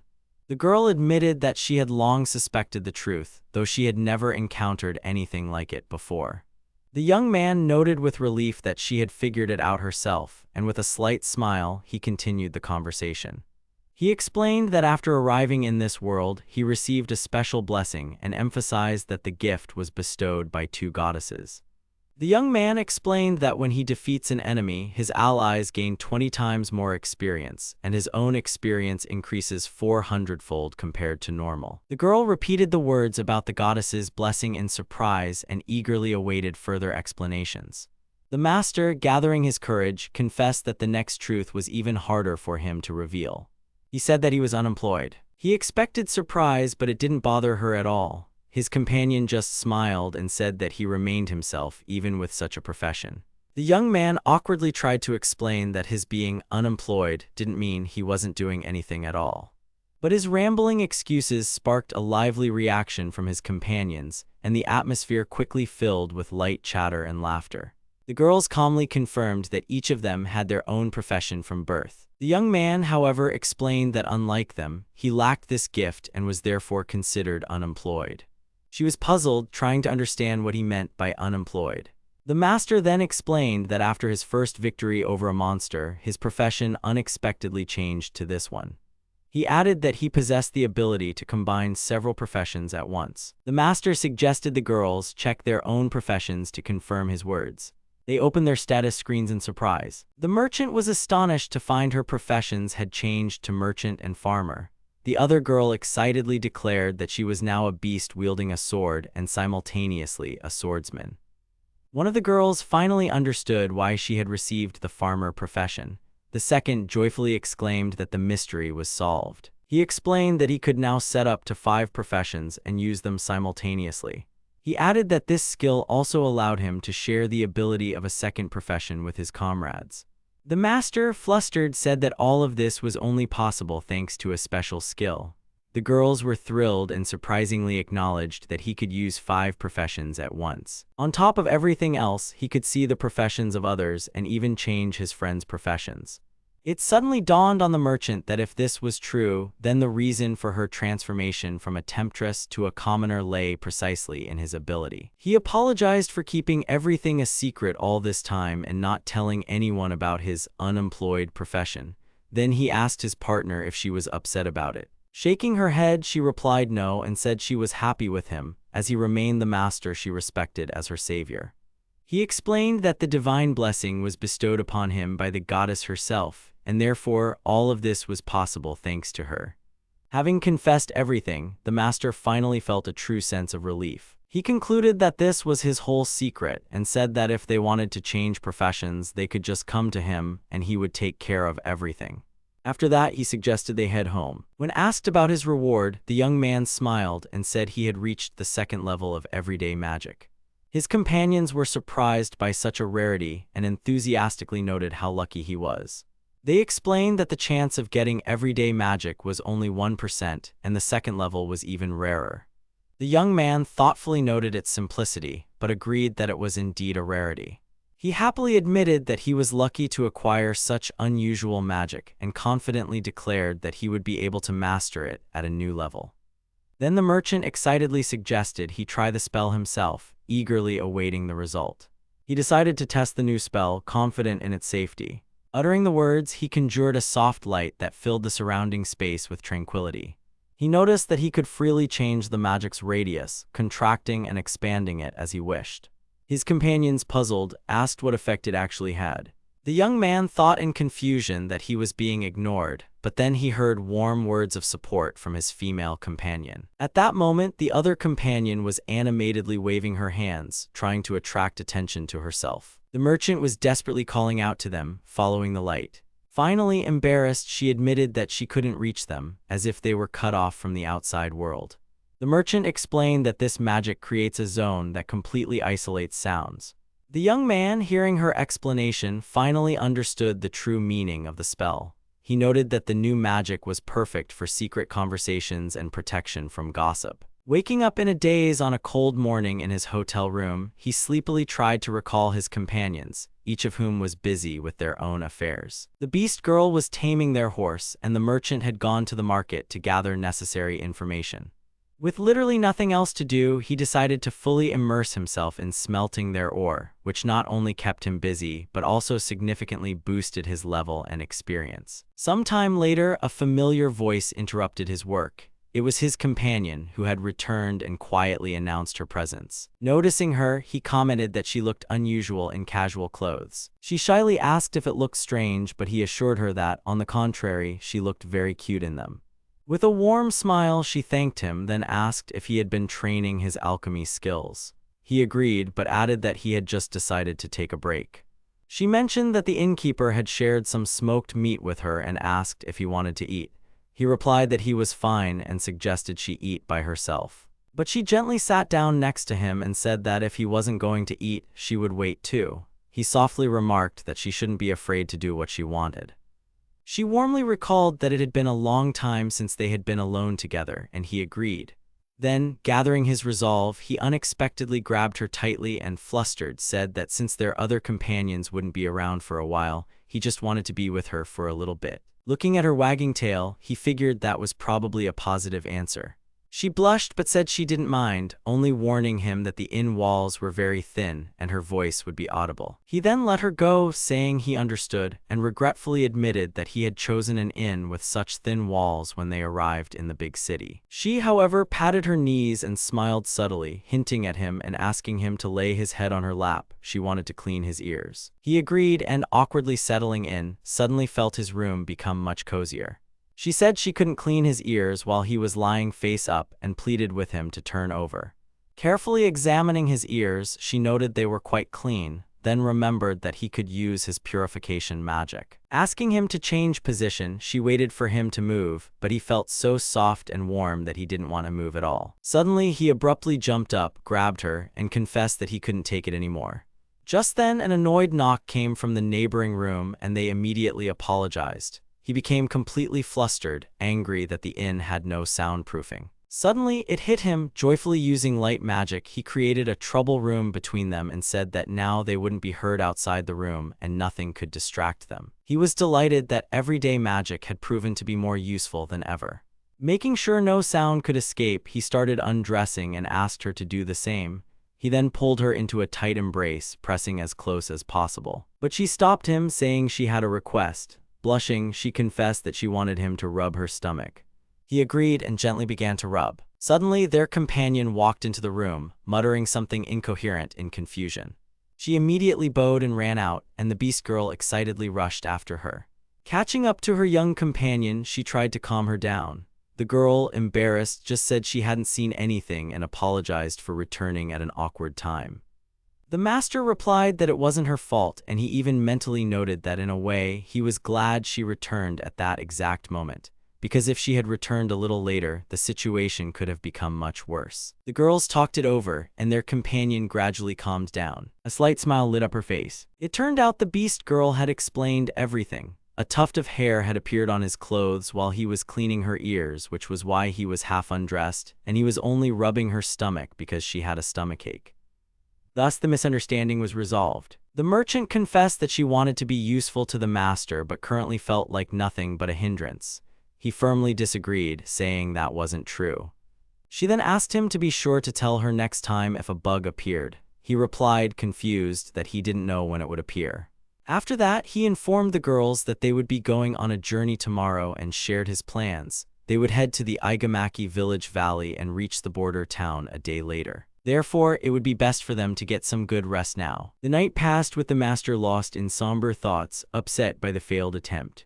The next morning, they set off. He reminded them that they needed to climb the mountain and be ready before sunset. Time passed quickly, and stopping along the way, they found a perfect spot for camp with a picturesque view. He also told them that he didn't know what events awaited them and that the supplies bought in town might quickly run out. They would have to learn to provide food for themselves. To test everyone's abilities, he suggested they split up and search for provisions.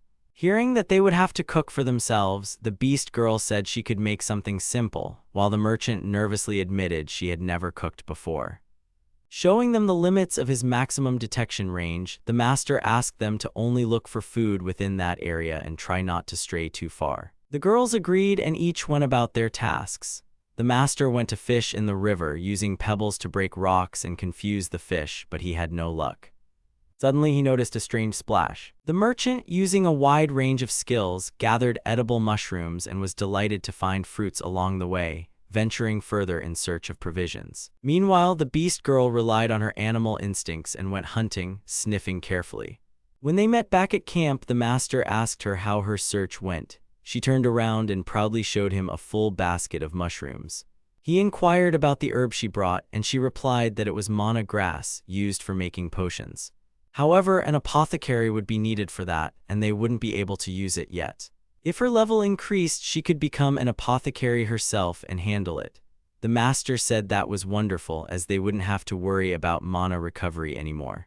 She then noted that the grass was poisonous and should only be consumed as a last resort, to which he replied that he hoped such a situation wouldn't arise. She then emphasized that the grass was known for its bitter taste. He said he hoped to avoid having to use it. Afterwards, she asked how his fishing went, and he admitted he hadn't caught any fish, but he had pulled something resembling a soft-shell turtle from the river. He excitedly suggested it was a rare monster. The girl responded that the turtle only looked unusual. Its strength was weaker than steel, but its shell was prized for its beauty and could be expensive. He asked if the turtle was tasty, but the merchant said its taste was awful, though not entirely inedible. He replied that he would save it for a last resort. The merchant nervously noted that the beast girl was taking a long time. The master said he knew she had gone upstream, but nothing else was known. Soon they saw her return, covered in mud. Apologizing for the delay, she explained that the blood on her was not her own. The monster she caught turned out to be quite agile, and she had to hunt it for a long time.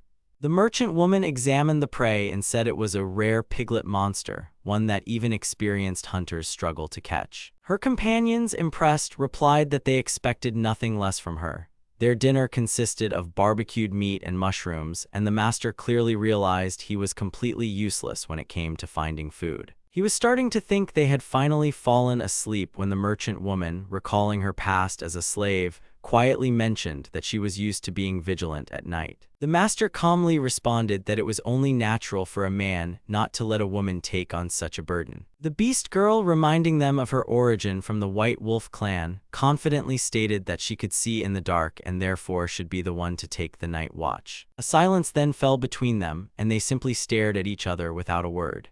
Finally, he informed them that they would be driving the carriage tomorrow, so they needed to get some proper rest tonight. In the end, the master and the merchant woman still took turns on watch during the night, and before going to sleep, he used purification magic, once again realizing how practical everyday magic could be. Sometime later, the merchant woman reminded the master that it was time to switch. He agreed, telling her she could rest properly. Stepping out of the carriage, he stretched lazily and, yawning, gazed at the campfire flames for a long time. He remarked with indifference that it turned out to be much more boring than he had expected. Suddenly, the merchant woman's appearance beside him put him on alert. He asked what was wrong, and she calmly replied that everything was fine, she just wanted to talk. But he reminded her that he had told her to rest, and she apologized guiltily. He warned her that she might not feel well tomorrow, but she energetically countered that everything would be perfectly fine. He then thought that she was probably long accustomed to it. He invited her to sit down next to him, and she happily agreed. With a smile, he noted that sitting on watch was incredibly boring, but she replied that it was much better than if something were to suddenly happen. Unexpectedly, she asked him to look into the distance, pointing at the bottomless, starry sky. He said the stars were astonishingly beautiful, and together they watched them.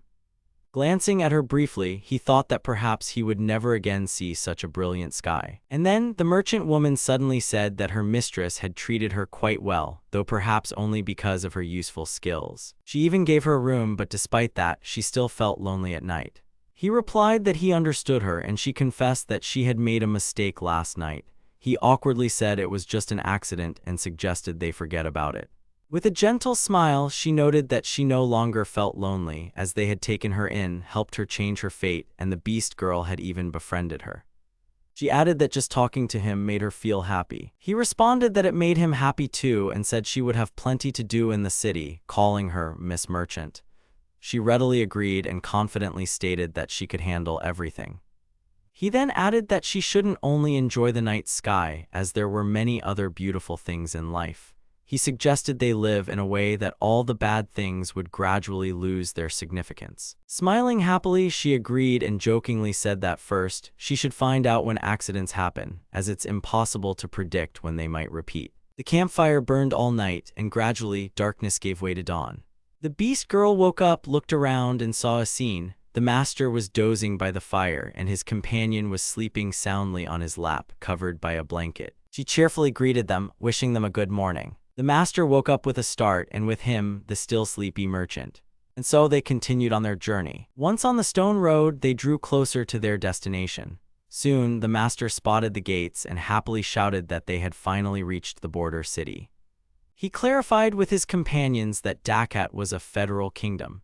The merchant nodded affirmatively and explained that if you looked at a map, there were only 3 major cities in the kingdom: the northern and southern border cities and the capital, Felwit. She added that Dakat was comparable in size to Drandal, where they had already been, and the master was surprised at how large the kingdom was with so few cities. The merchant continued, saying that besides the cities, there were about 20 nomadic villages, so while traveling through the steppes, they would surely come across at least one. Furthermore, maps of these villages were available in the border cities and the capital, and they were updated daily, so they wouldn't have any problems with accommodation. He asked if that meant the villages were constantly moving.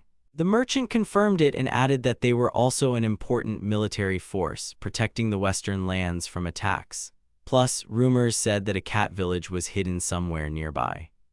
The master didn't quite understand and asked again if she was talking about monsters. He was thrilled and said it would be great to find her, then immediately asked about taxes, assuming there would be a toll to enter the border city. The merchant girl looked down, disheartened, and said he would have to pay for them too. But he replied that it was no big deal and he didn't mind paying taxes. He asked his companions how the experience gained from paying taxes would be distributed. The merchant girl thought for a moment and replied that, as far as she understood, non-combat experience wasn't shared among everyone but went directly to the person who paid. The master listened to her, nodded, and saying he understood, concluded that he didn't see much point in them changing jobs just for that. After that, he asked where it would be better to spend the night, in Arundel's inn or in Dakat. The merchant girl smiled and explained that both options were good, and what's more, the prices were roughly the same. Arundel is famous for its freshly caught fish, while Dakat is known for its delicious meat dishes. The master noticed the beast girl's tail twitch slightly and give a small nod, understanding it was a sign of agreement. He suggested they stay in Dakat, and she agreed, adding that she had heard about the beauty of the border bridge and something else she was eagerly looking forward to.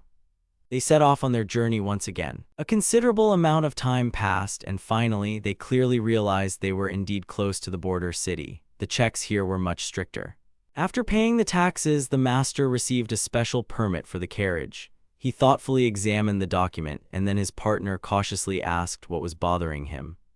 The master replied that he was surprised. His resident level hadn't increased after paying the tax, even though the amount was only 200 cents. The merchant girl explained that the level only increases if it was low. At a sufficiently high level, it no longer has an effect. Then, pausing, she clarified that logically the experience should have increased 400-fold, and she asked what his current resident level was. The master thought for a moment and replied that it was, he believed, 72. Hearing this, the merchant girl gasped so dramatically that she could barely catch her breath. He remarked with slight awkwardness that she looked as if she were using a room of tranquility. The merchant girl admitted that she had never heard of such a high resident level. The master calmly said that it was all thanks to the beast girl. He added that they hadn't paid taxes in the millions yet, and that would also play a role. The beast girl smiled and said she had fun, and if the goddess didn't mind, she would play roulette again. The master agreed, adding that if the opportunity arose, they could try again, but on a smaller scale. He also noted that it wouldn't be a big deal if they didn't try to hit the jackpot.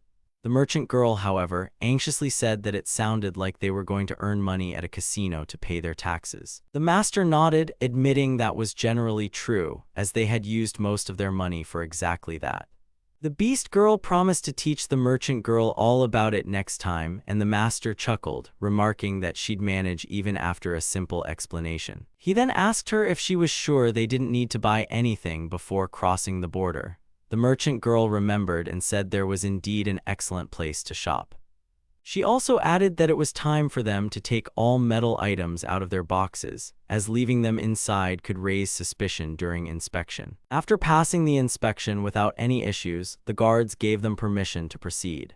At this point, the master's resident level rose to 73. However, the guards still warned them to be more careful when crossing the bridge, as it was no longer Arundel territory. The master never fully understood what they meant by "be careful," and so they found themselves in the midst of a bustling and lively market.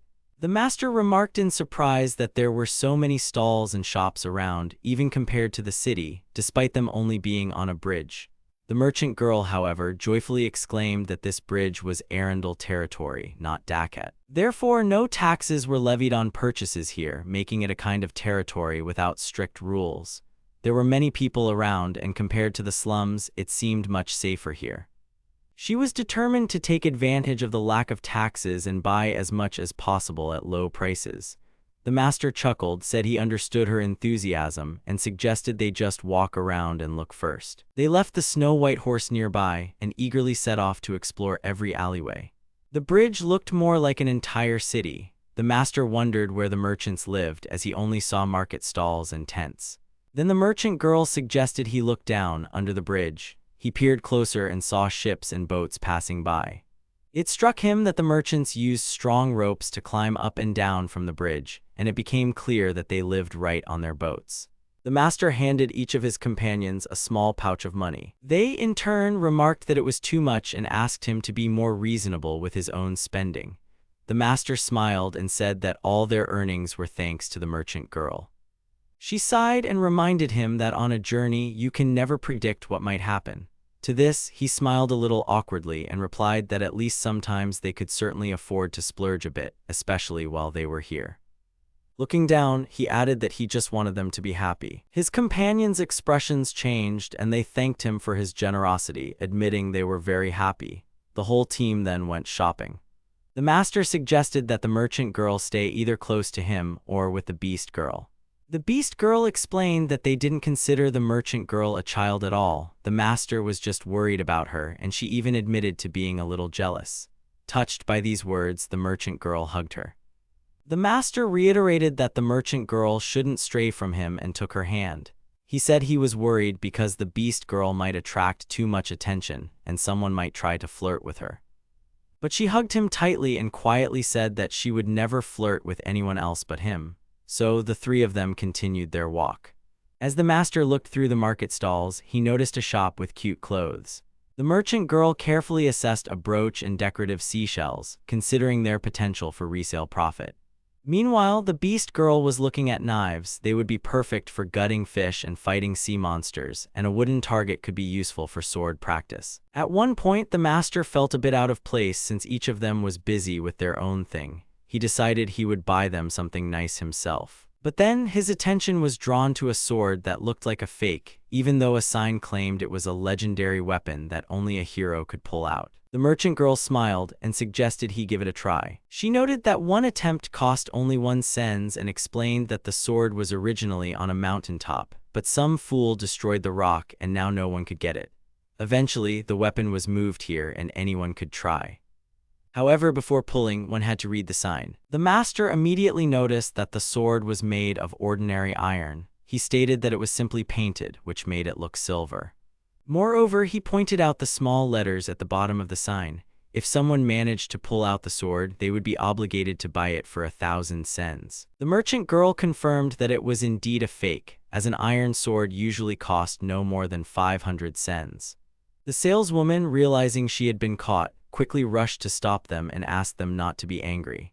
She quickly excused herself, saying that this sword was only used for testing and could only show whether a person was worthy of a real weapon. Taking down the sign, she hastily declared that she now had a new legendary sword that could enhance its owner's skills.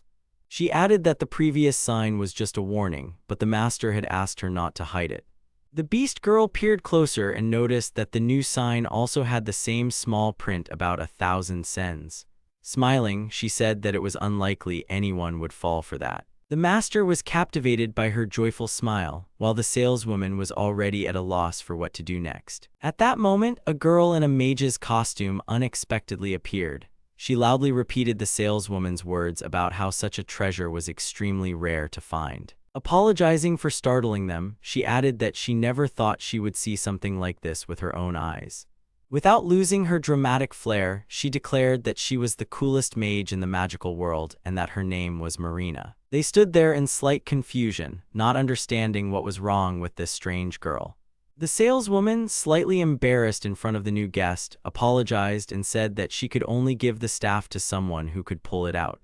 The mage confidently asked for permission to try. She happily agreed and suggested the mage try her luck. The master, not hiding his suspicions, quickly warned her that the staff was most likely a fake, but the mage didn't listen and decided to try her luck anyway. She strained and tried with all her might, but eventually gave up, admitting that it was impossible for her. Falling to her knees, the girl sighed in disappointment and, glancing at the master, hinted that even if she were willing to pay 50,000 for the staff, no one would be able to pull it out for her anyway. Hearing the amount, the saleswoman's eyes lit up. She exclaimed that they would gain a huge profit, as after paying only 1,000, they would receive incomparably more. The saleswoman immediately joined the conversation and, as if trying to bribe the mage, declared that only today she was willing to make an exception and offer one free attempt. So both of them, the saleswoman and the mage, began to persuade the master to try. He asked the girl with doubt if she was truly a mage. She proudly confirmed it and said that she could demonstrate spatial magic and summoning magic if he wanted to be convinced. His companions were surprised to hear such a confession and noted that it was an extremely rare and unique skill. For them, it was the first time meeting someone capable of such a feat. The mage, blushing, clarified that she wasn't saying this to boast, but she was pleased to share it after their words. Striking a pose, she asked everyone to watch her carefully, declaring herself a great wizard. Instead, she just performed a simple children's trick. Then, as if nothing had happened, she warned them that this was just the beginning of a true miracle. Smiling, she declared that she would show them the best magic in the world. She displayed an empty hat, covered it with a plain cloth, and then, addressing the king of the sky and reminding him of a pact made in that place and at that time, she dramatically unveiled the cloth. Several birds flew out of the hat, chirping cheerfully. The master, however, was disappointed. In his opinion, it was just a common stage trick, albeit neatly executed. The sorceress, puzzled, asked what he meant by calling her magic a trick, and even the beast girl echoed her question. He then calmly explained that it wasn't magic at all, but sleight of hand, hiding a dove in one sleeve and producing it as if it appeared from nowhere. Ultimately, her act resembled a clown's performance, not sorcery. While the girl was frantically trying to catch the scattered birds, the beast girl noticed a slave collar around her neck. She stated that a contract with a slave without the master's consent cannot be official, and many exploit this loophole for deception. The master immediately realized that both the sorceress and the saleswoman were working together, revealing themselves to be common swindlers. The saleswoman, realizing they had been exposed, admitted defeat and suggested they just forget everything since no one was harmed. But the master replied that such words were not something a swindler had the right to utter. She brazenly retorted that they were good guys and cited the silly-looking couple who had previously eagerly believed every word and bought junk at high prices. Gathering their merchandise, they announced they were leaving. The beast girl, watching them, noted that they didn't seem to feel any guilt at all. The swindlers merely added that they hadn't technically lied. The staff really did enhance magical power, even if only by 1%. The master clarified, so they were using wordplay. The saleswoman then turned to her partner, the sorceress, asking if she had seen the luggage, as the bag with the matabi was missing. The girl confusedly replied that the bag should have been there. They started asking a neighboring vendor, who said he saw a donkey carry off the bag, thinking it was its burden. It suddenly dawned on the sorceress, that same silly couple who had happily bought their goods had been with a donkey. Her friend reminded her that this was a lawless place and said they couldn't give up. The sorceress then cried out that the bag didn't just contain useless items, there was something important in it, and now those people might face something terrible. The three travelers silently watched the argument unfold. They were about to leave when the saleswoman stopped them, saying she noticed their reaction to the word donkey. She insisted they tell her everything they knew, even promising to give them the staff. The master, giving her a cold look, replied that he didn't need the staff. But the saleswoman kept pleading, so he calmly told her that people with a donkey were likely not thieves, and she should be more lenient with them. Hearing his explanation, she got angry and declared she would beat them once she found them. However, noticing their stern gazes, she quickly corrected herself as if it were just a joke and added that she would talk to them peacefully. Thanking him for the tip, the swindlers rushed off to find their luggage. Suddenly, the mask flew off the sorceress's face, revealing an adorable girl. Embarrassed, she covered herself with her hat, waited for her partner to return the mask, and breathed a sigh of relief. She mumbled that the super magical power of this mask lay in its super magical cuteness, meaning she couldn't be herself without it. Her friend quickly reminded her it was time to go, and as they left, she still shoved the staff into the master's hands. He didn't have time to say anything before they disappeared into the crowd. After standing in bewilderment for a while, he turned to his companions and said that after they finished their shopping, they would head to the kingdom of Dakat. Soon, they arrived in Dakat's border town and stopped in front of a new hotel. Going inside, they asked for a room for 3 when suddenly they noticed a whole crowd at the entrance. It turned out to be followers of the great priest Lime. They were demanding rooms be prepared for them. The receptionist, seeing the priest, hastily promised to allocate rooms. The master, however, wondered why these people were acting so arrogantly. The employee escorted them out, and a haughty glance was cast towards the trio. One of the followers disdainfully remarked that one shouldn't expect good service in a hotel where demi-humans stay. The master frowned in annoyance, but the beast girl quickly reassured him, saying everything was fine. He hugged her, and the employee, apologizing, informed them that all the rooms were now occupied. When asked about other hotels, she replied that this was the only establishment in town, but if they didn't mind, she could let them use the stable for free. This offer stunned them. Leaving the hotel, the master admitted that the priest annoyed him. After all, they had arrived first, yet they were bypassed. His companions replied that there was nothing they could do as the priest was a special figure, and added that guests usually booked in advance and they themselves had arrived too suddenly. He just sighed and said there was no need to dwell on it too much. Instead, they should head to the Adventurers Guild as they had some items to sell. So they made their way to the Adventurers Guild. Approaching the counter, he calmly stated that he wanted to sell a few things. The woman behind the counter politely asked him to lay out the items and wait his turn, handing him a numbered tag. She warned that the hall was quite crowded at the moment, so the process might take some time. He took the ticket and sat down with his companions to wait. The girl next to him asked if something was bothering him. He replied hesitantly, not very clearly, that everything was fine and it wasn't that important. As they waited, he couldn't help but recall past incidents where he'd been dragged into trouble at guilds, and he thought with some relief that this time, it would probably be okay. But then he immediately became alarmed, realizing he had just unconsciously raised a flag. His suspicions were confirmed. A group of suspicious-looking guys approached him. With sneering grins, they remarked that two cuties were sitting next to him and said that since he had such charming slaves, he shouldn't have any problems. The girls huddled together in fear, and he, sighing in annoyance, wondered why he was constantly being drawn into unpleasant situations. He noted to himself that there was nothing good about guys who behaved that way towards girls, throwing around dubious compliments. Usually, such people didn't have high levels or decent jobs. Staring intently at them, he assessed their stats. One was a level 21 cat tamer, the second a level 13 axe user, and the third a level 9 swordsman. He tried to convince himself that these were ordinary people, but then he unexpectedly noticed something strange. There really was a cat tamer among them. This could mean he either knew how to talk to cats or fought with their help. He became curious about how exactly that worked and barely managed to stop himself from asking directly. But he reminded himself in time that the main thing now was to minimize the problem. Calmly and reservedly, he said he didn't want to cause a fuss and explained that the two next to him were his precious comrades, so he asked them to step away. The guys laughed and replied that if he was their master and didn't want trouble, he should do them a favor, and then they would let him go. The girls tensed up, and the beast girl even got angry and was ready to fight. But their master assured them that everything was fine and asked them to leave it to him. He emphasized again that they were tired and wanted peace, politely asking the guys to leave. However, they mockingly shouted that they couldn't just let them leave. The largest of the trio raised his fist, preparing to attack. Their master asked, disheartened, why they simply wouldn't listen to him.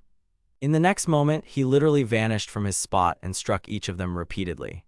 The brawl ended with the opponents crumpled on the ground in defeat. Everyone in the hall turned their attention to what was happening. Leaning over the defeated, he said threateningly but calmly that if they had learned their lesson, they should stop causing trouble for others.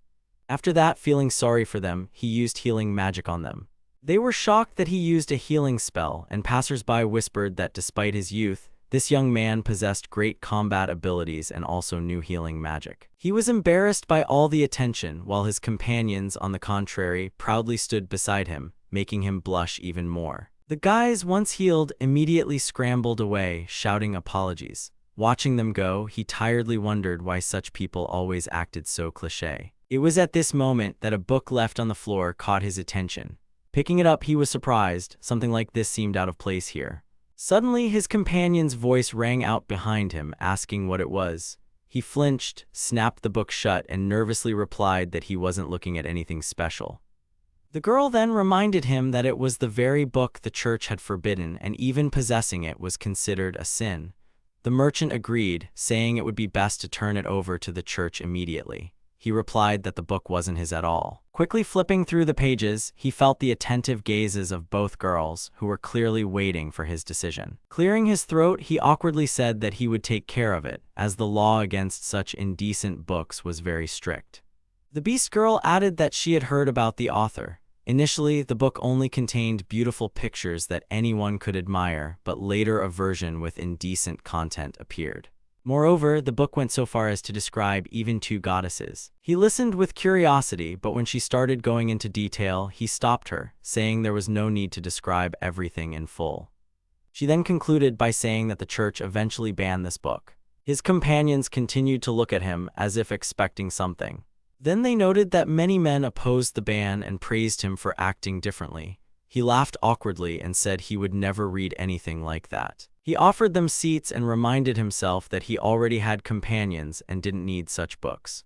He noted that the author was clearly getting into trouble and admitted he was curious to know who they really were. The thought crossed his mind. Since arriving in this world, he had already met many people, and one of them could very well be the author. Then his companion unexpectedly said that the author was most likely Daijiro. He nodded at first, then suddenly exclaimed that it must be a joke. She explained that after sealing the Demon Lord, she spent some time with the hero's party and saw Daijiro drawing books called manga. He even used it as his pseudonym. The master, shocked, remarked that he could be arrested for that, but the girl just smiled distractedly and said she didn't think the church would arrest anyone from the hero's party, and she was sure everything had been quietly settled. The merchant added that Daijiro had hidden fans with their own strange catchphrases. She admitted she had never met them, so she didn't know all the details, but she herself would like to take a look at this book, even though it was forbidden. Completely flustered, the master asked them to stop the discussion, saying there were things in the world better left unknown. He suggested that such a thing was a sin committed by someone from another world. Then he remembered he wanted to ask something else and inquired if they had ever heard of the profession cat user. The girls pondered, discussing whether cats could be used as weapons in combat. He thought it was too versatile a job and asked what its requirements were. One of the girls confidently stated that she could gather more information if she went alone. In the end, they decided it would be safer to search together, even if it took longer. He warned her not to take unnecessary risks and to retreat if there was danger. The merchant cheerfully agreed and ran off to gather information, leaving the others slightly confused. After she left, he, slightly panicked, asked the beast girl to hold his hand, fearing new rude people. She happily agreed and squeezed his palm tightly, making him blush even more. At that moment, it was their turn. The worker again invited them over and, playfully noting that they looked very close, handed them a bag of coins. The amount was much more than they had expected. Looking at their earnings, the master thought with annoyance that it would have been better if they could have stayed at an inn. The girl next to him agreed, nodding slightly. She awkwardly called out to him and, embarrassed, said she was happy when he was happy. He patted her on the head and replied that he was also happy when she was happy. Then she resolutely said she wanted him to be even happier, and he thanked her for that. Just as she was about to mention the book they had discussed earlier, their merchant returned, waving cheerfully. He asked her what exactly his companion had wanted to say, but she brushed it off, saying it was nothing special. They asked the merchant if she had managed to find out anything useful. She replied that there wasn't much information. Everyone was only talking about the priest lord planning to visit the city. Against the backdrop of such a rumor, minor gossip doesn't even get discussed. However, she added that there was a curious rumor: a group of heroes was also arriving in the city. The beast girl flinched when she heard that. She remembered how, after defeating the demon lord, her father was executed and she was sold into slavery. Even though she was helped later, the memory remained. She said she was fine, but her master, stroking her head, noted that she didn't have to meet them if she didn't want to. She thanked him but still insisted that she wanted to see them herself. He asked if she knew the hero by sight, and she confidently replied yes. He then said there would be no problem finding them and asked the merchant where they were last seen, but she apologized, saying she hadn't been able to find out. She suggested that the hero was also gathering information, and if they went to a crowded place, they would be more likely to meet him. The master agreed that the Adventurers Guild was ideal for gathering information and also suggested checking the shopping district or the city center. The girls agreed that this was a good option. Suddenly, the door burst open loudly. A group entered the hall noisily, the very group they had just been talking about. One of them stepped forward and introduced himself as this world's hero. The master noted that he looked quite young, despite already holding such a grand title. His name was clearly Japanese, and the master speculated that the young man might be from the same world as himself. He introduced himself in return, but then suddenly realized this kid wasn't a hero at all, but a level 39 Holy Knight. The master pondered if his true class was Holy Knight, then he was most likely not a bad person, but he didn't understand why he had lied and called himself a hero. Addressing him as Holy Knight, the master directly asked why he had introduced himself as the hero. He replied that technically he was indeed a Holy Knight, but he was used to calling himself the hero. The master was impressed by his honesty and composure. He asked if Holy Knight was his main class. The young man calmly replied no. The master was then completely convinced that this guy was definitely not from his world, and mentally advised him to be more careful. When asked about the purpose of his visit, the young man replied that since he called himself a hero, he was obligated to save those in need. The master didn't understand these words and asked again. The Holy Knight then pointed upwards and asked for the slaves to be freed first. The master just snorted in confusion. Ku urgently pleaded with Ikenoji, demanding that he free the slave girls. He emphasized that forcing girls to fulfill their master's whims was cruel and that they deserved compassion. Ikenoji reacted with surprise to his words, stating that Ku was against slavery. He explained that he understood Ku's feelings but pointed out that Ku himself had 3 similar slave girls with him. Ku loudly and confidently declared in response that his companions had become slaves of their own free will. He stressed that if they simply asked for their freedom, he would release them immediately. The cleric in training shared her story, saying that he had saved her when she was captured by cruel slave traders. She assured him that she would serve Ku until she repaid her debt. The swordswoman confessed that she had been defeated by Ku in a sword tournament, which was why she decided to become his slave. She added that she wouldn't remove her collar until she could defeat him in a fair fight. The shamaness explained that Ku had saved her native village and said that her collar was proof that she was now with him and voluntarily belonged to him. Ikenoji concluded that Ku performed truly heroic deeds for others, although the swordswoman's story differed from the other girls. Ku emphasized that all his companions had become slaves purely of their own free will, and noted that there was no coercion involved. Ikenoji remarked that his situation with the slave girls was very similar and said that he would also release them if they asked, but added that he respected their own choice. Haru sincerely stated that she wanted to continue staying by her master's side. Carol interrupted the conversation and sharply told Ku not to meddle in other people's affairs. She added that she wanted to repay her master for his kindness and was therefore happy to be his slave. Ikenoji thanked both girls for their words and emphasized that they were his comrades, walking alongside him. Ku expressed doubt, saying that Ikenoji had forced the girls to say such things, noting that he couldn't be fooled. Ikenoji replied to him, pointing out that he was dealing with someone who completely refused to listen to others or understand their words. Ku declared that he only heard one thing, that Ikenoji was doing terrible things to his slave girls. Ikenoji was surprised by his assertion and exclaimed, asking what he considered terrible. Ku pointed his finger at the little girl standing nearby. Carol cried out indignantly, surprised that she was called little. Ku continued his accusations, saying that Ikenoji was forcing Carol to gather information for him in the city. He specified that Ikenoji sent her out completely alone, even though she was still a child who would be in elementary school in Japan. Carol responded to the accusation, saying that she herself had offered to gather information and emphasized that she was not a child at all. Ku regretfully said that she felt sorry for herself and suggested that the slaves were ordered to say things they didn't want to, and that deep down, they were suffering and crying. Carol loudly protested, asking what was wrong with this guy and stressed that she was perfectly fine. Ikenoji calmly explained that it was Carol who suggested gathering some information in town.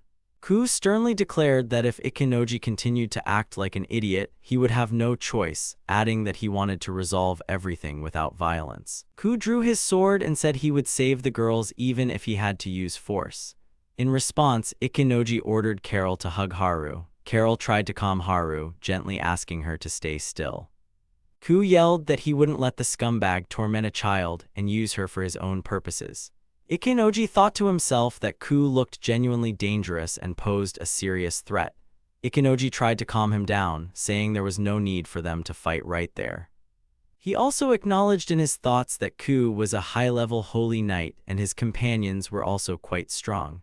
The shaman class could be extremely problematic, so he didn't want to put Haru and Carol in danger over a misunderstanding. Ku then laid out his demands, telling Ikenoji that he needed to listen to them and do as he was told, starting with proving his guilt by ordering the slave girls to tell the truth about what they really thought of him. Ikenoji agreed and told Haru and Carol that they had heard the command. Haru and Carol both replied, confirming they had heard. Ku mumbled in confusion that he couldn't believe Ikenoji actually dared to give such an order.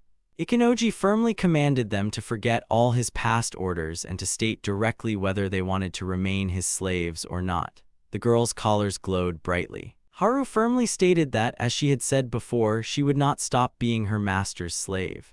Carol also spoke up, saying she felt the same way and reminded everyone that she had become a slave entirely of her own free will. Ikenojo turned to Ku and told him that he had heard the girls answer himself. Ku began to tremble, admitting that the slave collars had worked correctly and realized the girls were telling the truth. He then apologized and asked for forgiveness for the misunderstanding. Ikenojo noted that Ku had made too much noise and said he would forgive him, but only this once. Next time, he was obligated to listen to what others said. Ku, looking dejected, apologized again and said he understood his mistake and was truly sorry. Ikenojo said that everything was fine now and suggested they get along from this point forward. He then asked where Ku had heard such rumors, assuming that some guy had told him he was a bad person. Ku continued to tremble and confessed. Ikenojo directly stated that if Ku was truly a hero, he couldn't just leave that guy unpunished, as he had spread false information. Ku sighed heavily and said he understood the situation, but wanted everything to remain just between him and Ikenojo.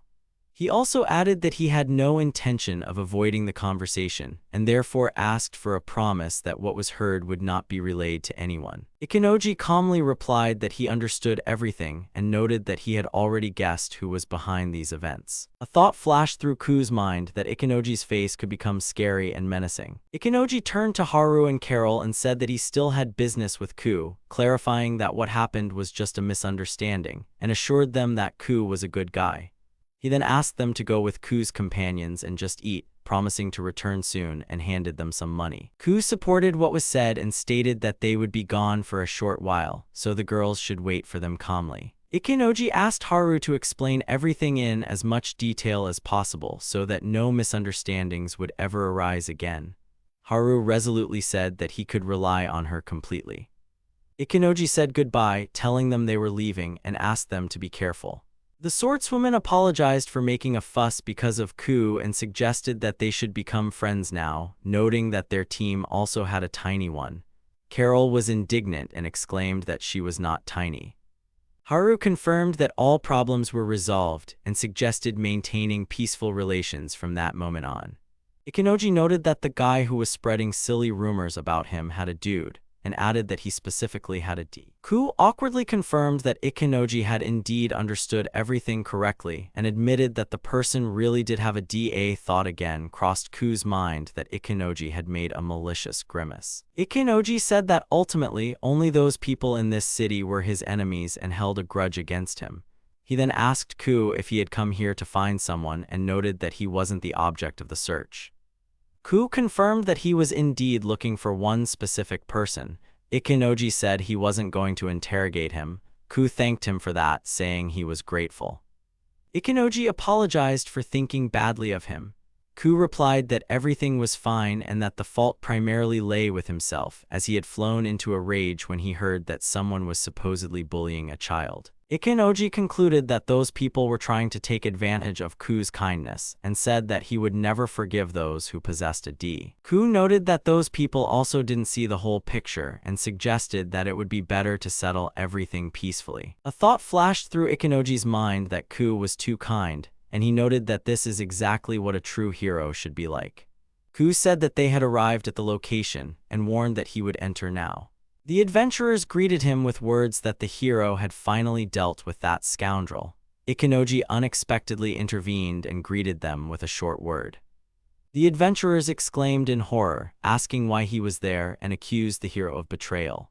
Ku strictly replied that they were the ones who had taken advantage of his trust, explaining that Ikenoji turned out not to be as terrible a person as they had described him, although he admitted that he sometimes looked intimidating. Ikenojo declared himself to be the embodiment of kindness. Ku reassured everyone, saying there was no need to worry because Ikenojo wasn't here for revenge. Ikenojo, with cold seriousness, stated that he was indeed here for that very reason. One of the adventurers noticed a book on the ground, picked it up, and exclaimed that he thought he had lost it. Ikenojo pointed out that it was a doujinshi and said he wanted to read the sequel.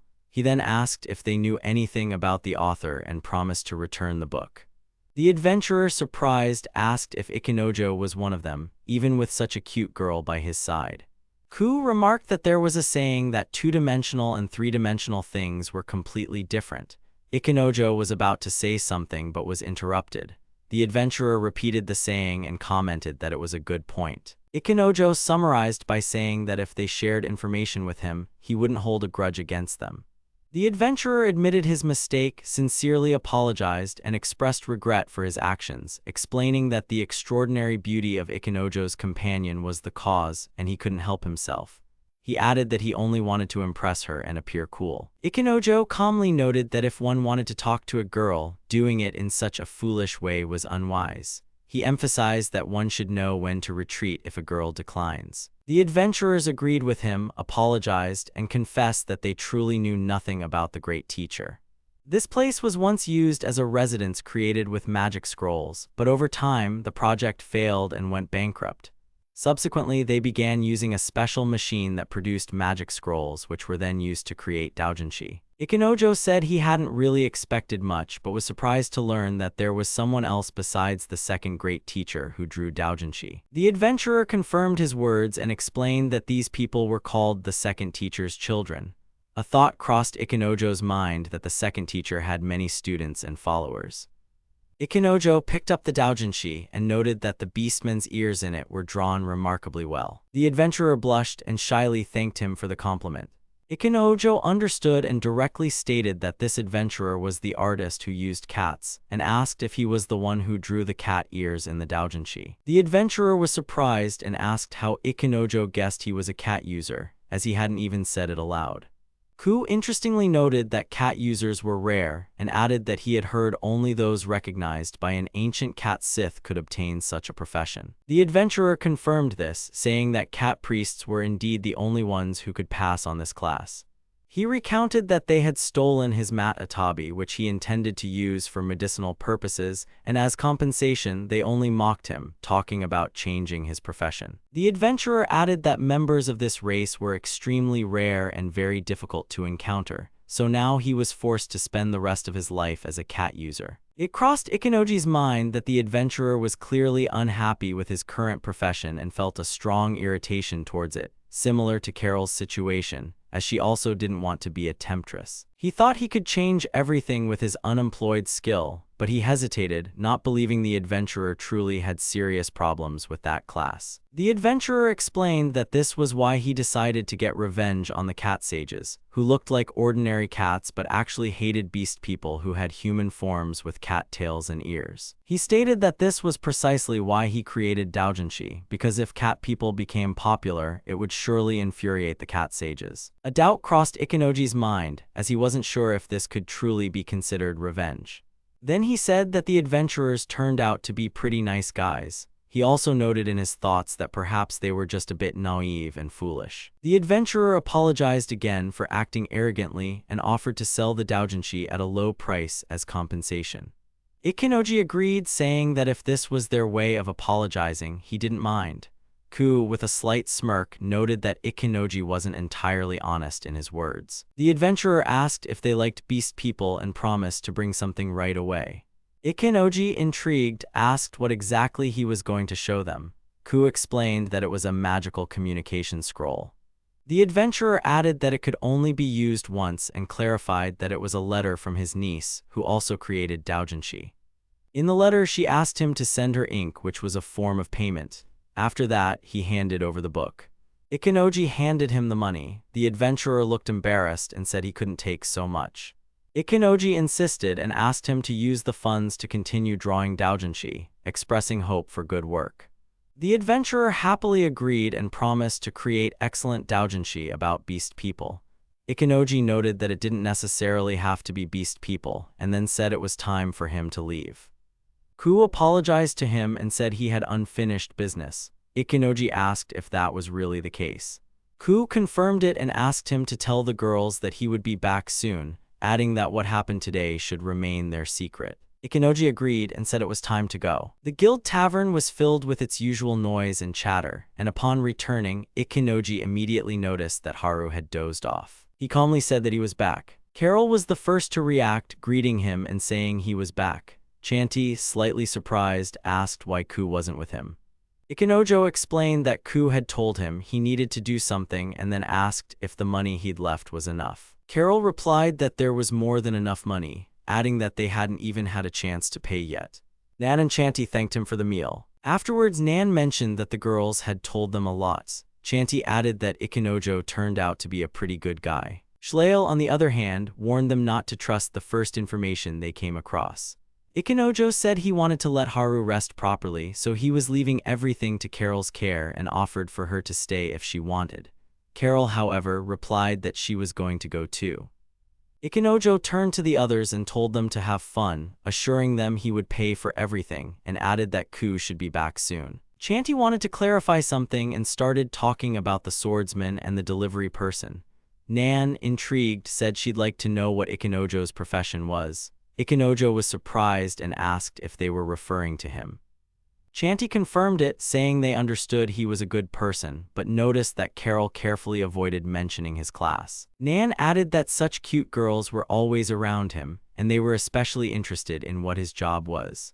Ikenojo sighed slightly and admitted that he didn't have a steady job. Nan was surprised and asked how he managed to pay for everything then. Ikenojo hesitated a bit, started explaining incoherently, and looked flustered. He realized that Haru was actually the one selling monster parts and Carol was selling ingots and spices. Then it dawned on him that the only time he had earned money himself was at the casino. Ikenojo quietly mumbled that he wins at the casino. Chanty immediately concluded that he was a gambler. Nan confirmed that he didn't have a steady job. Ikenojo worried in his thoughts about how he was going to explain this, as he couldn't reveal his unemployment ability. Carol intervened and said they could rely on her, adding that while Ikenojo didn't have a fixed job, he had saved her life. Ikenojo thought that Carol had only made the situation worse, and he even made a smug face. The girls stared at him suspiciously. He realized that even though he couldn't directly read their minds, he somehow perfectly understood what they were thinking. He guessed that in their eyes, he looked like a jerk who was making the girls work just because he had saved them once. Ikenojo tried to defend himself, saying they had misunderstood everything. He admitted that it was true he had once used all the money Haru earned, but he hadn't done anything like that since. He explained that he had used his own money, won at the casino, to pay for taxes and other expenses. At that moment, Ku returned and sternly told his companions that they needed to leave right away. Nan, Chanty, and Schleil agreed without objection and obeyed. Ikenojo tried to stop them, stating that he hadn't had a chance to explain himself yet. Ku assured him that it was fine and said they knew he was a good guy. Ikenojo sharply disagreed, saying that wasn't the point at all, and explained that he was only carrying Haru because she had fallen asleep. Ku apologized but added that they needed to leave urgently and left the payment with Musa. Ikenojo tried to stop him, saying he was going to pay himself. Chanty remarked that he should really find a job instead of arguing about it. Ku said, "See you soon then, we'll meet again sometime." Ikenojo sighed and noted that he wished he could clear up the misunderstanding. Carol gently said that it didn't matter what had happened because she was still on his side. Ikenojo nodded and thanked her. Ikenojo's thoughts drifted to how, after carrying the drunk Haru outside, he had taken a short break in a quiet and peaceful spot. He noted that he wanted to prioritize Haru's wishes because he felt happy when she was happy. He felt that Haru genuinely enjoyed it. The next morning, Haru was the first to greet him with a good morning. Ikenojo returned the greeting and asked both girls how they were feeling and if they had slept well that night. Carol said she was sorry that the stable had become crowded because of them, explaining that it was overflowing with people who had been kicked out of the inn due to the priest. After that, Ikenojo clarified if both girls had managed to get enough sleep that night. Haru replied with a smile that she had slept wonderfully, adding that it was fun for her to sleep so close to each other. Carol supported her words and said she completely agreed. Ikenojo noted that he was glad to hear such responses. Haru, with slight embarrassment, said that she still hoped her master would someday sleep in a more spacious and comfortable place. Ikenojo replied that he was glad the girls didn't mind spending the night in the stable, regardless. Haru immediately declared loudly and confidently that she was completely fine with it. Carol also confirmed that she didn't mind at all. Ikenojo said it was a good experience and that it's sometimes useful to go through such things. He admitted to himself in his thoughts that he actually couldn't sleep properly because it had been too difficult a challenge for him. Then he suggested the girls change into their new clothes and put on their sneakers, adding that they looked great on them. Carol and Haru thanked him simultaneously for his thoughtfulness. He happily noted that everything was fine and told them they needed to return the sheets and move on. When they entered the inn, Ikenojo thanked them for the provided sheets. The innkeeper apologized to them for having to sleep in the stable. Ikenojo replied that it was also a good experience, one worth having from time to time. The innkeeper offered them a free breakfast as an apology. Ikenojo asked if the innkeeper was sure about that decision. The innkeeper confirmed it, saying it would be better for him if his guests enjoyed the food. He explained that the priest had flat-out refused to eat anything cheap offered by the inn and had left the food untouched. Ikenojo noted with surprise that priests were supposed to serve God. Carol suggested they accept the treat, adding that they shouldn't let the food go to waste. In his thoughts, Ikenojo caught a hint of her desire to save money in her expression. He noticed that even other people who had spent the night in the stable were eating there and concluded that they had no choice anyway. But suddenly, something unexpected caught his attention. Haru asked worriedly if everything was all right. Haru looked and noticed it was a wanted poster. On the board was a poster with the names of the criminals, Jeffrey, Eliza, and a centaur. Ikenojo remarked in surprise what these people were up to, as their description was extremely terrible. Haru added that the poster was marked dead or alive. Carol noted that they might have stolen a bag, but she was still surprised that they were posted on the board with such harsh wording. Ikenojo was indignant and added that even a donkey was mentioned in the accusations. Haru noticed that the wanted poster on the board had been issued by the Church of God. The innkeeper explained that someone from the guild came early in the morning and asked him to post the notice in a crowded place where many people could see it. Haru guessed it might have been the priest who had visited the previous day and inquired about the notice. Ikenojo noted that this was indeed a possibility, but judging by the reward offered, the church's main target was clearly the donkey. Carol added that perhaps the donkey had stolen the priest's food or his expensive wine, which was why he was so angry. Ikenojo agreed that it was quite plausible, considering it was a donkey, and there was even a chance she simply annoyed the priest for some unknown reason. At that moment, a boy in a robe called out to them and asked if they knew anything about the donkey. Ikenojo's mind raced, realizing this boy was clearly one of the priest's subordinates, and it would be bad if he thought they were accomplices of the donkey. Ikenojo quickly said he had only seen the donkey a couple of times before. The boy, with great concern, began asking if she was healthy, eating well, and how she was doing in foreign lands. Ikenojo was surprised by such questions but didn't get a chance to say anything before the boy apologized for not introducing himself. He introduced himself as Malimia, a deacon tasked with caring for the donkey named Centaur. He explained that there was a legend about the hero Alexio who defeated the demon lord, but before this hero appeared, the church tried to create an artificial hero. The plan was to implant hero cells into a suitable subject and bestow upon them the duties of a hero. Monsters and beasts were used for the experiments, but most couldn't withstand the hero cells and died. However, among them were creatures that endured the trials, and their existence was kept secret.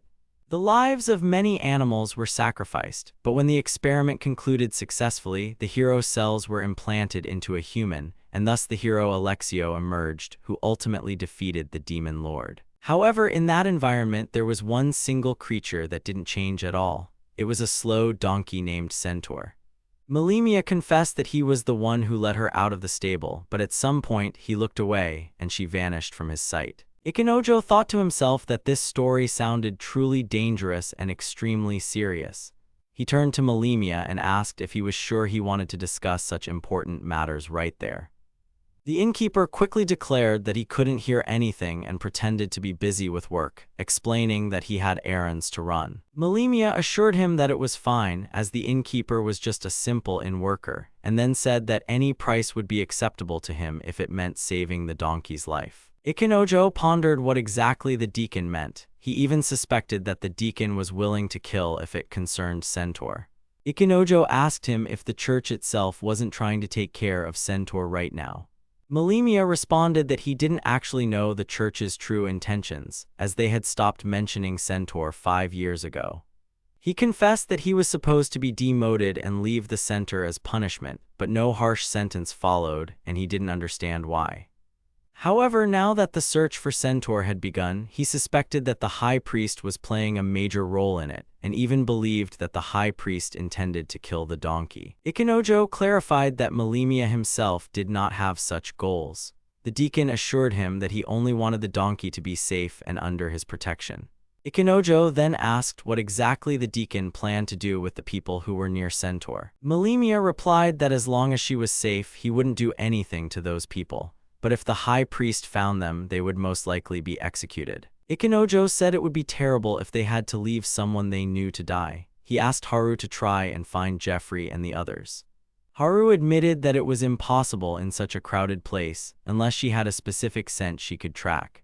Ikenojo remembered that they had stolen a bag full of catnip, and that could be the clue they needed. Haru said that if they had a sample of catnip, then they could try to track down whoever stole the bag.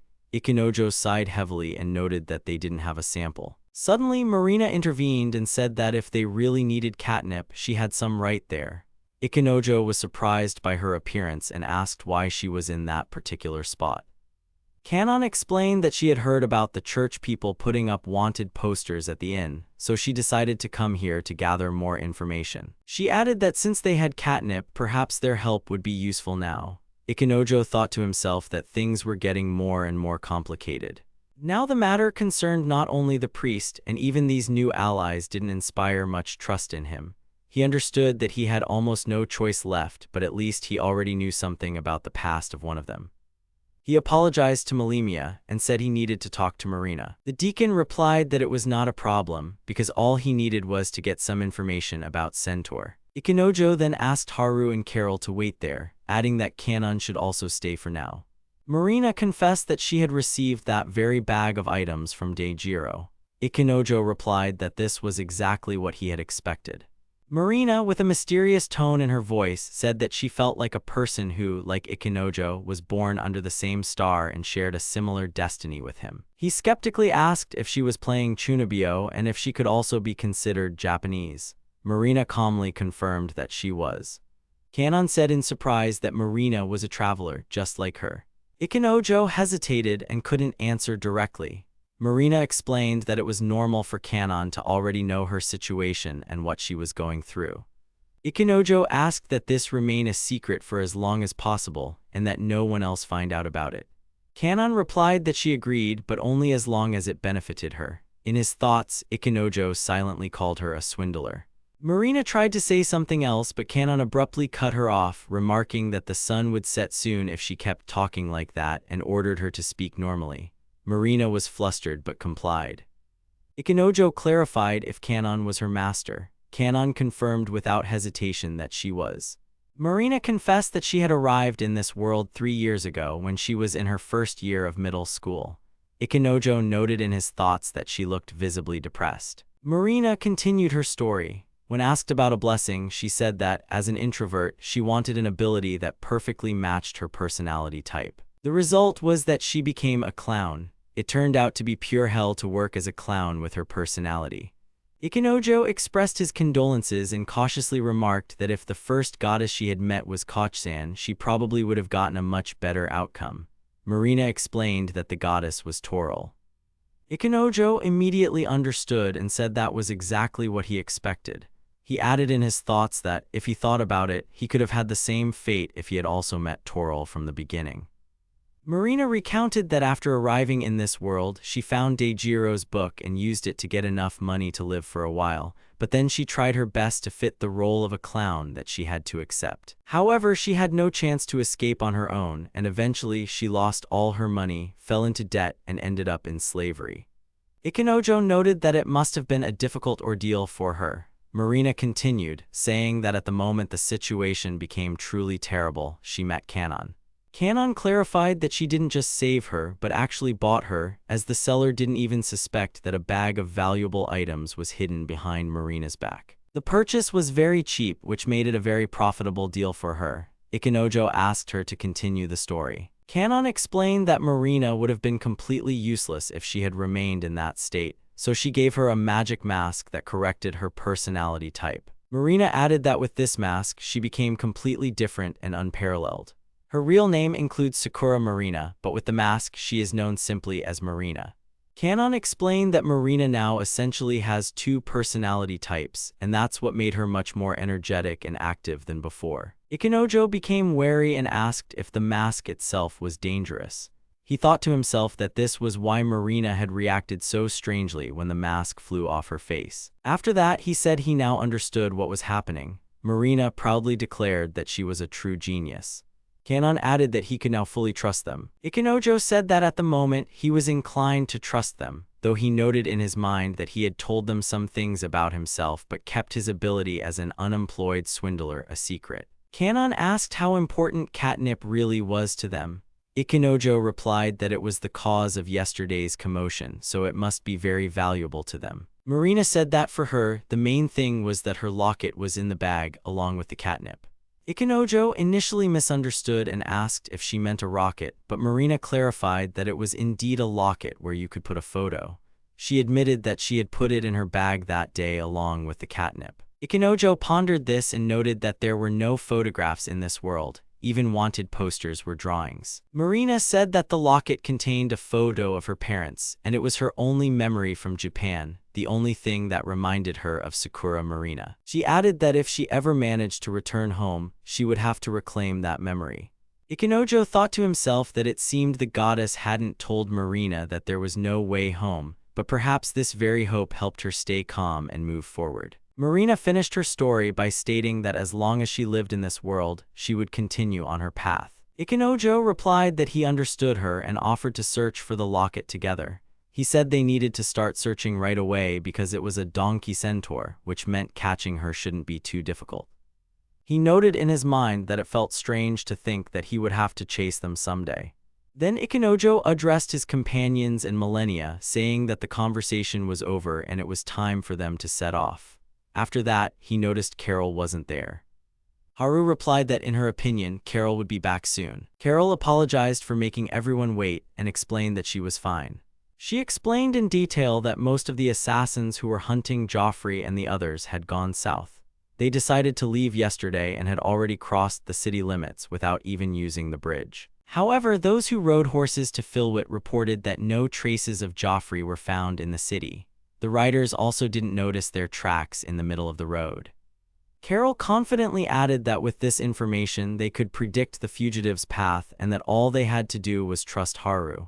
She assured them that she believed together they could find them. Haru mentioned that it would be much easier if they had known the route beforehand. Ikenojo was surprised and clarified that Carol had gathered all this information right during their conversation. Carol confirmed it, saying it was the only thing she was best at. Ikenojo breathed a sigh of relief and admitted he had been very worried about her. Carol cheerfully remarked that he shouldn't worry as she hadn't done anything dangerous. Ikenojo praised her, saying that, as expected, Carol had done an excellent job. He also thanked both her and Haru for always doing so much for him, helping and supporting him, and assured them he could always rely on them. However, he asked them not to take any more risks or do anything dangerous. Haru and Carol confidently replied that they would handle everything. Kanon unexpectedly intervened and offered to buy the girls from Ikenojo, asking what price he would be willing to sell them for. Ikenojo firmly refused and suggested they set off on their search. He noted in his thoughts that they had left the city limits right after finishing breakfast. He explained that there were only a few people with catnip in the city, which would make tracking their target much easier. Haru added that luck seemed to be on their side because the wind was blowing in the right direction, which also made the tracking process easier. Ikenojo told her that they were all counting on her. Haru confidently replied that she could handle everything. Marina turned to Ikenojo and was about to say something. He whispered, asking her not to say anything unnecessary as the deacon was nearby. Marina, with a sly smile, remarked that perhaps she should mention something funny, like her blessing. Ikenojo panicked, interrupted her, and abruptly changed the subject, saying that the weather was simply wonderful today. Marina continued, adding that they could talk about her reincarnation.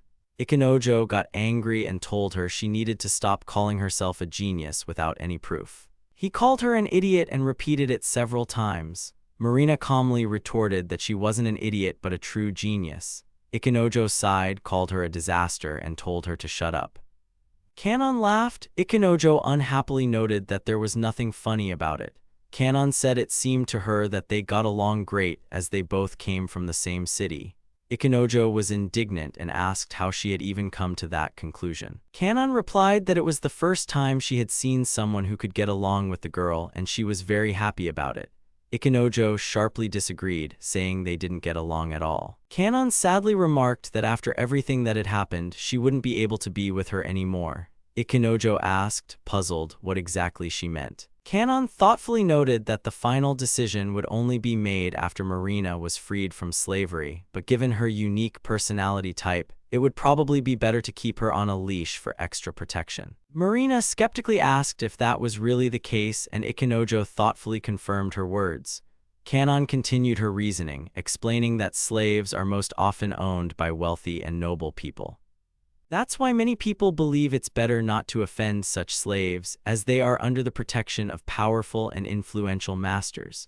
However, on the other hand, there are also wealthy individuals who consider harming slaves to be a completely normal and common practice. Ikenoji noted that money plays a huge role when it comes to humiliating slaves, as everything depends on how people use their wealth. He recalled thinking that the oligarch he had encountered wasn't a bad person, but he also understood that there were other rich people with a completely different and much crueler attitude towards slaves in this world. Ikenoji then asked about the situation regarding the treatment of slaves in Dakat.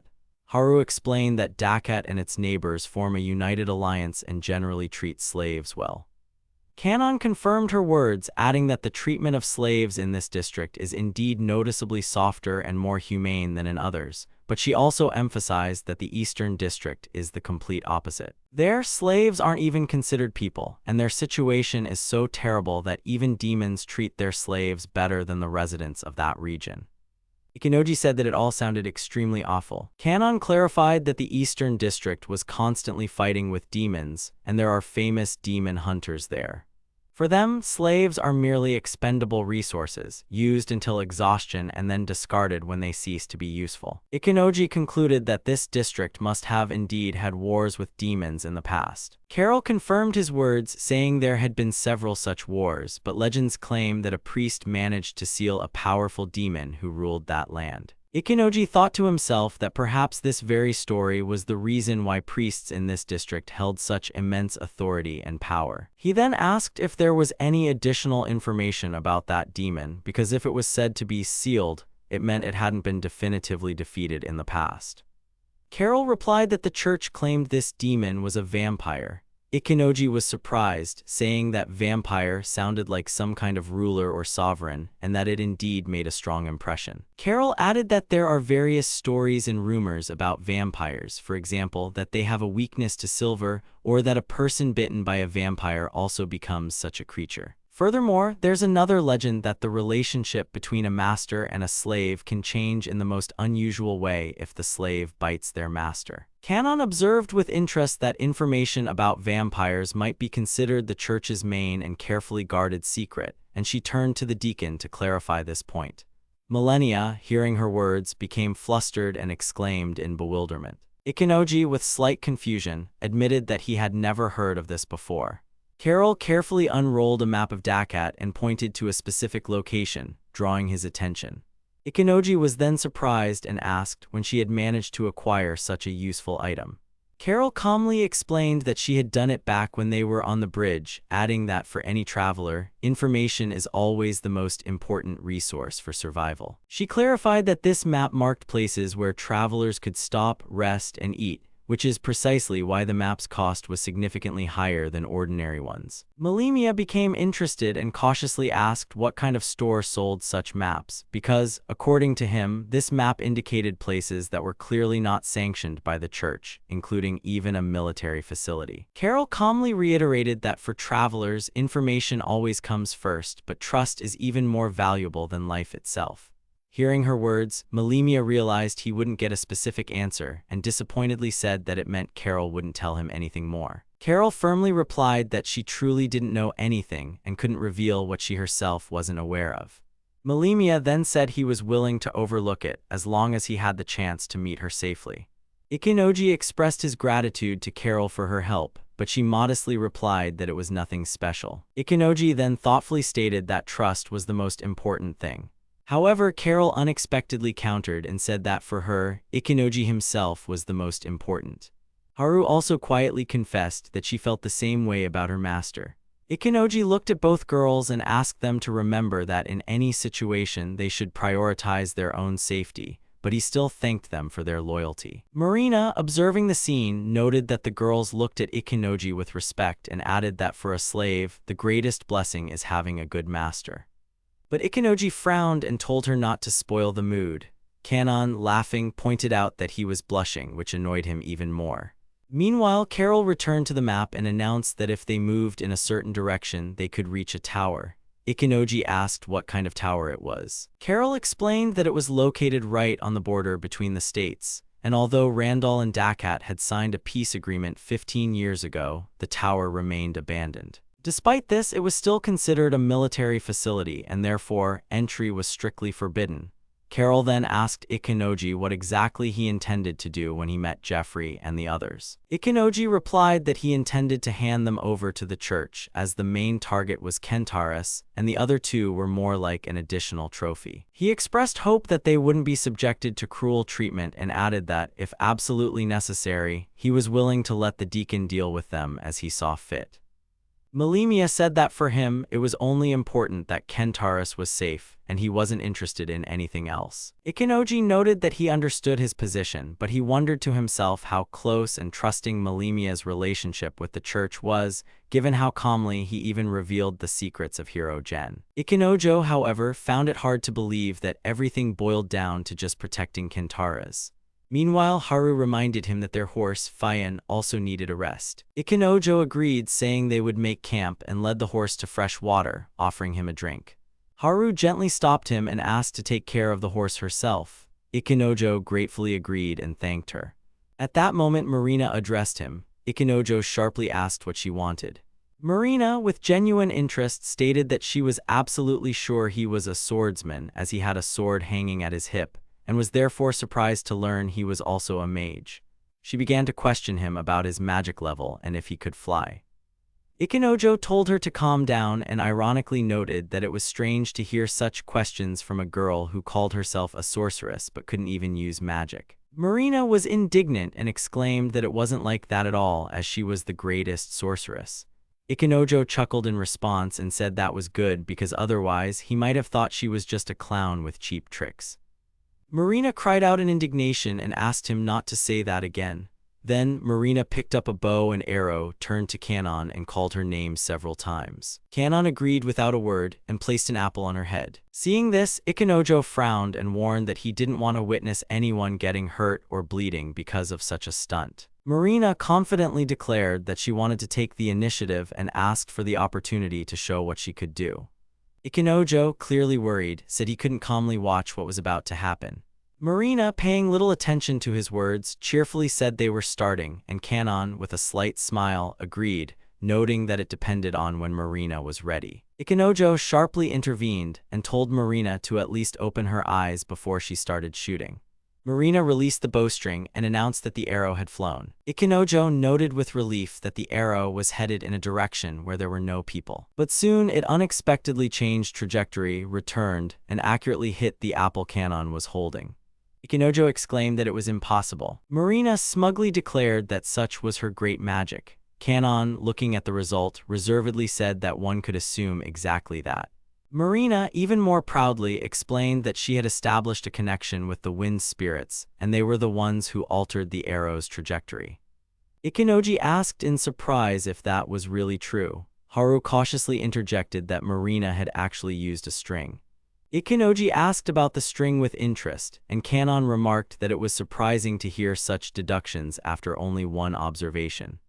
Marina then admitted that she had indeed pulled a string to change the arrow's trajectory. Ikenoji said she knew exactly how to do everything correctly and suggested she should practice archery more. But Marina indignantly exclaimed that she had magic, and that was what mattered. Kanon intervened, noting that a smirk on the face of someone they disliked could be far more irritating than it seemed. Ikenoji, looking at Marina, asked why she hadn't become an archer if she was so skilled with a bow. Marina sighed and confessed that she wished she could, but she couldn't change her class. Kanon explained that Marina had no archer skills, and even if she were given the most powerful and rare bow, she would be useless in a real fight. Ikenoji pondered this, noting to himself that her unique class probably couldn't be changed so easily.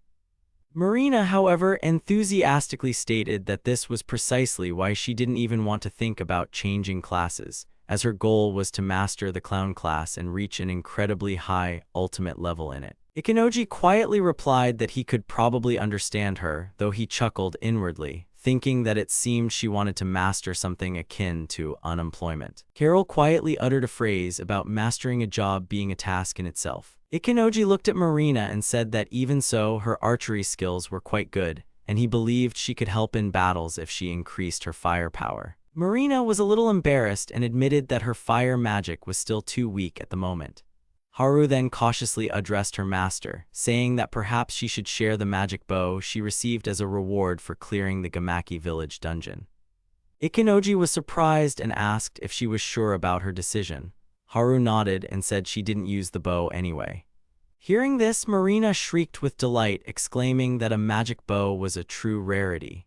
Kanon added that such items couldn't be found on store shelves, but Ikenoji sternly noted that they would only be borrowing it. Marina looked at him and, surprised, admitted that she hadn't expected that from him. Ikenoji then suggested she try shooting the magic bow so he could see how the arrow would behave. Marina agreed, saying her target would be a stone. Marina drew the string and shot an arrow, demonstrating the full power of the magic bow. Ikenoji, watching this, said with admiration that the shot's power was truly impressive and that such might could prove extremely useful. Kanon enthusiastically agreed, adding that it was magnificent and worthy of praise. However, no sooner had she finished the shot than Marina suddenly lost her strength and fell to the ground, completely exhausted. Ikenojo exclaimed in alarm, trying to understand what had happened, and wondered if it was a side effect of the weapon. Kanon immediately rushed to Marina and explained that it was much simpler. The girl had used up all her mana and completely exhausted her magical reserves, so her body could no longer function at full capacity. She also asked if they had any mana potions left. Ikenojo admitted that he had all the necessary ingredients for crafting, but since the situation didn't seem critical, he suggested they just let Marina rest until she recovered naturally. Kanon lifted Marina onto her shoulder and said that in that case, it would be the only right choice. Ikenojo noted that Kanon was surprisingly strong. At that moment, Melemia intervened and offered her help if needed.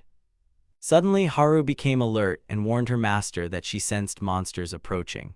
She explained that her keen sense of smell had picked up the scent of danger, even if the others couldn't detect it. Ikenojo listened and noticed movement under the rocks, where giant ants began to appear. He observed that these creatures were clearly hostile. Haru explained that Marina's magic arrow had likely hit their nest, which provoked their aggression. Ikenojo concluded that Marina had inadvertently stirred up their home. Haru then firmly declared that she was ready to go to the vanguard and meet the enemy first. Kanon, on the other hand, sharply suggested they just run away, believing it would be safer. Melemia also shouted that they could jump into the carriage and get out of there as quickly as possible. But Ikenojo firmly stated that he would handle everything. He noted in his thoughts that he wanted to try something, using magical enhancement, a technique that increases the power of his spells in exchange for mana points. He decided to reduce the attack radius to only hit the ant nest and prepared a small area of effect spell. Then he unleashed a powerful fiery explosion. However, the result was much stronger than he had anticipated. Ikenojo admitted to himself that he had overestimated his control over the power and that the outcome had exceeded all his expectations. Despite being sure he had reduced the impact radius, the explosion was excessively destructive. At that moment, a system voice echoed in his head, informing him that his level had increased. He had gained a new blacksmith skill, metallurgy, and access to new recipes. Additionally, he received improvements to ice magic, gained the alchemy skill, analysis, and a new cleric skill, barrier. Haru exclaimed with admiration that this was exactly the result she expected from her master. Carol, with shining eyes, called him magnificent and added that her own level had also increased thanks to his victory. Melemia exclaimed that she had witnessed incredible power. Kanon, with surprise and delight, said she was now certain that Ikenojo was indeed a high-level mage. Ikenojo calmly stated that the job was done and they had handled the situation. He mentally noted what had happened when he used 10 times the amount of mana points. He admitted to himself that he had clearly overdone it and the result was excessive. Before his eyes lay a massive crater, a truly shocking sight. Kanon, looking at the destruction, remarked that they had now lost the opportunity to collect materials from the defeated monsters. Haru suddenly tensed up and reported that someone was approaching. According to her, it sounded like the same priests they had seen yesterday. She added that the movement was heading straight for them, and these people probably wanted to find out what had happened here. Ikenojo realized that hiding would be impossible, especially with their cart, and pondered what decision to make. Melemia suggested they rely on him. Soon enough, the priest guards indeed approached, noticed the enormous hole, and discussed it loudly. They concluded that the sounds had come from this very spot, and finding no one nearby, decided to return to report what they had seen. After they left, Ikenojo admitted with relief that he had been sure they would be noticed, but it turned out the fog had concealed them. Melemia explained that his magic was designed so that people outside couldn't see what was hidden within. Ikenojo said with admiration that it was indeed stealth magic, and it had proven to be perfect. However, Melemia corrected him, noting that the spell didn't allow one to see what was happening outside and also didn't hide noises, so it couldn't truly be called perfect. Ikenojo thanked him, saying that he was the one who had saved them this time. Melemia modestly replied that it was nothing to be thankful for. Ikenojo announced that they were very close to the tower and that they should get going. Haru called out to him and he asked what was wrong. She explained that something was happening in the direction the priests had gone. Ikenojo then told the others to stay put, while he went to check it out with Melemia and Haru. Haru added that she felt they were already close. Ikenoji noticed that the priests were following their tracks and had even set up camp. He pondered his next move and suggested they temporarily retreat to devise a plan.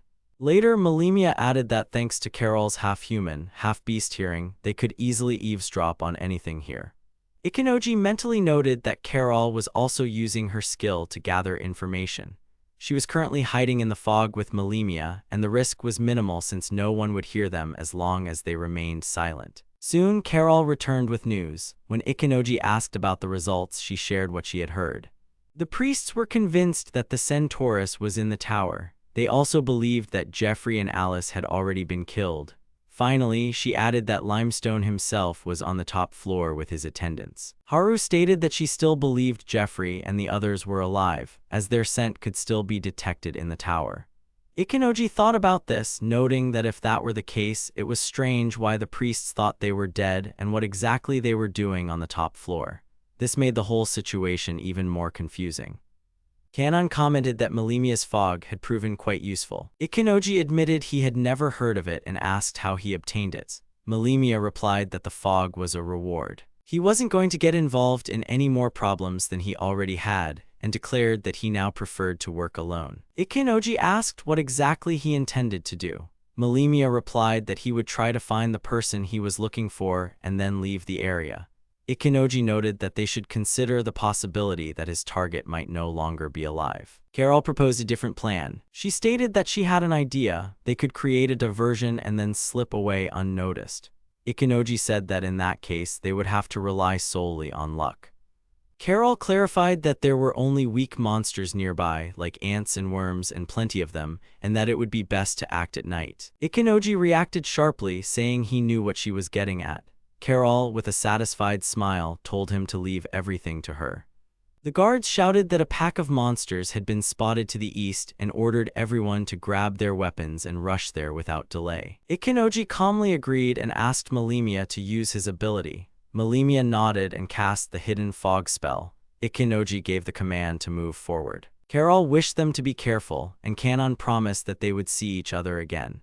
The plan came about completely spontaneously. Ikenoji explained that Carol should use her special temptress skill. Carol confidently declared that she would attract monsters and create chaos, and once a breach appeared, everyone else could head to the tower. Ikenoji, not wanting to put her at risk, asked her not to force herself to do it, as there must surely be another way. However, Carol calmly said that she had already made her decision and now they should listen to Marina. Marina confessed that she wanted to master her job and see what would come of it. Carol supported her, adding that she also wanted to grow as a temptress. She dreams that someday she'll be able to master a skill that allows her to control power itself if she continues to train diligently. In that case, the information she gathers could be useful to other like-minded people. She emphasized that this is why she's willing to take the risk. Ikenoji thought to himself that even if Carol faced many difficulties on her path to her goal, she would still continue to move forward. After a short pause, he said aloud that he was ready to rely on her. Carol happily agreed and thanked him for his trust. Melimia, observing their conversation, asked in confusion what they were talking about. Ikenoji explained that it was about a skill that allowed them to control monsters at night. He added that they would stick to this plan. Once the guards were in a panic, Haru Melimia and he would infiltrate the tower using Melimia's fog. At that moment, Marina timidly asked to be taken along. She confessed that she would like to go with them. Kanon was surprised by her sudden resolve and remarked that it was as if a completely different person stood before them. Marina continued, explaining that she wasn't good at fighting and might be a burden, but despite that, she wanted to get back what rightfully belonged to her. Ikenoji realized that she was talking about the photograph of her parents. He looked at her intently and said that he saw how important it was to her. Therefore, he agreed to take her with him. Marina thanked him and promised to try not to get in the way. Kanon, with a serious expression, noted that Marina should be much more confident when offering her help. Ikenoji supported her words and added that if she believed everything would go smoothly, then it would. Marina nodded and said she understood. Then Kanon asked Ikenoji for a moment as she wanted to tell him something important. Ikenoji replied that he was listening. At that moment, the guards shouted that most of the monsters had been defeated and only a few remained. Carol noted that everything was going according to plan. Kanon agreed and said it was time to start their part of the mission. Carol was surprised and asked her to repeat herself. Once they were inside the tower, Ikenoji noticed that he didn't sense the presence of a single person. There were no patrols inside, and not even anyone in ambush. He noticed it was quite dark in there, so he took the opportunity to cast a minor light spell. Haru declared she would track by scent. Ikenojo agreed and let her lead the way. However, he soon sensed someone approaching. A person in armor emerged from the darkness. Haru became wary, stating that she couldn't pick up his scent, yet he looked as if he intended to kill them. She added that he had a strong smell of iron. Melimia immediately realized it was a mechanical golem. Ikenojo stared in surprise at the enemy that appeared before them and exclaimed, wondering what kind of creature had blocked their path. Melimia calmly explained that in the past, the church had asked Deijiro Dono to create an automatic guardian doll, and although no one expected success, it seemed he had managed it after all. Ikenojo pondered why this golem was created in the first place, noted its impressive strength, and realizing there was no other option, declared his intention to destroy it. He launched an attack and managed to stop the mechanical opponent, but noticed he felt no energy within it. The golem suddenly came back to life, and Haru, seeing this, rushed forward to protect her master. She struck a blow and severed its head, but to their surprise, it was empty inside. There was no controlling mechanism or person. Ikenojo anxiously wondered how it was being controlled, but then he saw it getting back on its feet again. He ordered Haru to retreat, and she obediently moved aside. Then he used a thunder spell. The golem was stopped, and Haru excitedly said that her master was, as always, brilliant. Ikenojo breathed a sigh of relief and noted that since the opponent was made entirely of iron, using that particular magic was the most sensible approach. At that moment, Marina shouted that new enemies were appearing from behind. There were several of them, and Ikenojo exclaimed in despair, wondering how they would manage to fight against such a large number. He decided to use water. Marina guessed he wanted to douse the golems to make them rust, but Ikenoji said it wasn't that simple. Then Marina suggested another option, make them slip. Ikenoji approved the idea and created ice, explaining that this was the key. Marina was amazed by his idea and realized he wanted to slow them down and then blow them up. Ikenoji nodded, and after creating the slowdown, he said it was time to run. Marina was surprised, but he calmly explained that their goal was to find Jeffrey and the others, and there was no point in lingering here. He stopped and noted that they should be safe in this spot, but his intuition wasn't picking up the presence of the people they needed, making the search problematic. He told them they should now rely on their hearing and be extremely careful. After a pause, Melimia confessed that he hadn't wanted to say it, but decided to. He recounted a story that two demons inhabit this tower, one a vampire and the other a devil. Rumors claimed they sought to control all nearby lands. Hero's blood was used to imprison them, and that same blood could be used to free them.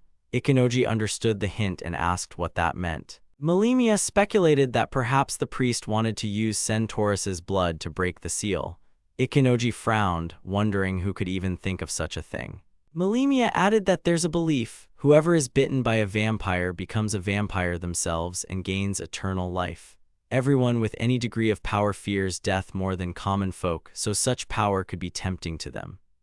Marina objected, noting that in that case, people should be turning into monsters. Ikenoji agreed that denying it was pointless, but said that if they could win Centaurus over to their side, they could stop such events from unfolding. Marina agreed with him and asked him to create light because it was too dark in the tower. Ikenoji stopped her, asking her to wait a moment. Suddenly, Melemia yelled at Haru to turn around. A golem was behind her and attacked, but the girl managed to dodge. Ikenoji ordered Haru to stand behind him and once again used a thunder spell. He thanked Melemia, saying that without his warning, Haru could have been seriously hurt. Haru also expressed her sincere gratitude. Melemia replied that it was nothing special and suggested they continue their search, as their goal was still ahead. Haru approached her master anxiously, noticing his state and asking if he was all right.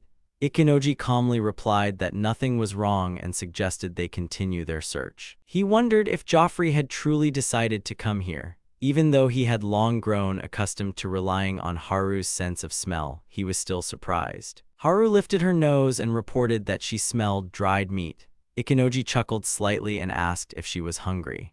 The girl objected, saying seriously that it wasn't about her appetite at all, because the smell of meat wasn't coming from the air, but as if from behind a wall. These words puzzled Ikenoji. He repeated to himself that the smell was indeed coming from there and pondered it. Marina, looking a bit livelier, suggested that a secret passage might be hidden in the wall. According to her, it was quite possible there was a button or mechanism that would open a secret room. Ikenoji looked at her skeptically and noted that such an idea sounded too primitive. Moreover, in the worst-case scenario, pressing a random lever or button could activate a deadly trap. Marina, unfazed, insisted that she was confident in her guess and that something similar must definitely be located right here. In a half-joking tone, she asked how Ikenoji planned to thank her if her guess turned out to be correct. A moment later, the walls indeed shifted, revealing a secret room before them. Ikenoji was surprised and admitted that it was indeed a hidden chamber. Inside, to their greatest surprise, they found Joffrey and his companions, who, despite the dangerous situation, were sound asleep. Ikenoji sighed heavily and, approaching closer, woke Joffrey, telling him it was time to get up. Joffrey opened his eyes and looked at him in confusion. Meanwhile, elsewhere, Carol was noticeably nervous and asked Kanon if they should really move forward, as they had agreed to wait in place. Kanon confidently replied that everything was fine because Fayun wouldn't be able to move until something significant happened, and all the monsters were currently busy attacking the priests. She added with a slight smirk that Carol was probably worried about what was happening with Ikenoji and the others. Carol admitted that was true, but explained that she didn't have a stealth magic skill, which made moving forward difficult. Kanon responded that she didn't have such magic either, but added that there was indeed no one at the bottom of the tower and suggested they look for another way. Carol cautiously asked if her companion was planning to climb up, but Kanon shook her head and confidently stated that the entrance must be somewhere nearby. After looking around a bit, she found what she was looking for and recalled that the creator of this tower had a strange hobby of creating hidden passages and secret routes. Carol was surprised and began asking how she knew such things. Kanon then said with a half-mocking tone that Carol, as a half-human, should understand that her kind has always been good at gathering information. Usually, it's limited to information that circulates freely in society, but there's another layer of data just waiting to be uncovered. Apparently, Carol was lucky enough to find herself right on the doorstep of the information black market.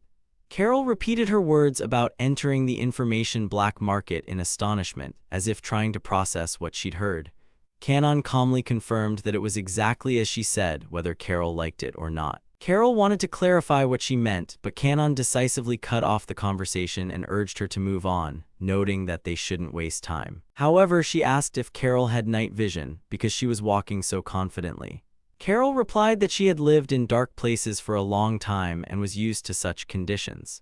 Kanon, crossing her arms, expressed her displeasure and remarked that Ikenoji was taking too many liberties with Carol. But Carol quickly waved her hands and passionately replied that it wasn't like that at all, that they were just friendly jabs, and that she had already told her how her life had been before meeting him. She added that she enjoyed being with Ikenoji and couldn't ask for anything more. Kanon looked at her intently and said that she understood, but then added that Ikenoji already had Haru-san. These words threw Carol into confusion, and she asked in bewilderment what her companion meant. Kanon couldn't help but laugh and loudly declared that Carol could barely imagine such a thing, adding in a half-joking tone that she looked like a real homewrecker, which made her companion flush with indignation and abruptly change the subject, suggesting they instead pay attention to how thick and oppressive the darkness was here. Kanon calmly replied that such conditions were quite familiar and even comfortable for her, as she felt confident in such an environment. But suddenly, Carol became alert and noticed that she heard strange extraneous sounds coming from deeper within the corridor. Kanon, listening closely, suggested that it sounded like noise coming from a mechanical doll. And soon enough, a massive golem indeed appeared. Carol, in a panic, suggested they run, but Kanon stopped her and confidently said that she, her sister, should handle the fight, and with that, she drew her sword.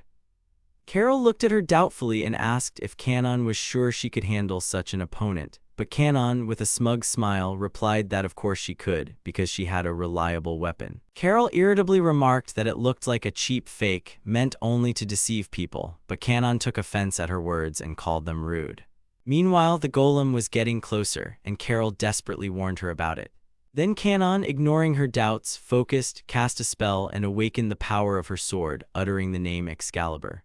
Carol watched in amazement as the sword glowed and revealed its true power, and she couldn't help but exclaim in delight, realizing that the power was truly impressive. Kanon solemnly declared that Carol could now see for herself that she hadn't been lying.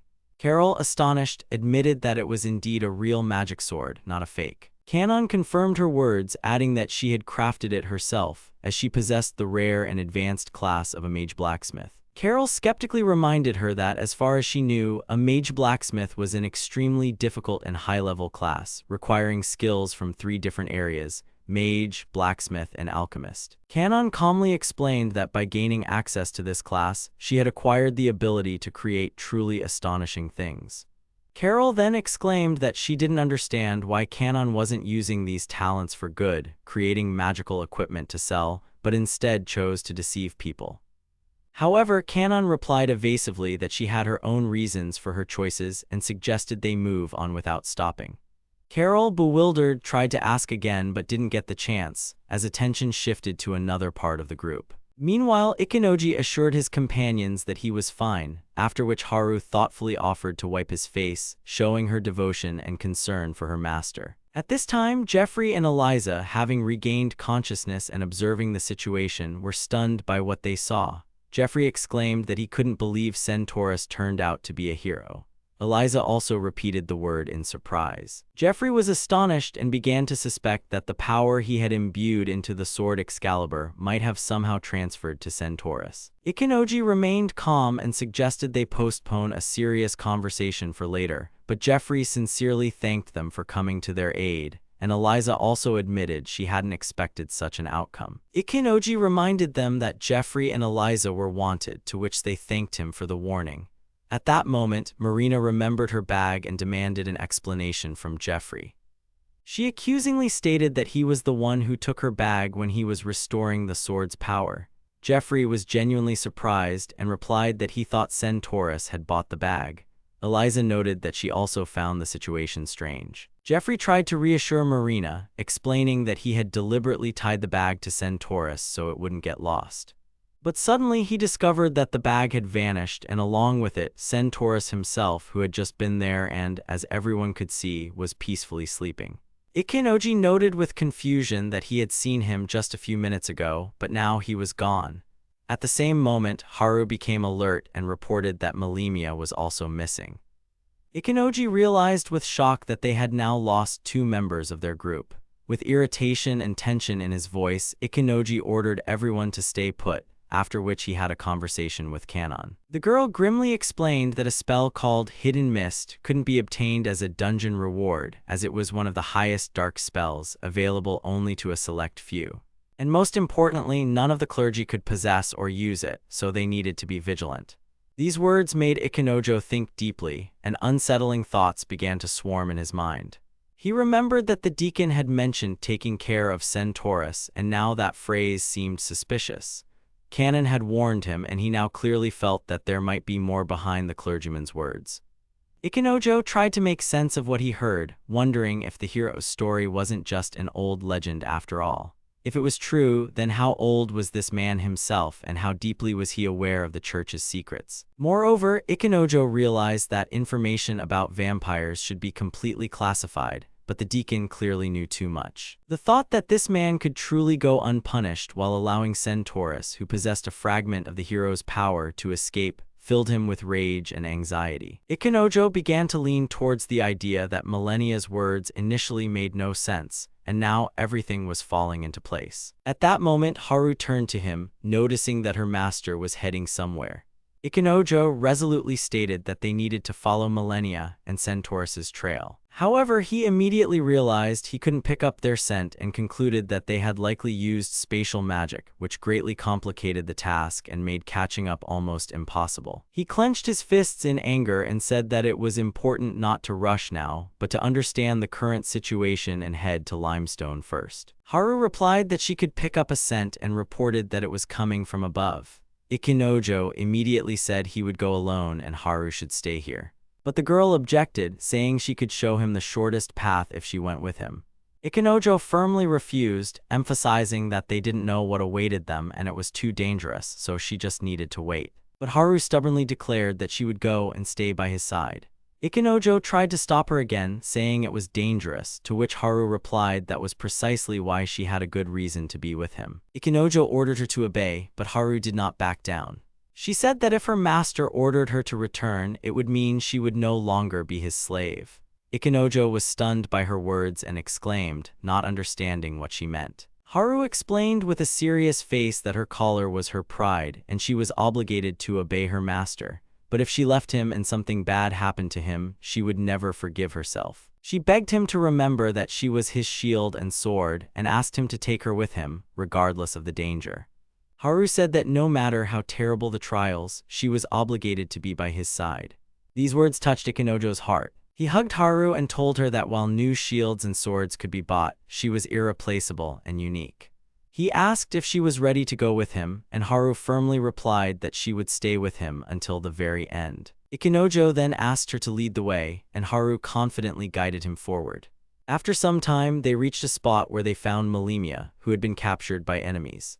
Upon seeing them, the priest wondered who these people were. One of the guards reminded him that these were the travelers they had encountered at the tavern.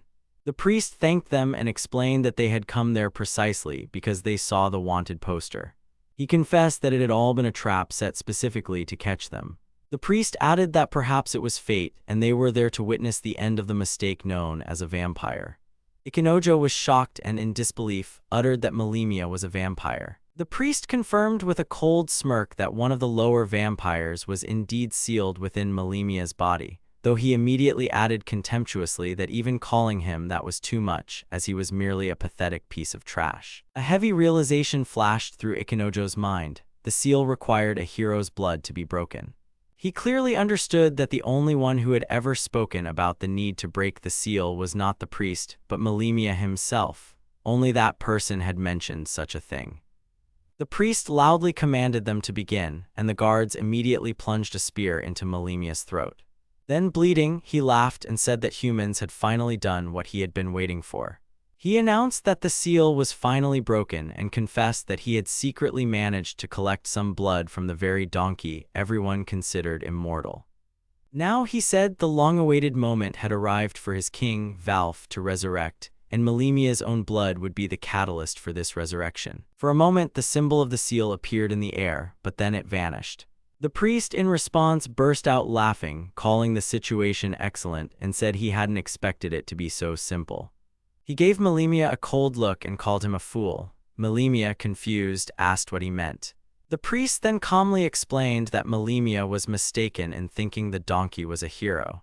In reality, Millennia was the only one who believed it. Yes, there was a report mentioning that the donkey didn't age, but all that information was just a trap, specifically designed to lure out naive idiots like him. Now, Millennia had sacrificed himself in pursuit of this donkey. The priest added that research had long shown the demon sealed in this tower had vanished many years ago, and therefore, all of Melemia's attempts to resurrect someone who no longer existed were just a pathetic farce. He admitted that even though Melemia was a scumbag among vampires, his body and blood still held value and could be useful. Reminding him that he had pretended to be a deacon for too long, the priest sternly declared that Melemia would now have to atone for his sins and ordered him to be killed. Melemia cried out in despair, denying everything he heard, claiming it was a lie. He began to resist, controlling his blood. In response, the priest raised a protective barrier, noting that even such a scumbag wouldn't give up without a fight.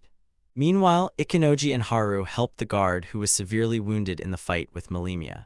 Ikenoji asked him if he was holding on, and Haru said the warrior was still alive. Ikenoji then used healing to sustain the injured man's life. Melemia continued to attack the priest, but his blows shattered against the barrier. The priest mockingly explained that the defense was impossible to break, as the pendant he wore allowed him to separate magical power and create a perfect barrier. He noted that Melemia was too exhausted, had lost a lot of blood, and wouldn't be able to last much longer. He confidently stated that all of the vampire's efforts were useless. But the next second, he unexpectedly got injured himself, which he hadn't anticipated at all. The surprised priest realized with horror that the blows were passing under the barrier. He asked in confusion why things had turned out this way. In despair, the priest then turned to Ikenoji, begging him to heal him, and said he didn't care about anyone else as long as Ikenoji helped him specifically. Ikenoji refused, stating that if he stopped treating the injured guard, the guard would die.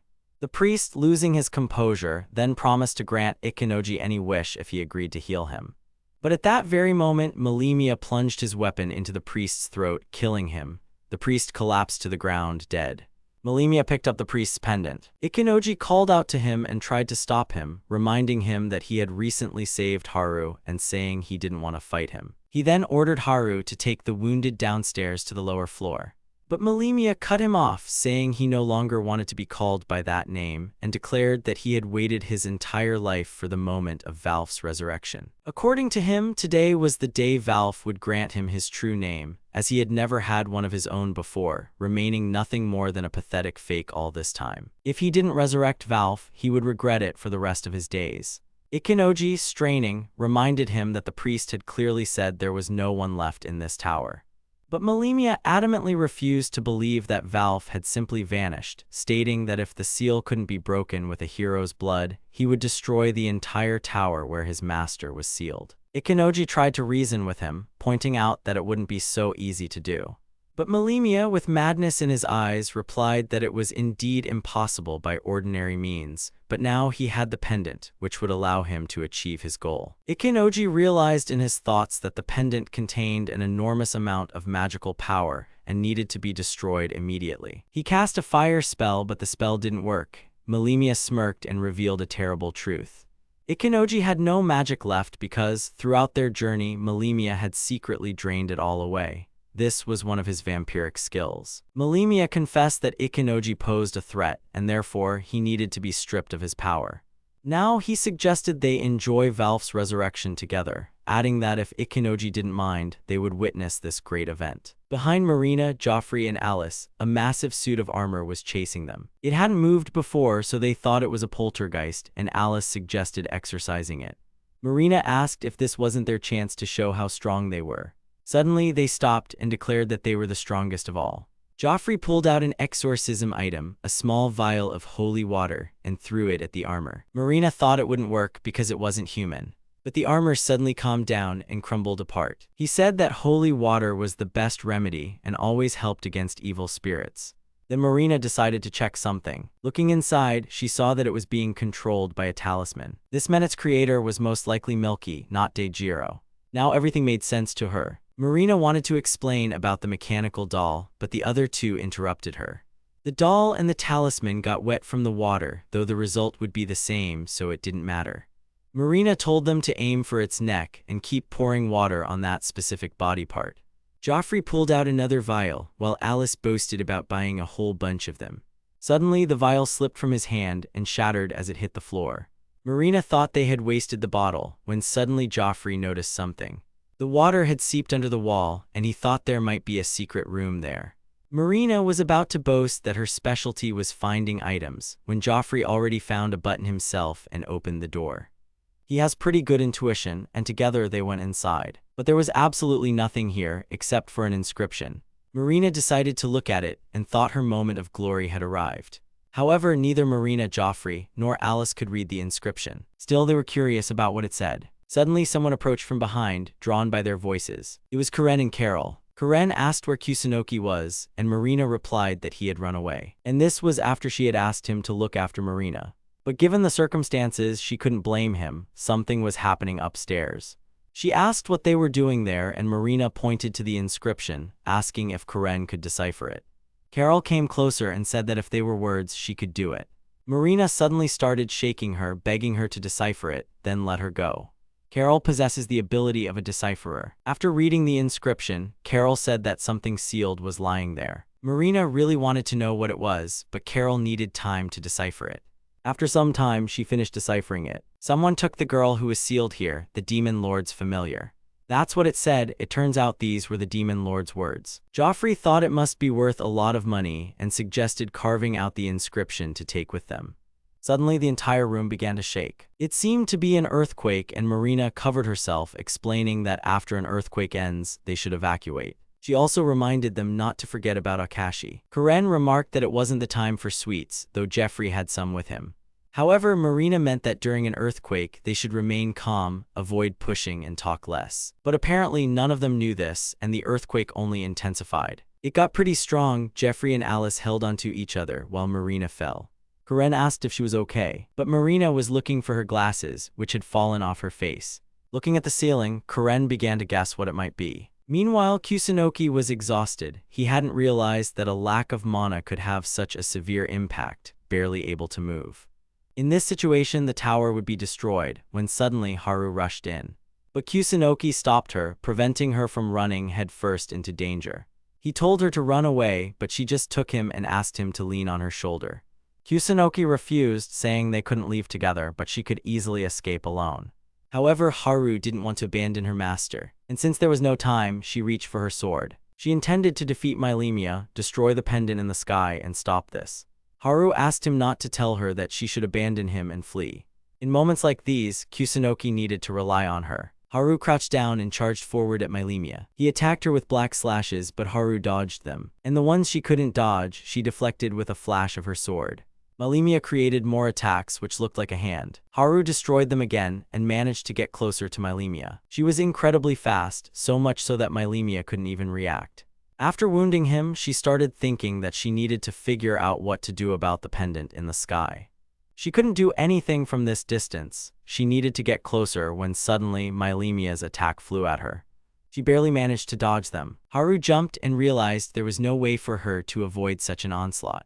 She tried to shield herself with her sword, but she was still wounded directly in the leg. She was thrown back and came to a stop. As expected from a white wolf, her agility surpasses that of humans, but she had abandoned all defense.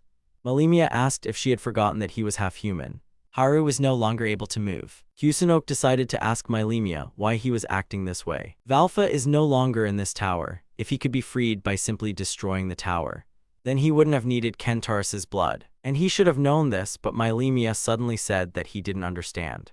Mylymia began to cast something. He's lost everything, and this is the only thing he can do. Kusunoki asked why he was going to such extremes. Mylymia replied that he was the child of Valf and a human. His mother refused to accept immortality from Valf and died after his birth, making him an incomplete vampire. Valf had told him that when he grew up, he would be welcomed into the family. Valf would turn him into a true vampire, and the anticipation of that moment kept him alive. But when he learned Valf was sealed away, he fell into despair. Kusunoki couldn't even imagine what he felt. Kusunoki noticed that Mylymia's body was barely standing, possibly due to the blood. He urged him to stop, or his body wouldn't be able to take it. But since Valf wasn't here, he saw no reason to live and was ready to give his life for him. He was the only one who acknowledged him, but Kusunoki told him to stop being so naive. If Valf truly cared about him, he wouldn't want him to do all of this. Mylymia asked how Kusunoki could possibly know that. Kusunoki explained that Haru, who was precious to him, had said the same thing. She said she would protect him even at the cost of her own life, and he was happy to hear those words. However, he didn't want that to happen. He didn't want Haru to sacrifice herself to protect him, so Mylymia should stop doing things that could harm him. Mylymia looked at Kusunoki and said it was already too late. His secret weapon had already been activated.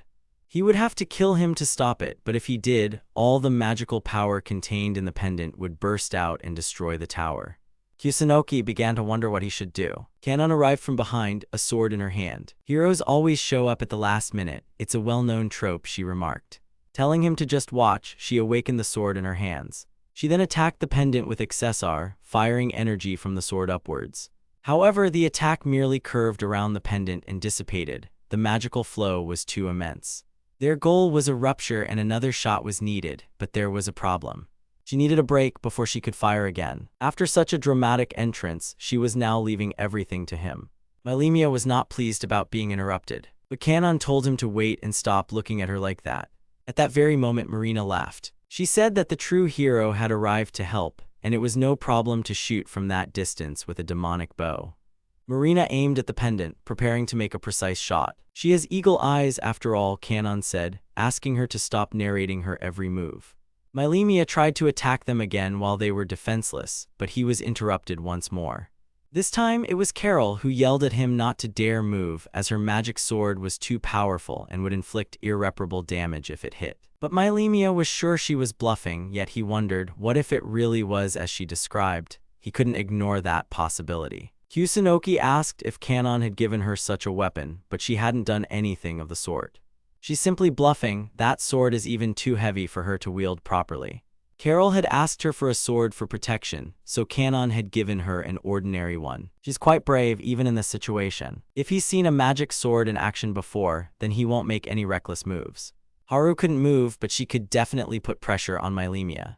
Mylymia immediately felt Haru's pressure and watched her stand up. After a slight cough, he realized he couldn't hold back any longer. The only one he needed to eliminate was the one trying to destroy the pendant. He attacked Marina, but Kanon tried to deflect his strike. Her attacks only bent under the force of the sword's blow. And Mylymia managed to hit Marina in such a way that her hat and glasses flew off. Marina immediately became flustered, and Mylymia asked them to let the banshee fall in peace.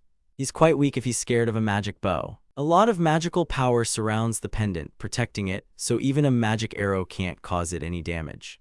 That's why Marina shouldn't take it to heart, Kanon said. Marina said that without her mask, she couldn't do anything. But Kanon had already told her that the mask only hid her shyness. Whether she has it or not, Marina is still Marina. Besides, didn't she want to go home? Compared to that, piercing this pendant is incredibly easy. Marina asked if she wouldn't be angry even if she missed. Naturally, Kanon wouldn't be, because there's someone here who will take full responsibility. Then she stood up and decided to give it a try after all. Taking the bow, she charged another magic arrow. Mylymia couldn't let her do it and started yelling at her, but Marina didn't care. He was running low on blood. Marina wanted to return to Japan, and with that thought, she fired a magic arrow at the pendant. The magic arrow flew towards the pendant, but it also wrapped around the magical field. Mylymia had already told her it was a shame she lost. But then Marina confirmed what she had read about the flow of magic around the pendant.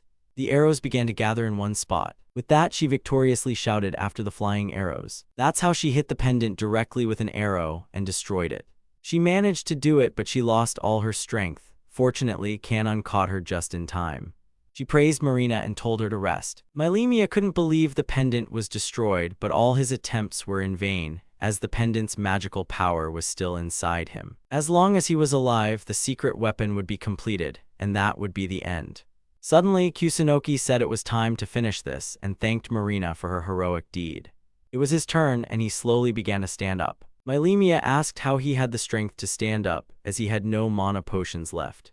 But Kusunoki had a whole bunch of mana herbs. The taste wasn't great, and the poison made his vision blurry and his mouth numb, but he had recovered enough mana to defeat Mylymia. He used magic enhancement, and at that very moment Mylymia attacked him, not letting him act. But Haru blocked this attack, even with her injured leg. Kusunoki reminded him that he wasn't alone, but with her. Haru declared that she was her master's shield and wouldn't let him touch him. Kusunoki had friends who would stand by his side. After saying goodbye to Mylymia, he cast Thunderclap and struck him through the ground, defeating him. He didn't know what Mylymia felt fighting them, but he couldn't take their lives, calling himself an incomplete vampire. But to Kusunoki, he was always human, and with that thought he lost consciousness.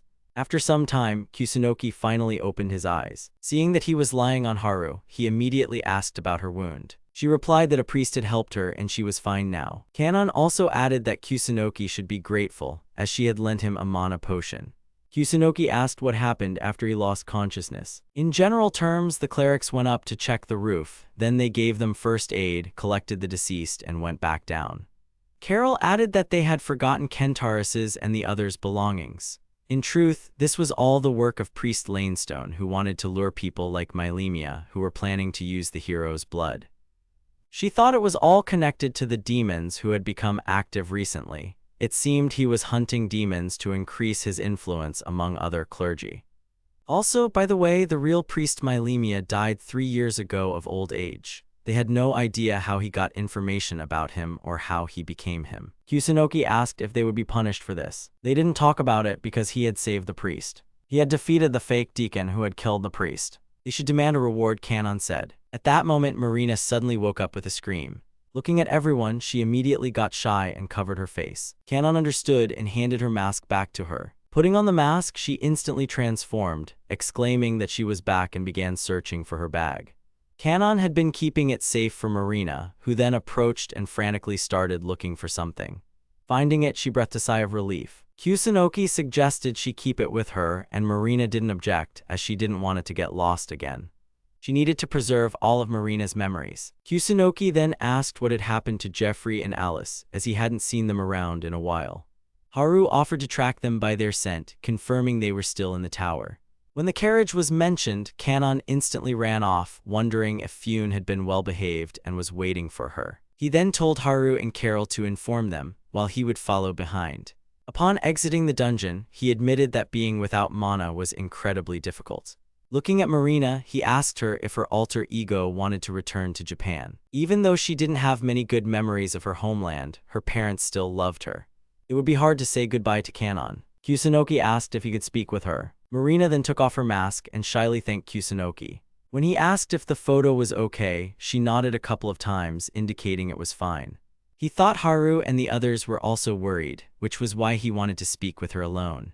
Kusunoki shared that he planned to visit Daijiro after what happened. He was undoubtedly the greatest master who could create any magical device, and Kanon had also mentioned that he was looking for ways to return to Japan. He invited Marina to join them on their journey to Malagulari, having heard from Kanon that if Marina wanted to go, the decision was entirely hers. Also, when she returned to Japan, Kusunoki wanted Marina to deliver a message to his sister. Even though there were many girls among them, they had a travel carriage, so there shouldn't be any problems. That's all he wanted to say. If she couldn't decide, Marina should leave it to her other self. Kanon said she didn't want to leave this continent, likely for good reasons, and it upset her too. Marina was sure that if she told Kanon how much she wanted to stay with her, she didn't think it would make Kanon happy. Truth be told, she had always wanted to visit Malagulari, but she had never felt such a strong desire to go there. The only one who truly motivated her was Kanon. During their time in the tower, Kanon never once doubted Marina. Kanon gave her an incentive, and she wanted to keep it for as long as possible. That's just her personality. She's also a simple street magician, and she can cause a lot of trouble. But she asked Kusunoki to allow her to join them on this journey. Kusunoki would be more than happy to have her company on this trip. Marina awkwardly shook the hand he extended. They then decided to descend, with Marina officially joining their group. Jeffrey asked Alice if she had found anything. They had hit another dead end and were trying to recall what Carol had said.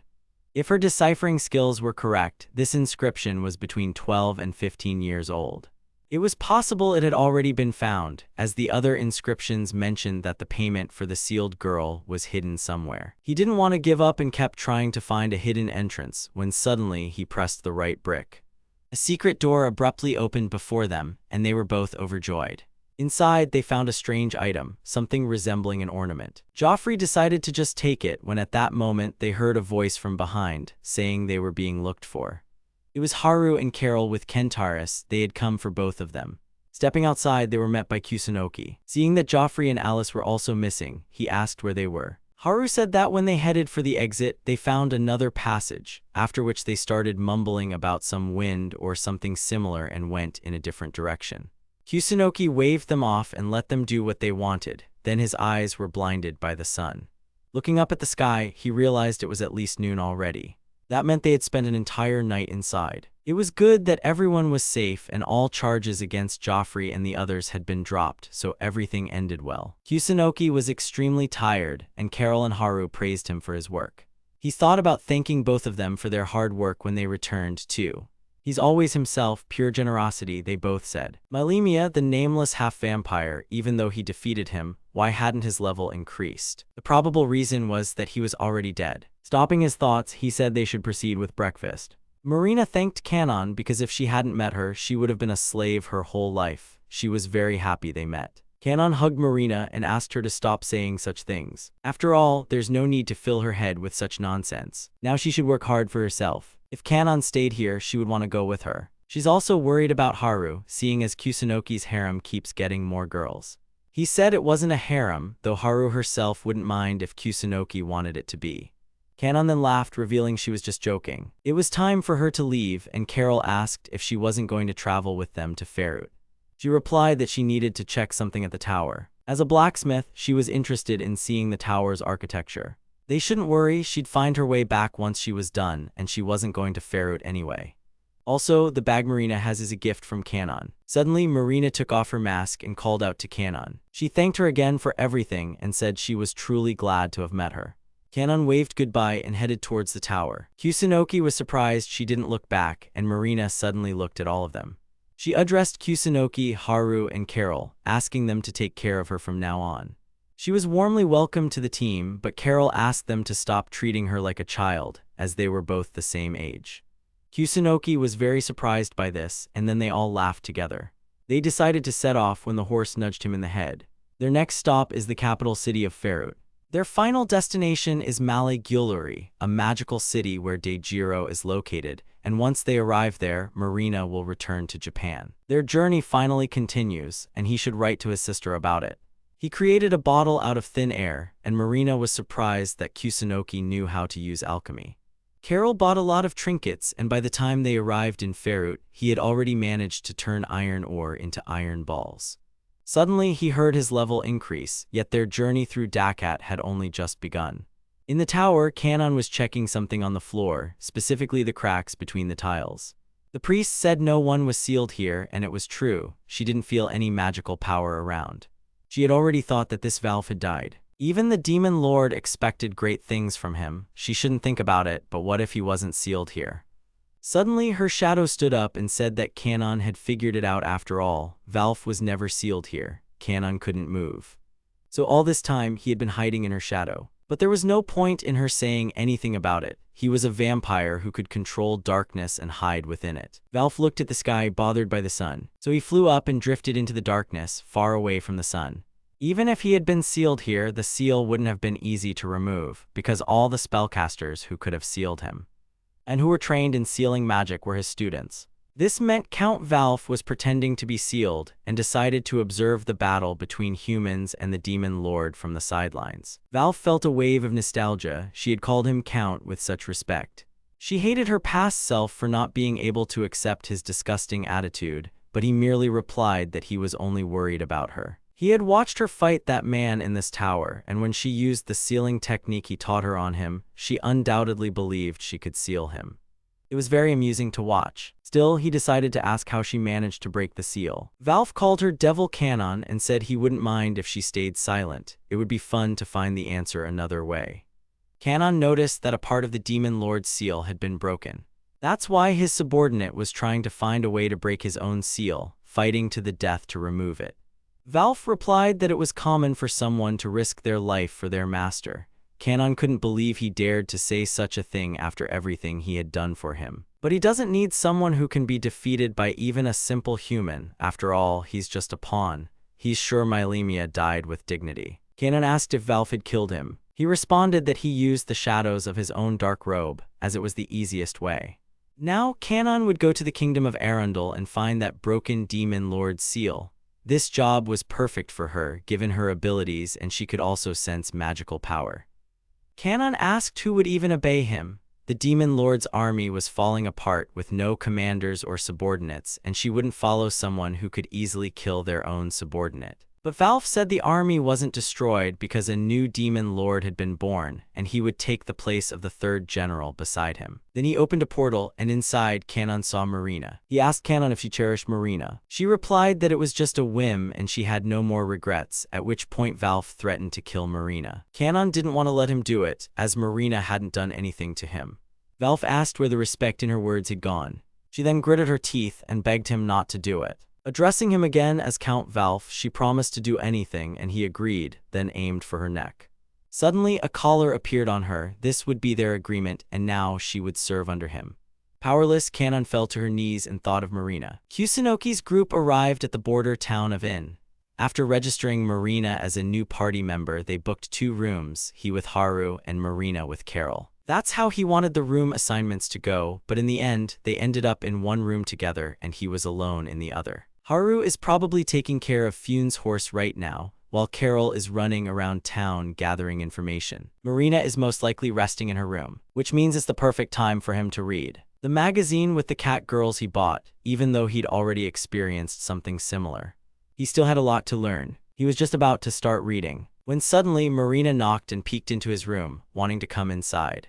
She just couldn't sleep, so she came to him. Something was bothering her, she said. She felt like she wasn't being treated the same way as the other heroines, so it was time to re-examine everything from her perspective. Kusunoki wasn't very keen on doing it, but he agreed anyway, since they would now be working together, so he asked her to show him her status. Marina said she wasn't that easy, but since he insisted, there was nothing she could do about it.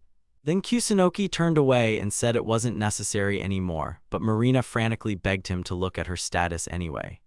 He could learn everything about her, but she was slightly embarrassed for some reason. Looking at her status, he saw her various titles, level, equipment, and so on.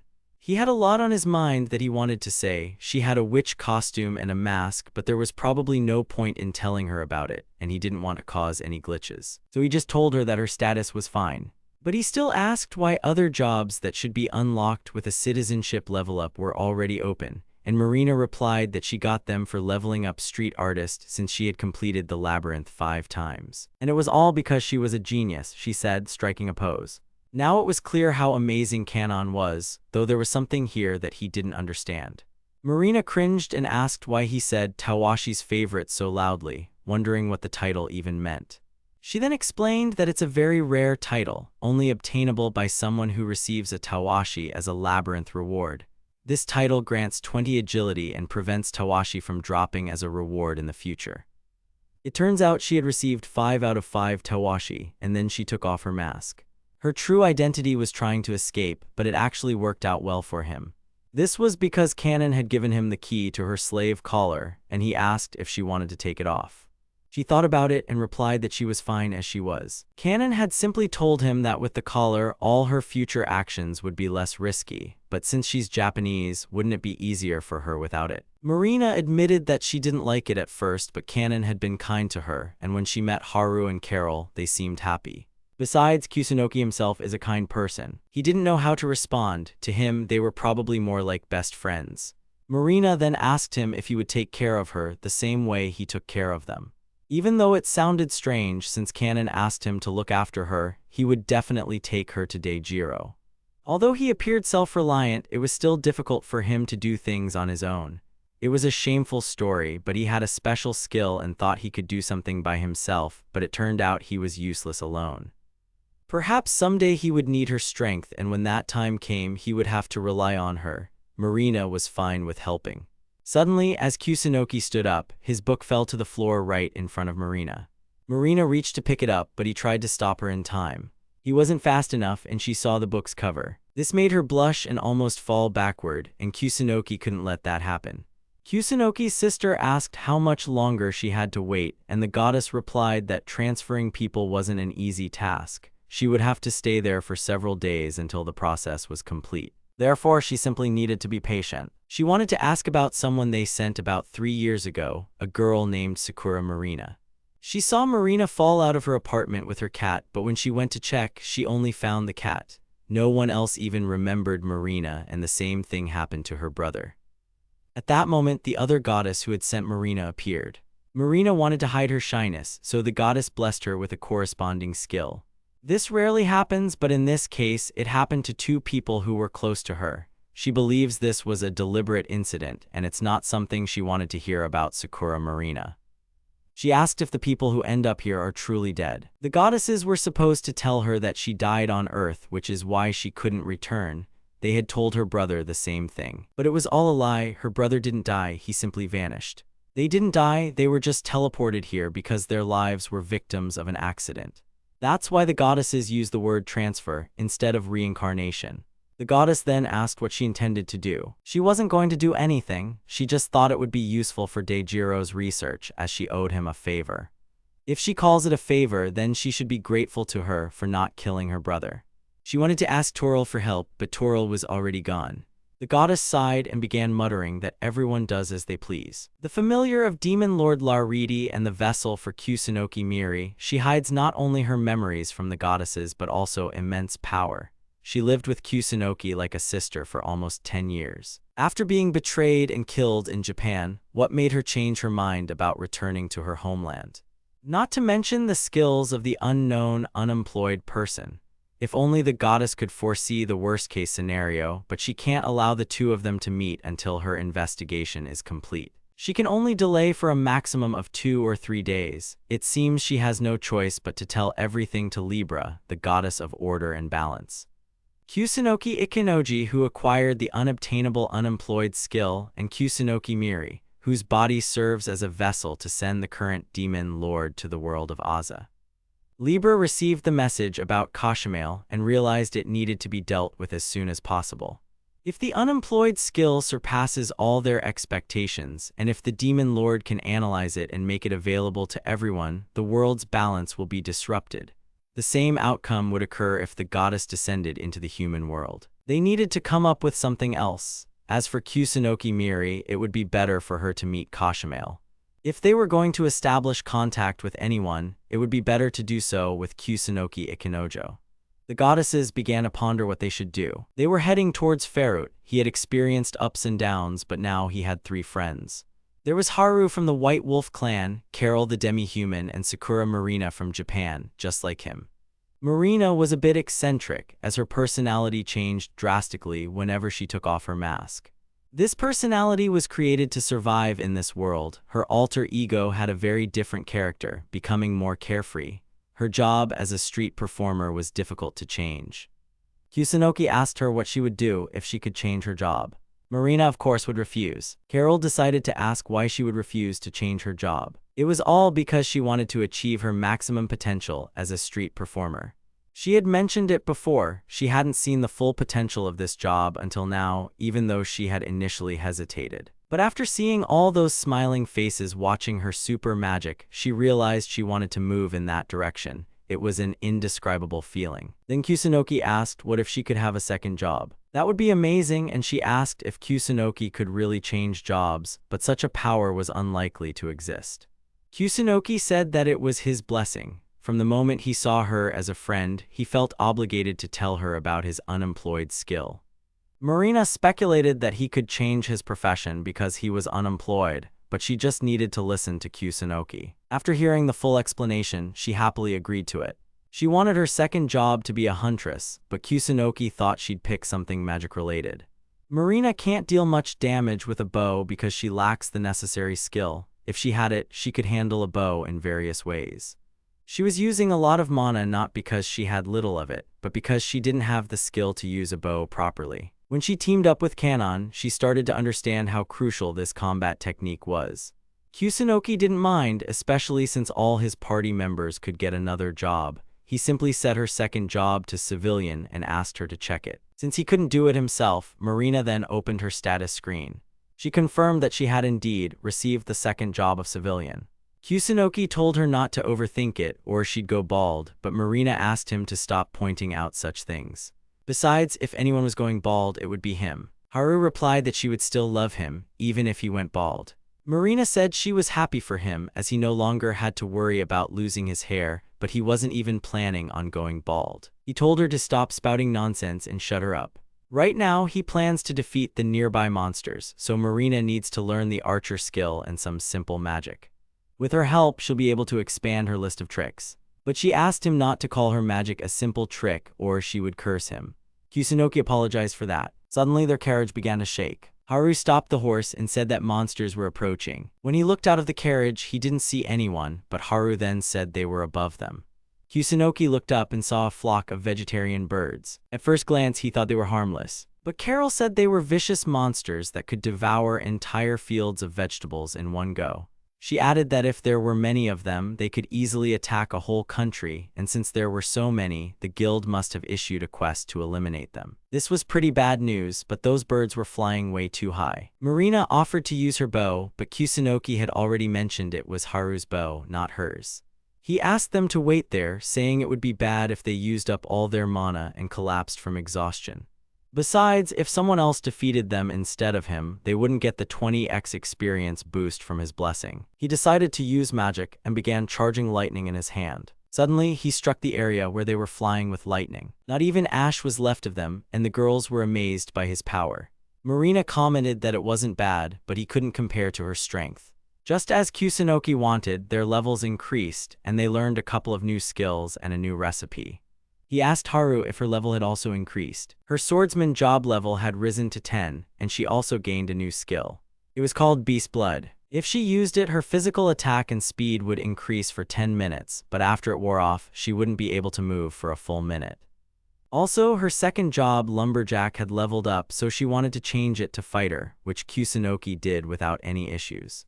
Carol's Gatherer and Merchant jobs had also leveled up. With a little more effort, she could become a pharmacist, and if she could process mana herbs, Kusunoki wouldn't have to eat them raw anymore. He was glad that she was also making some progress. Then he asked Marina about her level, but she seemed lost in thought. Kusunoki decided to call out to her, and she immediately flinched and snapped out of it.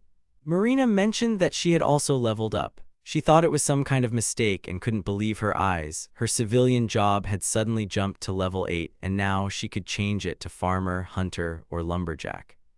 Still, his alchemy skill is excellent, she added, noting that all of them were in perfect shape. She then said she wanted to learn the stone-throwing skill. Marina then picked up an iron ball, commenting on its size, and Kusunoki asked her not to do that. But she didn't listen and threw the iron ball using her stone-throwing skill. The iron ball started flying all over the wagon, and eventually it landed perfectly back in its original spot. Carol was surprised by this, but Kusunoki lightly hit her once to make sure she wouldn't repeat it while they were in the wagon. However, due to the speed of leveling up, Marina felt as if her power had awakened, even though it was all thanks to his blessing. Such a blessing was unfair, and even Kusunoki himself agreed with that to some extent. A 20x experience boost, plus he could choose another job, meaning he could get a 40x experience boost. On top of that, he had 3 beautiful girls as slaves, but Kusunoki only saw 2 in front of him. Marina reminded him that he forgot about Carol, but Kusunoki considered both Carol and Haru charming and beautiful. His blessing was a true cheat, and he didn't even deny it, but he had still worked hard for it. With this skill, all members of his party receive a 2x experience boost and the ability to have a second job, but it affects him differently. Besides being able to have up to 5 jobs simultaneously, he also has another blessing that requires leveling up with 1/20th of the experience, so because Goddess Toril made a slight mistake, he now has 2 blessings. A 2x experience boost twice plus another 5x increase means he can level up 2,000 times faster than others. Nevertheless, since his unemployed job was his main one, he thought he could level up 1,600 times faster, but it still seemed like a cheat. Marina then asked Kusunoki how she should change her second job, wondering if she needed to go to a church. But the church can't do that, he can change it himself. Her second job is already as a hunter. She asked how he did it, wondering if it was another blessing, but he explained it was just his skill. He thought he could tell her about it, but he shouldn't go around broadcasting it to everyone. Suddenly, Haru announced that Ferut was visible ahead. They were approaching the large walls, behind which stood the city of Ferut. A boy knocked on a door, and a voice from inside said this place wasn't for children, but the child replied that he could change the world. The voice behind the door asked if he could truly accomplish something grand.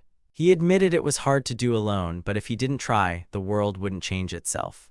Then the door swung open and he walked inside. This was all a password their leader had come up with. They had considered changing it due to its complexity, but decided to postpone it because the meeting of the secret society, the Massacre, was about to begin. In Ferut, there's a secret society called the Massacre, named after John, Ferut's first serial killer. It was founded as an anti-government organization that operates from the shadows. The crowd was called to silence because their president had arrived. Stepping out, he said he was glad to see them in a place that served as their home, and to protect it, they had been fighting their neighbors, Korat, for centuries. Some of them might whine that they can't win, but many are ready to fight honorably until the very end. The crowd began to cheer and support the president, and yet they all know about it. This country is afraid to win this battle. The government hides its mistakes, corruption, and malfeasance, and tries to blame them for everything. The people directed all their rage at the fictional enemy, Korat, created by their government. They blame Korat for all their sins, and short-sighted leaders are gathering a colossal army to fight them. They enjoy a life of luxury, while the people suffer from poverty. Suddenly, someone asked him what it meant to live in luxury. He replied that it meant having women, drinks, and exquisite meat with pepper. Upon hearing about the pepper, the crowd stirred. Regardless, they had to restore justice to their corrupt government.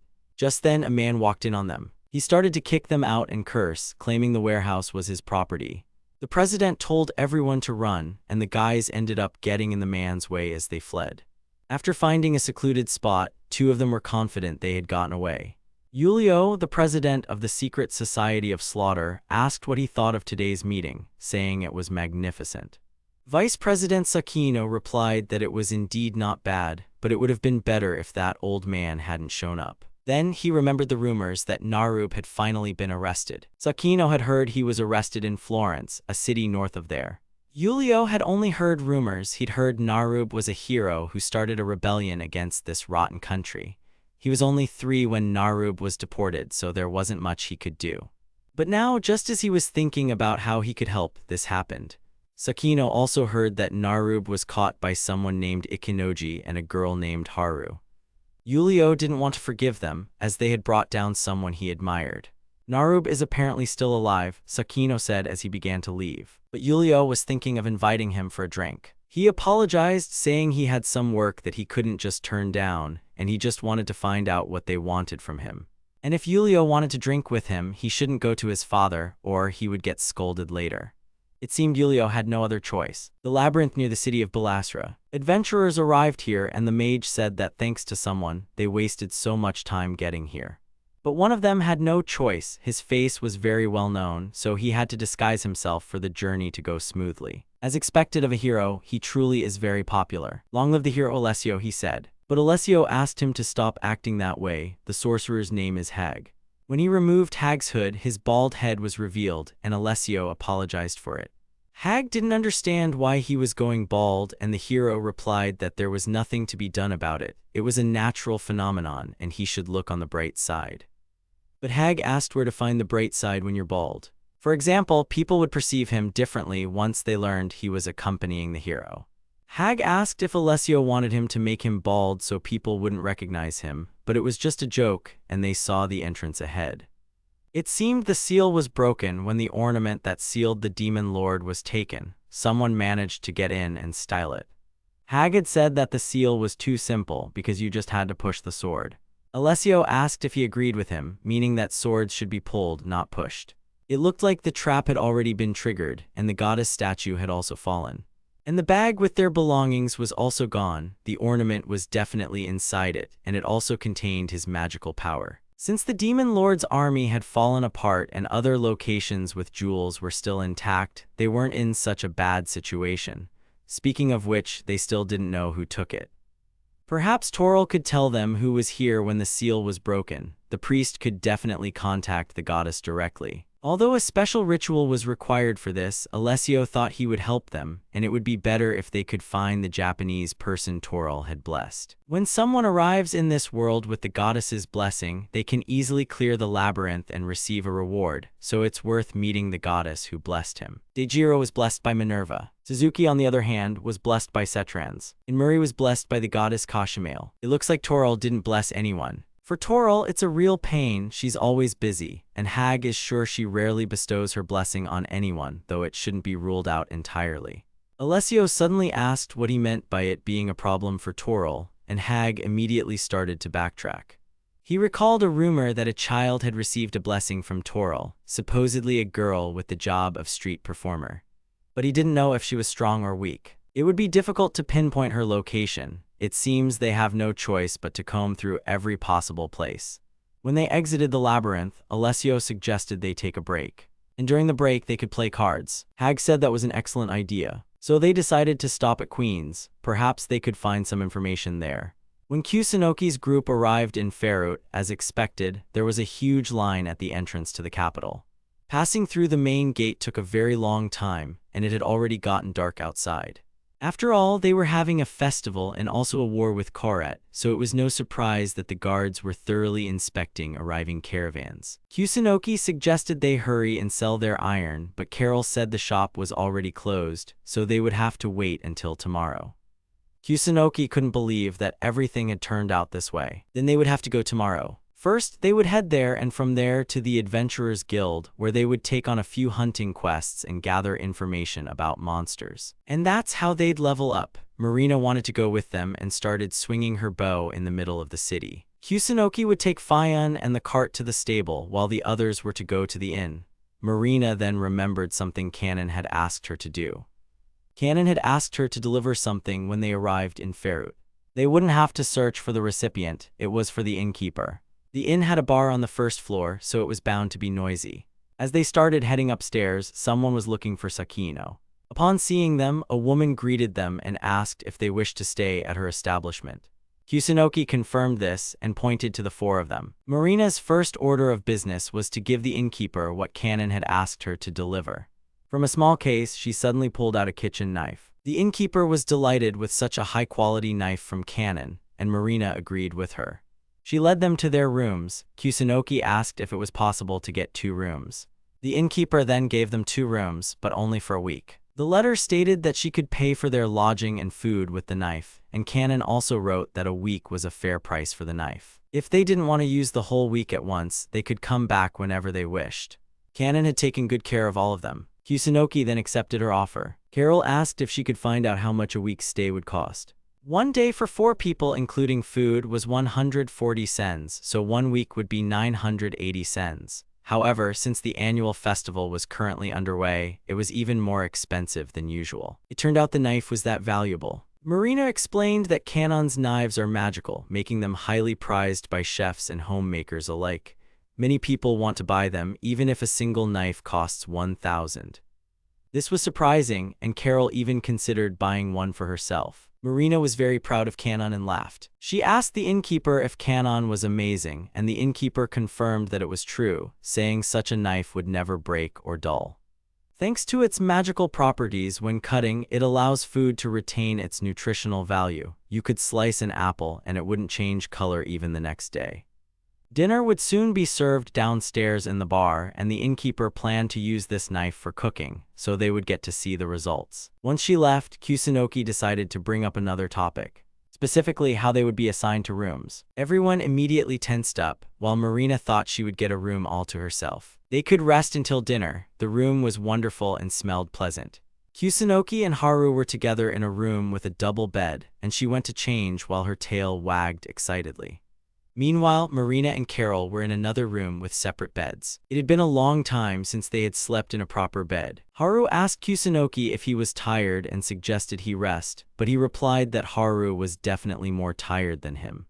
Since they were alone today, he told her to sit next to him. Even though she had been in the coachman's seat and Fune hadn't given her much trouble, she truly wasn't tired. She then asked if she could serve him. He wished they could always be together and have fun together too. But suddenly he noticed her fidgeting and her tail acting strangely. He asked Haru if she wanted to tell him something. As expected, nothing could be hidden from him, though he figured it out by her tail. If she was tired, they could talk later. Suddenly, she asked him if he liked girls with dark hair. He was from the same country as Marina, just like Suzuki and Dejiro. They all had dark hair, so he wondered if everyone in their country had that hair color. Kusanoki explained that while his sister was born with brown hair, most people there had dark hair. After all, in this world you encounter many hair colors: pink, red, and even blue. Haru had heard it was normal for one person to be attracted to another with a similar appearance. So if her master wanted, she could dye her hair, but Kusunoki immediately rejected the idea. When he first saw Haru, he thought her hair color was beautiful. Her hair was one of her most charming features. There was no need to waste time on such nonsense, and she should just be herself. After these words, they hugged and sat on the bed like that for a while. Kusunoki even felt her sniffing him. Suddenly, he saw Marina watching them from the doorway. She was very embarrassed to have caught them like that and wanted to say something.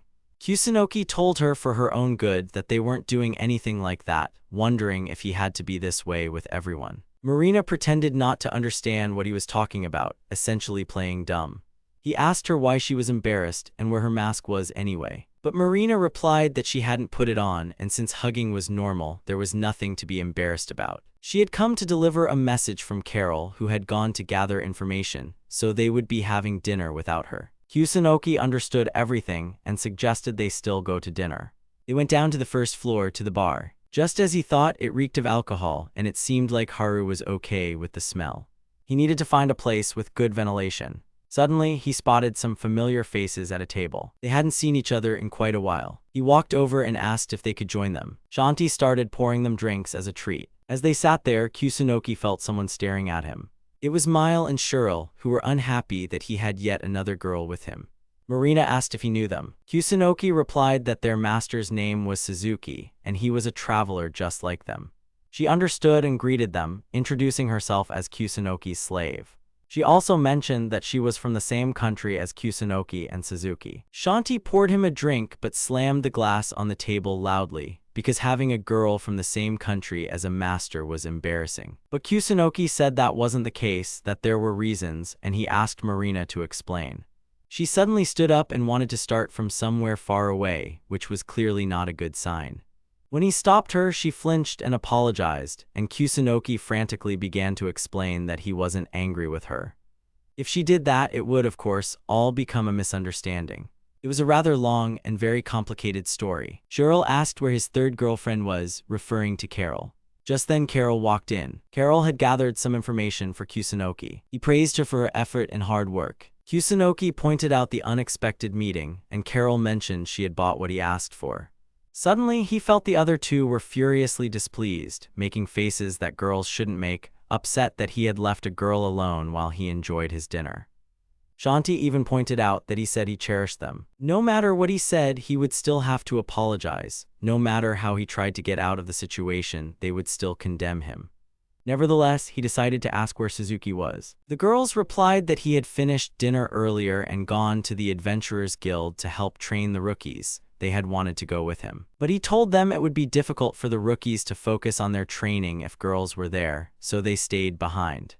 There was a stark difference. One guy was training rookie adventurers and staying strong, while the other was unemployed and making a girl work while he ate. He still looked like some kind of villain in their eyes. Kusunoki wished they would stop looking at him that way. Even though he was unemployed and didn't have a job, he was trying to prove himself at the guild, but he could never be a part of it because he was unemployed and there was nothing he could do about it. Just then, Haru loudly placed her glass on the table. She slowly stood up and declared that her master worked tirelessly. Her master was the best and took care of all of them. Her words made him happy, but he felt something was off. Suddenly, he saw her swaying to the side. Her face was also bright red, so he looked inside the glass. The glass was empty and he sniffed it. He realized it was cider inside, even though Shanti was sure it wasn't very strong. He asked Haru to calm down, but she kept mumbling something about the number of masters. She needed to tell them something very important. Kusunoki was the best man. Better than everyone else she knew, even if he was tired. He told her they would be doing something interesting tonight, and everyone instantly flinched at his words. She loudly shouted across the bar that they would be serving each other tonight. The last thing she said was that she was very happy, and then she started to fall backward, but Kusunoki managed to catch her. She was already asleep in his arms, thinking about him. It was almost impossible to clear up this misunderstanding. He then turned to Carol and Marina, who stood like statues with red faces. Kusunoki said he would take Haru to her room and they could continue dinner. When they finished, they should order some food, put it in a bag, and bring it to their room. He then gave them money for it and told them not to rush. Even though he was still hungry, it would be better for Carol and Marina to have dinner by themselves. If he ate alone, Haru would have to eat by herself later. Since she got drunk so early, she would probably wake up early too. He started heading to the room with Haru and wished them a good meal. Mail and Shirl wanted to criticize him for getting the girl drunk and taking her to her room, but he wasn't the one who got her drunk. At that moment, Haru woke up and looked at him. She suddenly hugged him tighter, and they almost fell due to losing their balance. Kusunoki said it was nothing out of the ordinary, and there was nothing to see. After some time, Haru finally woke up, with Kusunoki sitting beside her. When he noticed she was up, he asked how she was feeling. Haru apologized for her behavior and for getting drunk again. But it was just dinner, so she didn't need to worry about it. He noticed she wasn't sober yet, so she should rest a bit more. There was plain water nearby, and Kusunoki created some ice for her. But he overdid it a bit and made a huge chunk instead of a small piece, admitting that he wasn't very good at this magic yet. He wanted to try again, but before that, he created a room of silence. After all, they shouldn't make too much noise this late. He poured a glass of water with ice and handed it to Haru. But for some reason, Haru just sat there and didn't drink it. He told her not to worry about it. He said she was quite cute when she got drunk, clarifying that he meant she became quite persistent when tipsy. Suddenly, Haru stood up and was about to say something. She asked him for a little more to drink. The girl confessed to him that she gets drunk quickly, and if she gets drunk at the wrong moment, it could be a fatal mistake. She leaned into the dark-haired man and said that's why she wants to practice, which surprised him. Haru is absolutely adorable when she's drunk. The dark-haired man had heard that one way to build alcohol tolerance is to strengthen the liver through fasting, but there could be consequences. The guy placed his hand on the girl's cheek. She said she didn't want to be a burden to him, and he replied that Haru would never be one, which made her very happy. He offered her some meat, but that wasn't the point at all. Oh my, why is Haru so cute? This meat was prepared with alcohol, the same meat that had made the girl tipsy before. Haru apologized for causing so much trouble that day, and the guy was concerned about her, but he smiled and replied that everything was fine and she shouldn't worry. The dark-haired man confidently asked if they should start their training now. Haru really wanted to and said yes, even beginning to plead. They were currently in the quiet room. Would the guy be able to resist Haru's temptation or not? He was very puzzled. The girl asked her master to practice what she had been taught, as she learns quickly. All right, he could think about it when the time was right. This was their room, and there was no need to resist this temptation. The dark-haired man decided they could start now. Haru asked him to take care of her.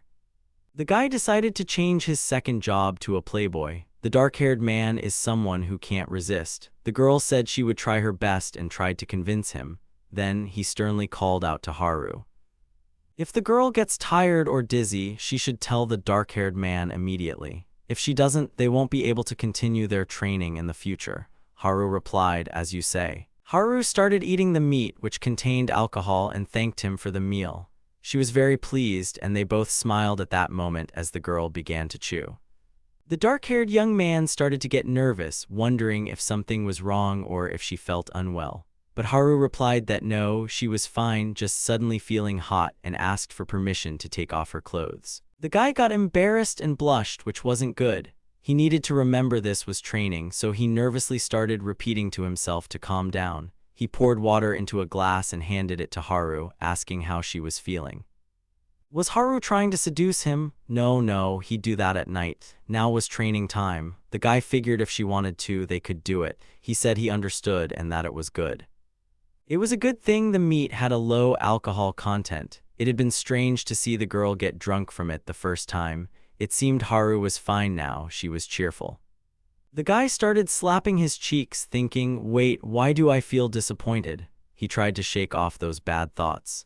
At least now, the dark-haired young man could touch Haru's stomach whenever he wanted. He exclaimed, asking if the girl wanted to take off all her clothes. Haru got flustered and was about to say something to her master, wondering, what's going on? Is this a sign? The rope got tangled in a knot and she just couldn't untie it. The girl asked the owner to help her. Oh, a drunk Haru is something else entirely. Taking off a girl's clothes is a man's job after all. Suddenly something happened and the young man got a bad feeling. Even though the dark-haired guy didn't hear or sense anything, he definitely felt it, so he turned around.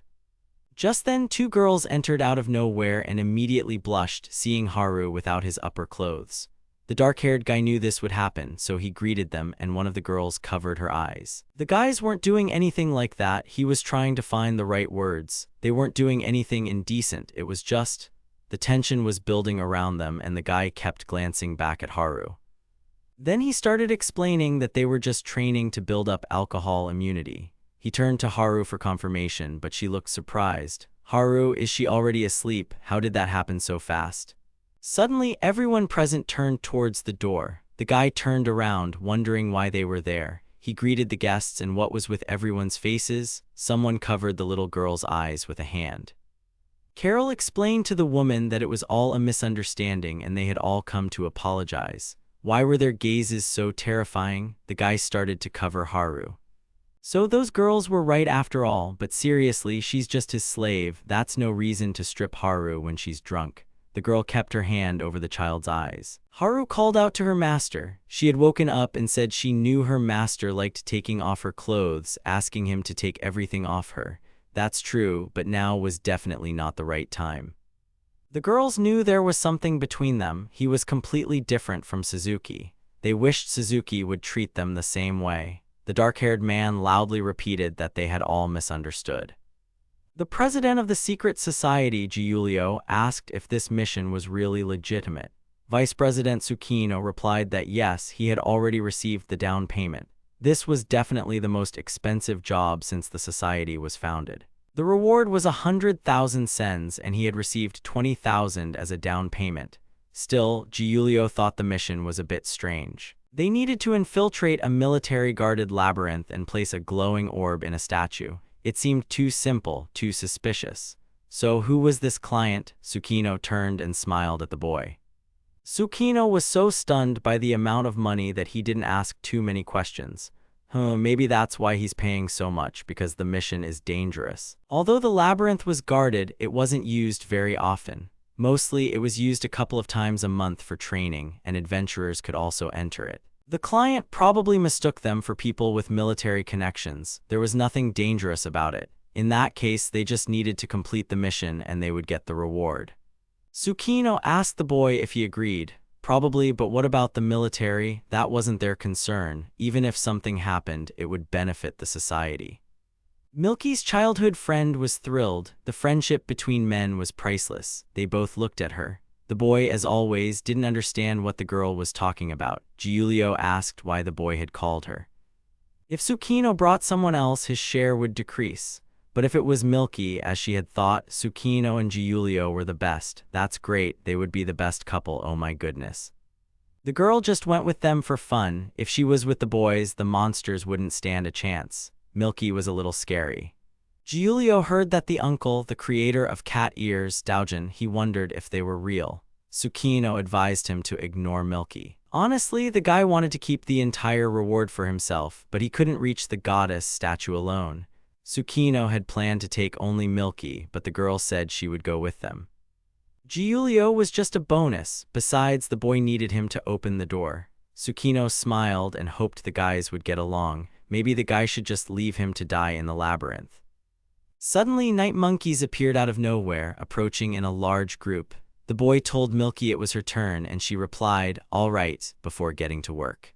Milky used magic to summon a snake that wrapped around the night monkeys. The boys cheered, "Great job, there's another one." Besides several other beasts, one more creature was sitting on a branch and attacked the kids.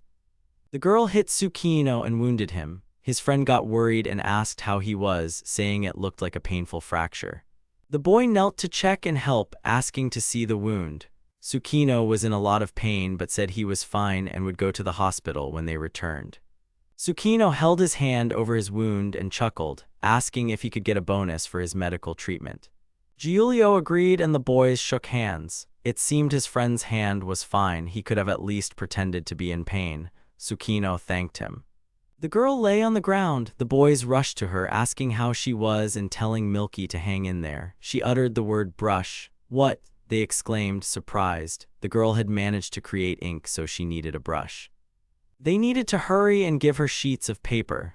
Milky didn't want to waste the ink, but it wasn't ink. It was the girl's blood gushing from her nose. How disgusting. More night monkeys appeared. Tsukino rubbed the back of his head and chuckled. Again, it seemed the beasts were angry. If they got close to the boys, Giulio could be used as bait. "Watch out, behind you." Just then, two people on horseback galloped up and crashed into the pack of wild monkeys. The rider barely maintained control. A defeated beast lay on the ground. The two riders were still on the horse, which had stopped nearby. This greatly surprised Giulio, who exclaimed, "Wow." In real time, they were sitting on the horse. The boy mumbled, clearly surprised by the situation. "Wait a minute," the kids said, climbing onto the animal. "Good horsey." The kids thanked them for the rescue. Giulio introduced himself to the heroes, then introduced his friends. "These must be the famous adventurers." The rescuers puffed out their chests, noticing the children saw the aura overflowing from them. "The guy's name is Joffrey and he's a hero, while the girl's name is Alice and she's a monster tamer." They were inspired and clearly happy with the attention as the boys watched them. "So these are Uncle's subordinates. Since they're strong enough, it means these two are the man's right-hand people, right?" They pondered. "Right hand. Of course they owe the old man." The guy is right and asks Alice's opinion. "That's correct," she said. "The kids act like noble thieves." This was simply incredible. Giulio was amazed, unlike Tsukino, who was not impressed. The guy had never spoken to him. Even when they first met, he was unconscious. Being a hero for someone is cool. Giulio knows his uncle is a thief, but he thinks the man is noble. "What kind of thief does that?" Tsukino said he remembered something. The boy turned around and asked what he wanted. Giulio was listening to amazing stories here, and his friend should stop pointing at the hero. Tsukino had a feeling he had seen them somewhere before. The boy also remembered being on a wanted poster, one that was up for only a day. He mentioned it was a long story and the girl nodded, but they didn't quite get it. "That's wonderful." "Oh, it's nothing special, but still, there's something about this guy. He didn't think everyone would know about it." Alice agreed that the guy had caused enough trouble. "And Joffrey has connections among the nobles." "What, among the nobles?" The guy thought for a moment and hummed. "He once saved one of them in a labyrinth." "Actually, the nobleman was that fat guy. Joffrey saved his butler, right?" Oh, the guy had completely forgotten about that. Without a doubt, the boy smiled. He could use them. If the kids ever mess up and run into the military, they could use those connections to clear themselves of any suspicion. Giulio mentioned that they were currently on a labyrinth quest and asked if they wanted to join. Of course, the guys would pay. The boy put a hand on his friend's shoulder. "No need to worry about that. Joffrey would help them for free since they were, after all, the old man's nephews. Besides, the guys were traveling without any particular goal, so helping the kids wasn't a problem. As an apology, the church gave them bread for accusing them of something they didn't do." "Why were the guys refusing the money?" The boy asked Giulio to stop. They had already decided. "The guys really did need money, but they had something that dropped from the demon lord." "That's right," Giulio excitedly shouted. "They have something from the demon lord." "Yes, but they got it in a tower, something like that." "Wow." The guy fell silent, and then Milky started to get up, holding onto a nearby horse. The girl looked at them and said, "A love triangle between guys, how cool." But Tsukino replied, maybe she could stop having nosebleeds every minute. The guys then showed Joffrey the way. "Let's go back in time a bit." Morning arrived, and it seemed they would be in town for 2 or 3 days. After all, the guy still hadn't managed to clear up that misunderstanding.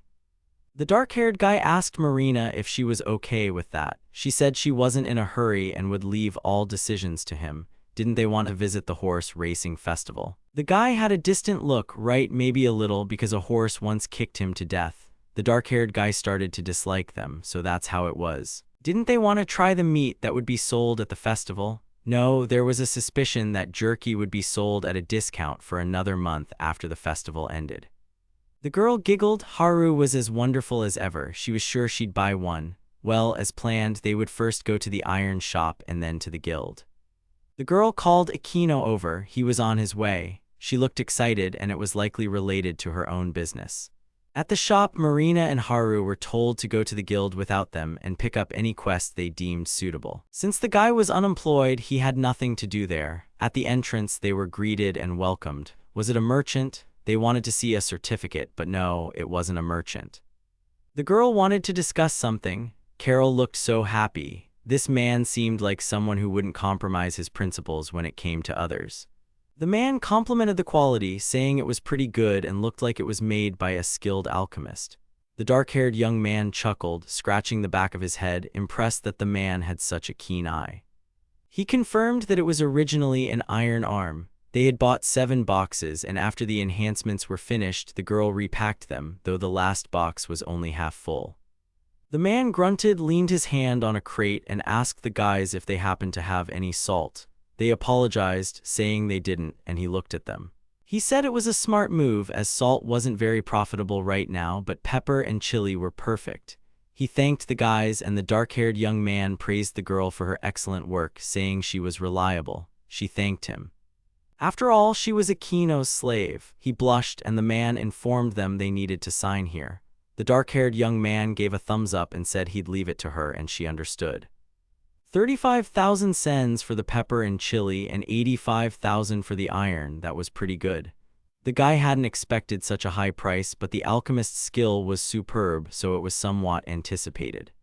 The guy blushed. The shell brooches they had bought for 800 were now worth 1,500. The girl held a piece of paper, saying everything was written down there, had it really happened. They had bought all of this for 495,000 cents, and Carol had even managed to lower the price from the original 54,000. But wait, why only one level? The guy was indignant. A merchant's experience depends on the quantity sold and travel time, for example, if they had traveled to a neighboring country.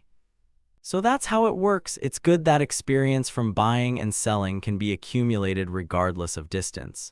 She can make a deal with a shop, which will make experience accumulate faster. Hold on, are there even taxes in this world? The guy pondered, then praised Carol, saying she had still done a great job. The girl smiled genuinely and thanked him profusely for the compliment. What taxes? They only exist in a few countries, even in Dakota. The only thing merchants pay is customs duty. Still, shops should charge merchants. Even if Akino could gain experience regardless of distance, it would still be difficult to gain experience that way. He realized it was better not to do that. Something was happening in the guild. What's going on here? The girl was curious too. Merchants of various levels were standing around, like a level 33, 21, or 28 merchant. Akino rubbed his cheek, amazed at how many merchants there were. A crowd had gathered up ahead. Akino looked around, searching for the girls, wondering where Haru and Marina were. Carol reported that there was a problem. It happened so fast, maybe something had occurred. The northern cliff had collapsed, apparently blocking the main road to the port. That's why there were so many merchants here. They wanted to hire guards to escort them to the port via alternative routes. Guards? That sounds like the forests are full of monsters. Akino was right. Some merchants were willing to risk their lives to reach the port. If they couldn't, Ferut would be cut off from the rest of the world. Weapons and armor from Ferut were in high demand. Now it made sense. It was good that the guys had managed to sell their iron, but soon the price of iron would plummet. The guy wondered why. As she said earlier, armor and weapons are in demand. Even if some merchants risk their lives to reach the port, specifically through the forest, even if they do that, their storage facilities are limited, unlike Akino's. The guy is special, after all. Eventually, there will be no need for iron and its price will drop. Fortune often helps. So these people have information about the landslides, which is why they came here looking for guards. It's no surprise, given their high levels. Haru called out to her master, and Akino noticed her. Perhaps the girls found something suitable. Indeed, there were many caravan escort requests, so everything else remained untouched, which was to be expected. There was a quest to procure meat and fruit, which Haru took. She asked if the guy minded, and the dark-haired young man patted her head, saying, "Of course not." But why procure food? It was an urgent quest. They anticipate a food shortage soon, which is why the reward is so high. What? Food procurement? But wasn't she with Haru? Many local products are delivered directly from the port. Since a festival is approaching, there's a severe shortage of goods here. In addition to the food shortage, there are also merchants passing through who are staying. Not to mention, most adventurers who usually took gathering quests are now either guarding caravans or clearing debris. A food shortage is inevitable. It all makes sense now. In that case, it's fine if they don't gather the fruits in the forest and then hand them over. The girl thinks they can do that. All right. Well then, let's get started. The forbidden fruits that grow on tall trees can be knocked down using invisible arrows. Is Kusunoki not listening? Should she repeat it again? She shouldn't ignore her. She might yell right into her ear. Akino heard everything. She was saying something about incredible arrows. Outside the city, the guys were lucky they could leave so quickly. It was all thanks to her. The The guy said it was also thanks to Carol. It's probably because they had a letter from the guild for priority passage. The girl is sure that if they had said they were going to gather food. Marina still seems able to walk. Kusunoki thinks the girl only lacked stamina because she was a hikikomori. Even when Marina was in Japan, she exercised regularly. In elementary school, a girl who lived next door told her that if she ever felt bad and started having suicidal thoughts, she should exercise. She also said that if she killed herself, her older brother would be upset and the girl didn't want to see him like that, so the girl had depression. Eventually, the girl fell from the roof of a house. Ikino asked her to stop. There was no need to talk about how she died. It seems Carol is fine for now. The master was informed that there was a monster ahead. He's kind of weak. Ikino isn't too comfortable attacking someone who isn't resisting. Haru approached her master. She feels the ground moving. What, the ground? An unforeseen situation suddenly occurred. A giant worm is about to burst out. First, they need to retreat, but why should they run from a monster? She knows that nothing bothers the guy even when it's time to retreat. Since Haru says so, everyone should quickly go to that house. Marina should hurry. Suddenly, this enormous worm destroyed everything around it and rocks flew everywhere. The guys were stunned. Ikino noted that this monster was simply massive. He didn't know they could reach such sizes. Most likely, it all depends on the location. Normally, it's called a ferret worm, but since it's shrunk, it's just a worm now. So this is its size when it shrinks. They can't see anything, they only sense the temperature around them. That's how they find and eat dead monsters. It seems like it will attack the group if Carol is asked to use magic. The guy is confident he can defeat it with magic. Usually they don't eat healthy monsters and they also enrich the soil, so maybe it's better to leave it alone. Got it. The huge worm disappeared from sight, returning underground and burrowing. Not bad, that hole is pretty big. How do they close it? Does Haru know? By excreting manure. What a smell. Yes, the guy said he smells it too. It must be unpleasant for her since her sense of smell is much stronger than theirs. So Marina is an underclassman. Well, the group is about to head into the forest and the girl asked them to wait for her. She shot an arrow from her bow and apparently hit something. Wounded game lay on the ground. The group tried to gather everything edible they could find, like fruits and meat. Carol suggested splitting into 2 groups. Ikino asked again, what 2 groups? There were 4 people, the guy himself, Haru, Marina, and Carol. It's worth explaining what is meant by splitting into 2 groups. The girl will explain everything now and answer the question. Fortunately, Ikino and Marina can attack from long range, and Haru and Ikino have the ability to find monsters. The girl doesn't consider herself very good at attacking, but she can gather fruits and herbs, so Ikino listened to her carefully. But why don't they split up this way? She goes with Ikino and Haru goes with Marina. The decision has already been made. Yes, this could bear fruit. If they continue at the same pace, they won't be able to collect even half of what they planned. Then maybe they should have a gathering competition. The winners will get. They need to think a bit more about the conditions. Ikino suggested they would do whatever the winners said. Most likely, Haru and Carol won't be very interested, but it will excite Marina. She's mumbling something again. Anything, maybe she'll ask for new equipment. Ikino will do anything at all, meaning, understood. The girl repeated the phrase again. The guy was very surprised. What's wrong with the girls? Marina thinks they both look scary. The girl took him by the hand and asked him to follow her. According to the information she received, she knows a place no one has heard of. He should hold on tight. Haru is about to jump through the trees. Wait a minute, Marina shouldn't resist. Well, they can start, but she really doesn't like heights.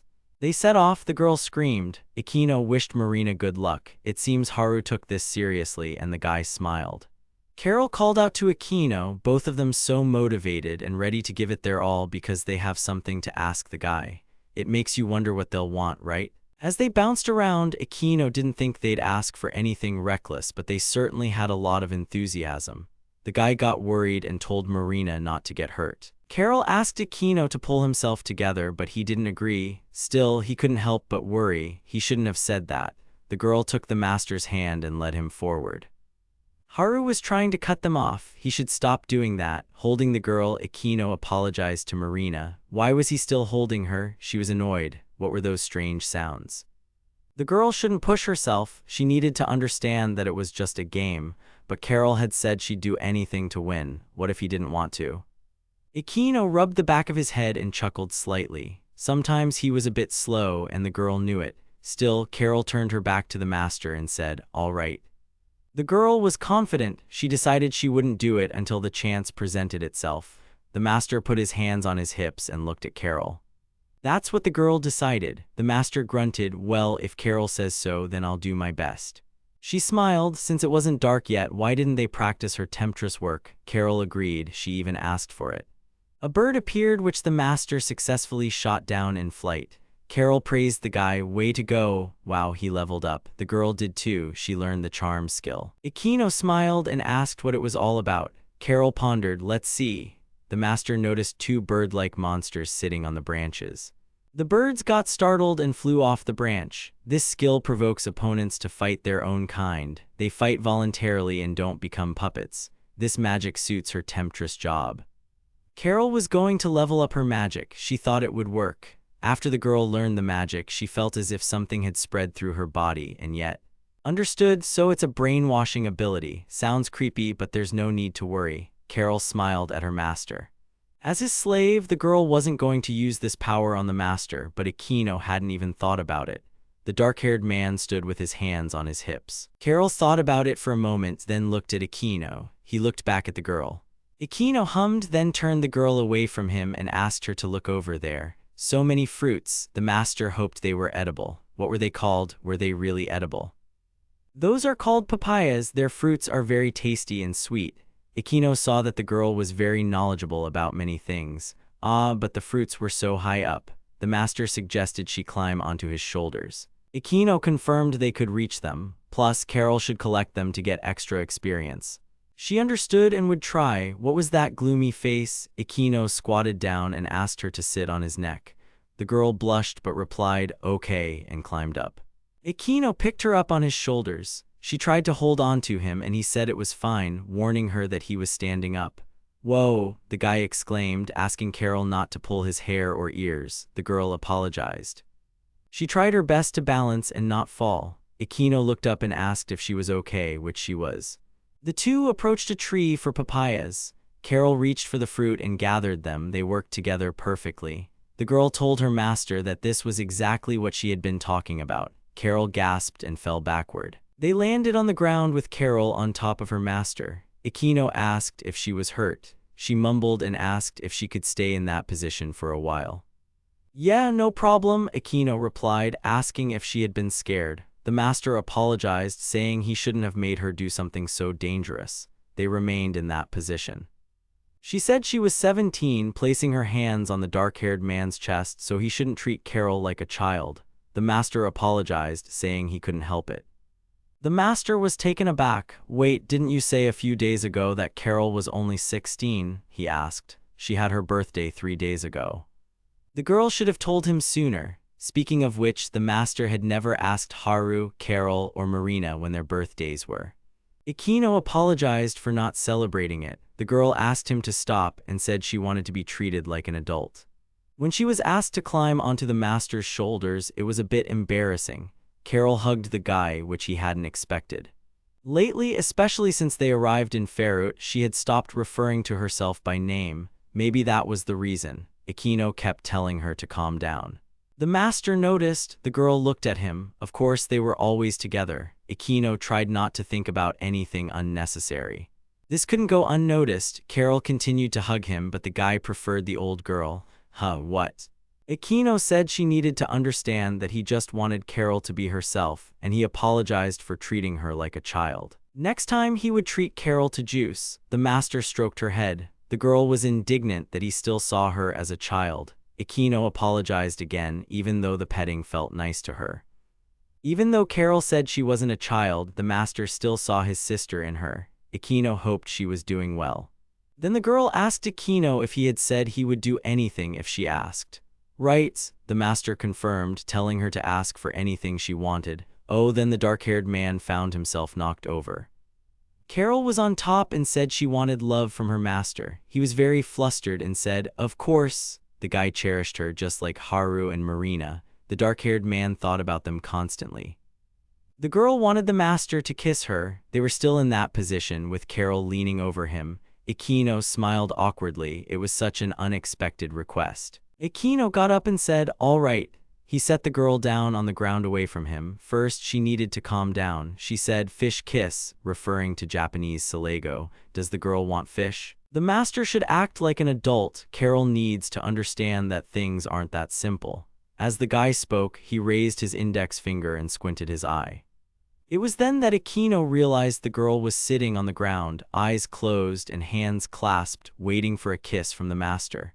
He got scared, started looking around, and hid behind a tree. Suddenly, the guy crashed into the tree. Carol was puzzled and worried about the master, who was bleeding. Aquino said he was perfectly fine, chuckling a little from embarrassment.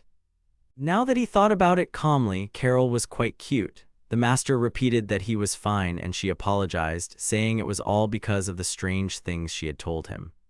What if Aquino told her he was too young for her? It seemed like that wouldn't be quite appropriate. If the master were in elementary or middle school, he would have fallen for her. But if he thought about it, the guy already had Haru. They loved each other and were climbing the ladder of life together. Yes, they definitely loved each other. That would be considered cheating, which would be unacceptable in Japan.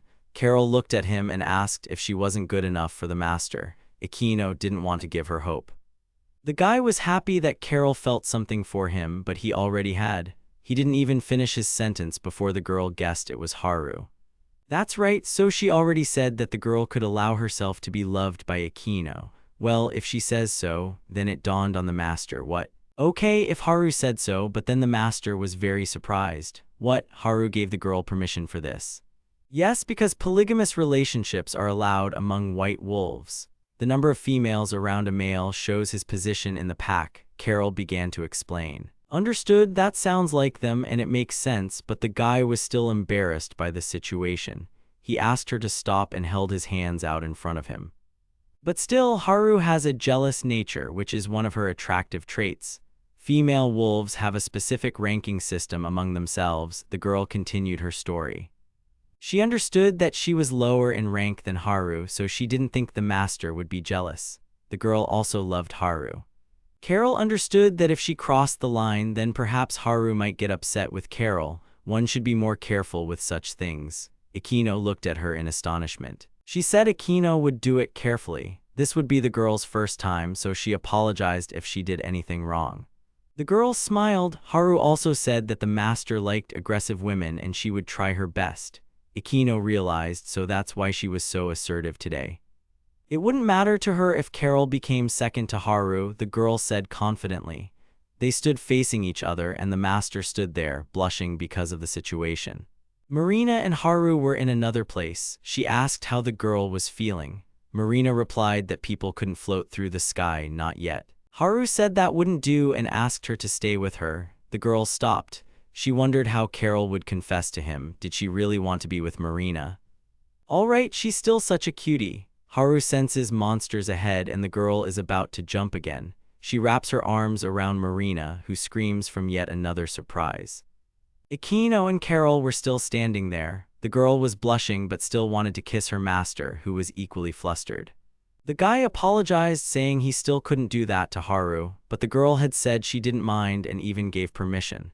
Aquino then placed a finger to her lips. Aquino meant that there were reasons why he couldn't kiss the girl right now. The master gently stroked her head. 10% of it was because he would do it irresponsibly, and 90% was because Haru was very dear to him. Carol knew that her master truly cared for the girl. The guy leaned in and wiped away the girl's tears. He told her that he cared for Carol just as much as he cared for Haru. Both of them were irreplaceable to him. Aquino asked for time to think everything over.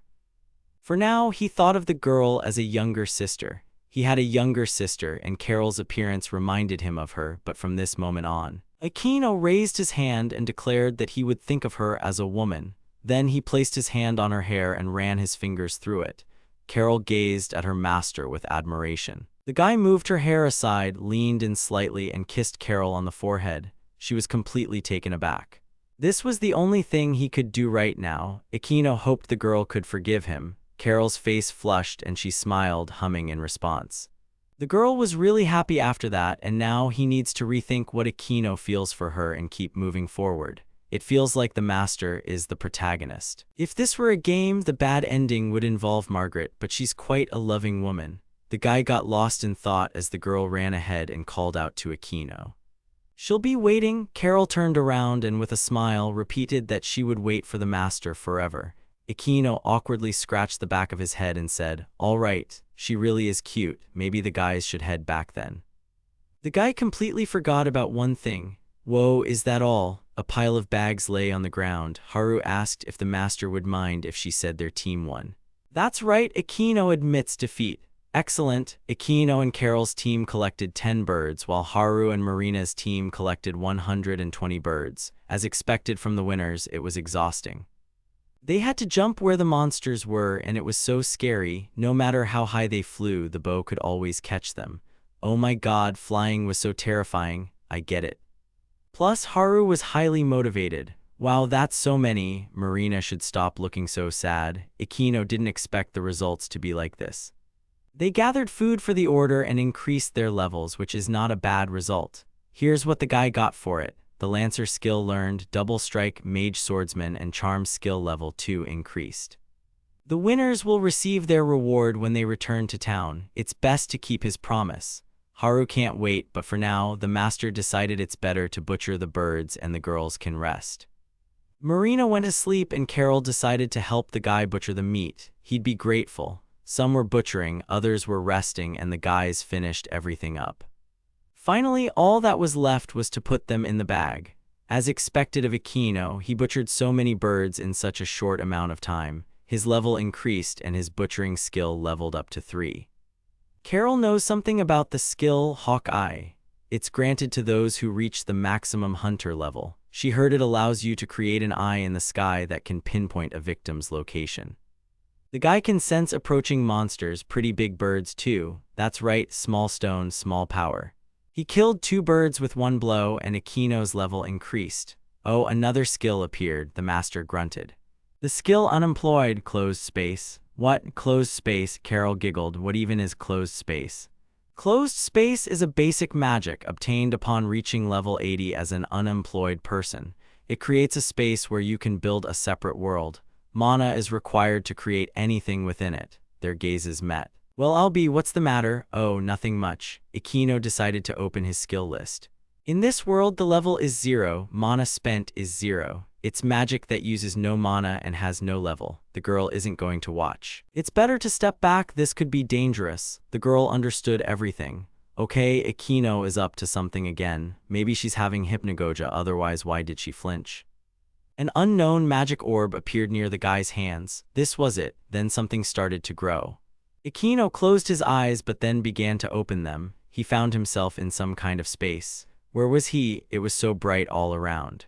He felt like he knew what this place was. Oh right, it looked like where he met the goddesses. A book appeared here, it could only be opened to this page. There, he needed to choose a category. Were there only 2 categories? Create stars 50 ohm, create permissions 100 ohm. Creating stars, that's where it all begins. Well, since the choice was limited, the guy chose create stars and gasped. Suddenly, something appeared.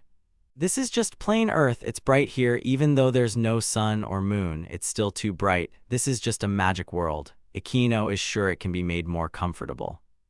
There's another world here, maybe he just needs to touch it and then… Aquino hopes it's safe, and it looks like the previous world. Ah, he's back, the girls rushed to their master. They started hugging. Marina thought he had been consumed by dark magic. The master apologized for making them worry. That's right, he scared them so much. The girls were happy. In short, he learned a skill that allows him to create his own world. Create a world? No one has ever heard of such a thing. Is this one of the spatial magics? Carol asked what it was called. The guy raised his finger and replied that it was called something like closed space or my world, something like that. No one knows about such a thing. The master is always on top as usual. Did he just say closed space? Well, something like that. I'll need to study it thoroughly. That book is gone, which means it can't be taken outside. They said that as soon as Aquino entered, the passage closed. I wonder if I can bring anyone else in there. This skill could be useful and I can greet the girls as an added bonus. With this skill, I can create my own farm and livestock and even build my own house. There's so much I can do with it. Aquino patted the girls on the head. I wonder if I can trap someone inside and what would happen then. Also, I'm curious if he'll always start at the same initial point within his world. I need to choose categories: star increase, create permission, create trash can, spring water, soil fertilizer, create mine, create volcano, create river, accelerated plant growth. There's so much here and yet. Okay, thanks to this, now when Aquino goes there from the inn, he'll know whether the master will be there or not. The master has returned. They did a great job, it's time to go back. After Aquino finishes everything, he'll invite the girls to his world. Haru will be eagerly waiting for it. Can she do her own things there? Kusanoki's world. I'll have to try not to look under his bed. What is she even saying? It was something much bigger than a bird. There was a huge creature in the sky. The guy looked up to get a better look. Is that a dragon? Aquino was really scared. He saw the monster start to descend. Is it coming closer? Aquino told the girl to hide behind that rock. Haru explained that such dragons live near the labyrinths around Florence. She thinks it's one of the dragon-like species, specifically a wyvern. They are rarely seen, and Haru also heard they are among the strongest monsters. This will be the first time Haru fights one. Understood, then we need to keep an eye on it and not let it out of sight. Haru is asked for help and she agrees. Marina asks to handle it, suggesting she stay in the rear guard while the master takes the lead. Aquino took a stance and said he'd start with magic. Someone said, "Hold your horses." What? The dragon is talking. It turned out there was a boy riding the dragon. He told Kusanoki that it was him. They hadn't seen each other in a while, though not that long ago. The master was surprised. Suzuki. He found out from Millie where the others were, then looked at Marina and asked who she was. The master introduced Sakura Marina, saying she's just like them, Japanese, and has been living there for about 3 years. So this is Suzuki. The girl had heard about him from Kusanoki. The girl giggled, saying that finally, the heroes protected by the 3 goddesses were gathered together. Marina's mask was taken away. Her mask, they should give her item back. Aquino returned it. It's clear that without her mask, the girl is quite shy. The girls are standing a bit further away. Suzuki mentioned he used to be like that too, feeling nostalgic even though he still calls himself a hero. So he's now a hero, a paladin, and a dragon rider. Where did Suzuki find this wyvern? He found her during his travels and raised her himself since she hatched from an egg. Got it. Does the dragon have a name? Suzuki smiled, saying she's very friendly and an omnivore, with lettuce leaves being her favorite food. Isn't she cute? But the master asked him to stay on topic and answer the question. Seeing his reaction, it's probably a case of 8th grader syndrome. Marine is also curious about her name. He asks them not to laugh, saying her name is Pache. Why was there no reaction? When she hatched, she was so cute, just like a puppy. Suzuki really felt like she was the reincarnation of his puppy, and now she's grown so much. Haru thinks her name is cute. Carol agrees, and Millie and the others said the same thing. Plus, they wouldn't let him change her name. The master thinks it suits her. Suzuki asked the dark-haired guy if he knew what had happened here. The young man fell silent. Is he talking about the landslides in the north, so Aquino doesn't know? The guy assured him he knew, but in reality he had no idea. They say there's a group of monsters to the west. The exact number of monsters in this group is unknown, but there are definitely many. The people of Ferut are in a panic, and caravans and tourists are trying to leave the cities. Is that true? Then what is Suzuki going to do? He wanted to explore the western part of the city, but he only met the kids here. Isn't his group with Suzuki? Since he's observing from the sky, he decided to let them rest so Pache wouldn't get too tired. The master is sure he told them something else. Suzuki laughed, saying that's exactly what he told them, for which he was scolded. How dare he say such a thing, as the girls aren't heavy? Well, the hero warned them.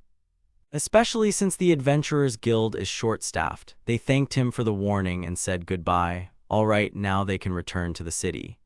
Even though many are trying to leave the city, there's no panic there. The walls surrounding the city are strong and will never break, which is why the city's residents believe it's safer inside. Besides, since the main enemy now isn't the Korra army but monsters, everything should be fine. Speaking of bad timing, most adventurers are clearing debris and escorting merchants. He wonders if that's really the case. Didn't Kusanoki notice? This sounds like someone's conversation. A coincidence is impossible, but the girl asks Kusanoki not to remove her mask. She started to get embarrassed by the master's actions. The guy asks him to stop talking nonsense, at least for now. Four people walk through the city streets and arrive at the Adventurers Guild. Haru greeted the employee at the reception desk. The girl wanted to turn in a quest, and the employee replied, "All right." The other three aren't qualified enough to be adventurers, and the guild master thinks Haru is very cute. It's interesting to wonder how much they'll get paid. Patience is a virtue. If something has happened twice, it won't happen a third time. A man approached the team and spoke to them rudely. "Why is the guy taking on quests at this hour?" Ikino ignored the man, and the guild master said Haru had forgotten something.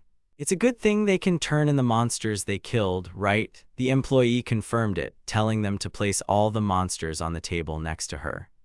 There were 10 monsters on the table. A nearby man commented, "Not bad." Now there were 40 bags. He said it was a small deal, and he was surprised by how many bags there were. He thought there were only 10 bags. No way, that's 3 times more than he'd collected in half a year. Ikino also put down some fruit. This all came from the eastern part of the city. How did they get such a variety? He had only gathered the bare minimum. They butchered them so well that there's nothing to complain about here. Plus, the guy's butchering is better than many of their local hunters, even though there are a lot of them. But there are so many here that it could disrupt the ecosystem. It seems they should stop hunting for a while. The girls acted during an emergency, which is why there are so many. Ikino replied that he understood, then turned to the old man and called out to him. Did he want to say something? No, nothing. The city is safe as long as there's a hunter like this old man. This is another upstart, and the man is quite fast. The employee offered congratulations. Haru had just increased her rank. The girl thanked her. Ikino congratulated Haru, and she thanked him. But why did it suddenly get so cold? The wind was lifting the girl's cloak. Normally, they would perform the promotion procedure, but the employee apologized, saying it wasn't possible at the moment. The reward would be given out a little later. The group thanked her. Ikino wanted to celebrate Haru's promotion, but it seemed difficult to arrange today, given the city's state of emergency. Haru said there was no need to worry so much, but the guild master still wanted to mark the occasion. They should celebrate when they had the chance. By the way, Carol's birthday was recently, too. They should celebrate that as well. The girls were delighted, thinking it was an excellent idea. Sakino is probably out with Giulio again. He hasn't been seen since yesterday, and people are worried about the children after the city went into emergency mode. The group went downstairs and wished everyone a good evening. Dinner had been prepared for them, and everyone was happy they had returned. Ikino thanked them. They all sat down at the table and thanked them for the food that had been prepared. Carol asked about the monsters to the west of the city, saying she had heard about them. She'd heard some rumors, maybe just gossip, but apparently monsters came from the labyrinth. Oh my, it seems the country's leadership has taken control of the labyrinth. The guys thanked her. Well, it was time for the young man to go. The girls wished him luck and advised the master to be careful. He summoned his world and gasped when he found himself there. So it doesn't matter where Ikino enters from, he'll always end up in the same location he left. If he builds a house here, he can come whenever he pleases. Maybe next time he'll create spring water. This is his world, so there's no one else here but the master. Someone told Ikinojo they were glad to meet him. Her name is Libra, and she's the goddess of order and balance. The young man just repeated, goddess. Understood, so goddesses can enter the young man's world whenever they want. That's a bit shocking. Among all the goddesses he's met, this one resembles her the most. If the young man wants, he can bring his friends here. She sees that the master has the book of creation. The goddess is referring to the one the dark-haired man holds in his hands. So it has a name too. If Ikino has permission, he can invite friends here. Why is this goddess here? Ikino won't invite anyone until he knows why Libra is here. Since she's the goddess of order and balance, she's one of those who can control the world. Even though the unemployed skill was officially approved by Kashimale, it can still disrupt the world's balance. But Ikino can still be killed unless the young man does something. However, there's no need to expect a trick. The goddess isn't here to cause harm. Libra would like the young man to work with them and help them understand the limits of the unemployed skill, which shouldn't exist. The goddess came here to set a limit on this world, something like that. It said creating solutions, like stickers. If the young man places one anywhere on their body, it will activate automatically. Understood, so the young man needs to give these to the girls. The goddess will wait here. Ikino announced his return, and they were happy to see the master back. The girls need these stickers to go to his world. They have to put them somewhere on their bodies. It turned out they could be removed. Even if you shake your hand, it won't come off. Akino sees that until they remove it themselves, it won't disappear. Why did Marina attach it specifically to her face? The girl always wanted something like that on her face. Alright, so be it. Marina asked for another one, but one is enough. Someone will be there, so they should treat her with respect. They all found themselves together in another space. Goddess Libra was already there to greet them, holding a book and a staff. Marina was smiling. This is one of the goddesses, how interesting. Akino took the mask from the girl again and she yelped. The guy told the goddess that everything here was excellent work and she praised Ikinojo. Libra then asked them to raise their heads. He grumbled that he didn't care, but his real name was Ikinasuk. Could that be fixed somehow? But no, the master's name was now Ikinojo. Usually the name is different from what it was in the old world. It's better to discuss this with Minerva. She's an expert in such matters. Minerva is the goddess of magic and sorcery.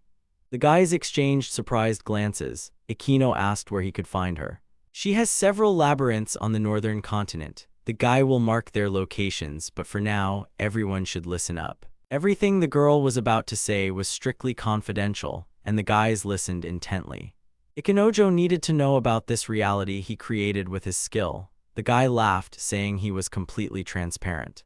This world is similar to their world of gods, the goddess Libra said, floating in the air and spreading her arms wide as she spoke. Fortunately, the instant creation of a star and the imposition of a limit on it made the world balanced, and eventually it was separated from the world of the gods, which was a good thing. Doesn't this skill increase his bag's capacity? And Akino knows how spacious his bag can be. The master just grumbled in response. This is about the world of Aza, his current planet. Isn't it practically limitless? In other hands, this world has no restrictions. It's vast enough to create an entire universe. Compared to the capabilities of this world, Akino's bag's potential is almost zero. Goddess Libra said she saw that the guy clearly understood the gist, but in reality, the scale of this story was too immense and the master didn't understand anything. Are the guys in a system that enhances their abilities? What manners? Excellent, everything is fine, you can ask questions. So does this mean the master can become a god? Of course not, this world wasn't created by Ikinojo. There's someone else, the creator of this world, who connected this world to the unemployed man's skill. Ikinojo merely opened the door. He is not this world's creator. However, this planet is entirely at Akino's disposal. He can use it as he wishes. She is going to create a barrier to protect the master from this world's creator. Goddess Libra is going to give the guy access to the Book of Creation. The four guys listened carefully to everything she said. Suddenly, some kind of structure appeared. It was astonishing, and all the guys were amazed. The girl created an observation post to monitor this world, which should be enough. Libra will be dropping by from time to time, so it's worth keeping that in mind. Akino thanked her. She thanked Ikinojo for his cooperation and hoped they would meet again soon. The goddess waved her staff and vanished. Phew, that was intense. Everyone was on the ground. Akino asked if the girls were okay. Haru was a bit shocked, thinking they had actually met Libra here. It was incredible. As expected of the master, she appeared so suddenly and left just as suddenly. Akino thought he couldn't do the same, not that he didn't want to, though. Haru asked the master what he planned to do next. Akino held a book and said, "Ah, yes." A lot of new things had appeared here, but the guy had no mana left. He only had enough to create spring water. He would try to create it, so he needed to select it here. The guy hummed. He needed to choose the appropriate spot on the map for the permission. What a map. It was just a blank page here. Where was the observation base? Maybe that was the whole point, since there was nothing here. Oh well, the guy hoped it was all intentional. The guy gasped, feeling mana leaving him, but nothing happened. Suddenly something did. Whoa, that's pretty far. Marina was so surprised she fell backward. Right, it turned into a pond. Although no, wait, the soil there got wet, which means it can absorb water.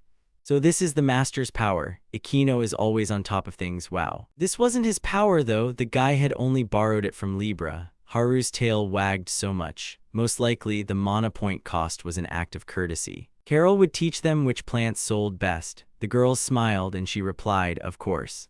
Then they needed to head back and shower before bed. Carol thanked them. The master and Haru went to their room and wished everyone good night. The master was so tired he had used so much mana. Haru thanked her master for his hard work. The girl would turn off the light. The dark-haired man wished her the same, then called her to bed. They got into bed and the guy hugged Haru. She turned to the master, reminding him of a promise he had made. The master remembered, he almost forgot. The guy had promised to do everything for the winner, so what did Haru want? The master was very curious. The girl asked if she could ask for absolutely anything she wanted. Akino would definitely do everything in his power, so then she asked Akino to rub her stomach, which was her wish. The guy was a little surprised, then said he agreed. The master is full of energy, but first, the quiet room. The master asked the girl if he could touch more than just her stomach. She replied, of course, Akino can touch anything he wants since he enjoys it so much. The guy was exposed as the one who constantly touches Haru. He would touch her stomach from behind and the girl didn't mind, saying it was up to him. Akino hugged the girl and continued to fulfill Haru's wish, telling her she didn't have to hold back. Seriously, why was Marina in Carol's bed? The girls were under the same blanket, even though the second bed was empty. The night before the city went into emergency mode, the group managed to sneak in unnoticed. Since they'd gotten this deep, they figured they could make a little noise. He spotted a monster ahead and protected the boy, telling him to stay back as he would take care of it because he's a hero. The guy sighed. There was only one monster and he was immediately praised for his excellent and incredible work. This was a beginner's labyrinth, so had he really overexerted himself? Milky liked the jealous boy. Joffrey is a slime destroyer and she's a goblin destroyer. It's simply amazing. The hero asked them to stop, saying it wasn't worth it as this situation was super easy. What a bunch of weirdos, there are just too few monsters here. The military exercises were 4 days ago, but why only 3 monsters? There should be at least 3 times as many. It's even better if there are so few monsters here. This quest will be easier than Tsukino thought. It will cost too much money, so he needs to figure something out about Giulio. Milky was still fantasizing about Giulio and Joffrey as a couple, and Tsukino's jealousy was just wonderful. This would make for an exciting story. In the furthest part of the labyrinth, the boss room was ahead. Joffrey should take him out immediately. Well, if that's the case, then they could go. When the group approached, they saw destruction all around. Could ordinary monsters really destroy the boss's chamber door? Giulio was very surprised. The girl used an invisibility talisman. Milky shushed Giulio, telling him to be quiet because there were people ahead. This talisman only made them invisible, so it was better not to make noise, to hurry up and hide. Who are these people? They're doing something with the goddess's statue, so they were the ones who broke down that door. These people broke it down so carelessly. The girl thinks they are agents of Korat. She asked Joffrey what they should do now. He wanted to think. What they had done could be called sabotage. But then the question arose, why would those people do this? Joffrey himself wanted to know, but nothing was known. They are trying to close the labyrinth by destroying the goddess's statue. Strengthening the army is the country's main task. If the labyrinth stops functioning, it will stop collecting miasma, and thus, the monsters will become even angrier. If they destroy this labyrinth, the miasma will collect in Korat's labyrinth. If that happens, Korat's army will begin to strengthen. So destroying the labyrinth is a good idea. That's what it is. But still, how did they destroy the door? The boss's chamber door isn't that easy to break down. If they have some technology to take down the door, then why are they trying to destroy the labyrinth? She's sure they could be doing more effective things than that. The boy called out to Giulio. What should the guys do about this? They just needed to place it in the goddess statue, but things took a strange turn. Why doesn't Tsukino just roll it over to her? Since they took down the door, the agents could have destroyed him too. Yes, Giulio is a genius, so that's what they can do. Once Tsukino rolls it, their mission will be complete. She was surprised by the boy's actions. What was he doing? The agents suddenly turned towards the kids. The boys got scared and Milky started using magic to protect everyone. The boy didn't understand and called out to Milky. Honestly, she knew the guys weren't strong enough and Tsukino and Giulio were the same. Because it was her time, the girl summoned a monster. The girl told everyone to run and not to worry. With her power of imagination, it was possible to create so many stories, even if their faces were hidden behind masks. Then Milky said she could still weave. What was she talking about? Tsukino smiled, waved his hand, and replied, "All right, you can leave everything to her." The boy grabbed his friend's hand and tried to stop him, but Tsukino broke free and told him to let go. Milky's resolve couldn't go to waste. The guys needed to get out of here, no need to worry. They still have Joffrey, the guys haven't lost yet. Is he blind? If Tsukino is here, then he's a burden. Does his friend really think that? The heroes jumped out and shouted for them to leave everything to them. Those people saw the kids and reported to the captain that some people were approaching them. He told his agents not to worry as the time had come. Tsukino saw people gathered in the distance around some strange event. Something appeared, some monsters of unknown origin, with lots of teeth and strange body shapes. The heroes saw this event and all rushed to run. Milky defended herself with her summoned monster while the others ran at full speed.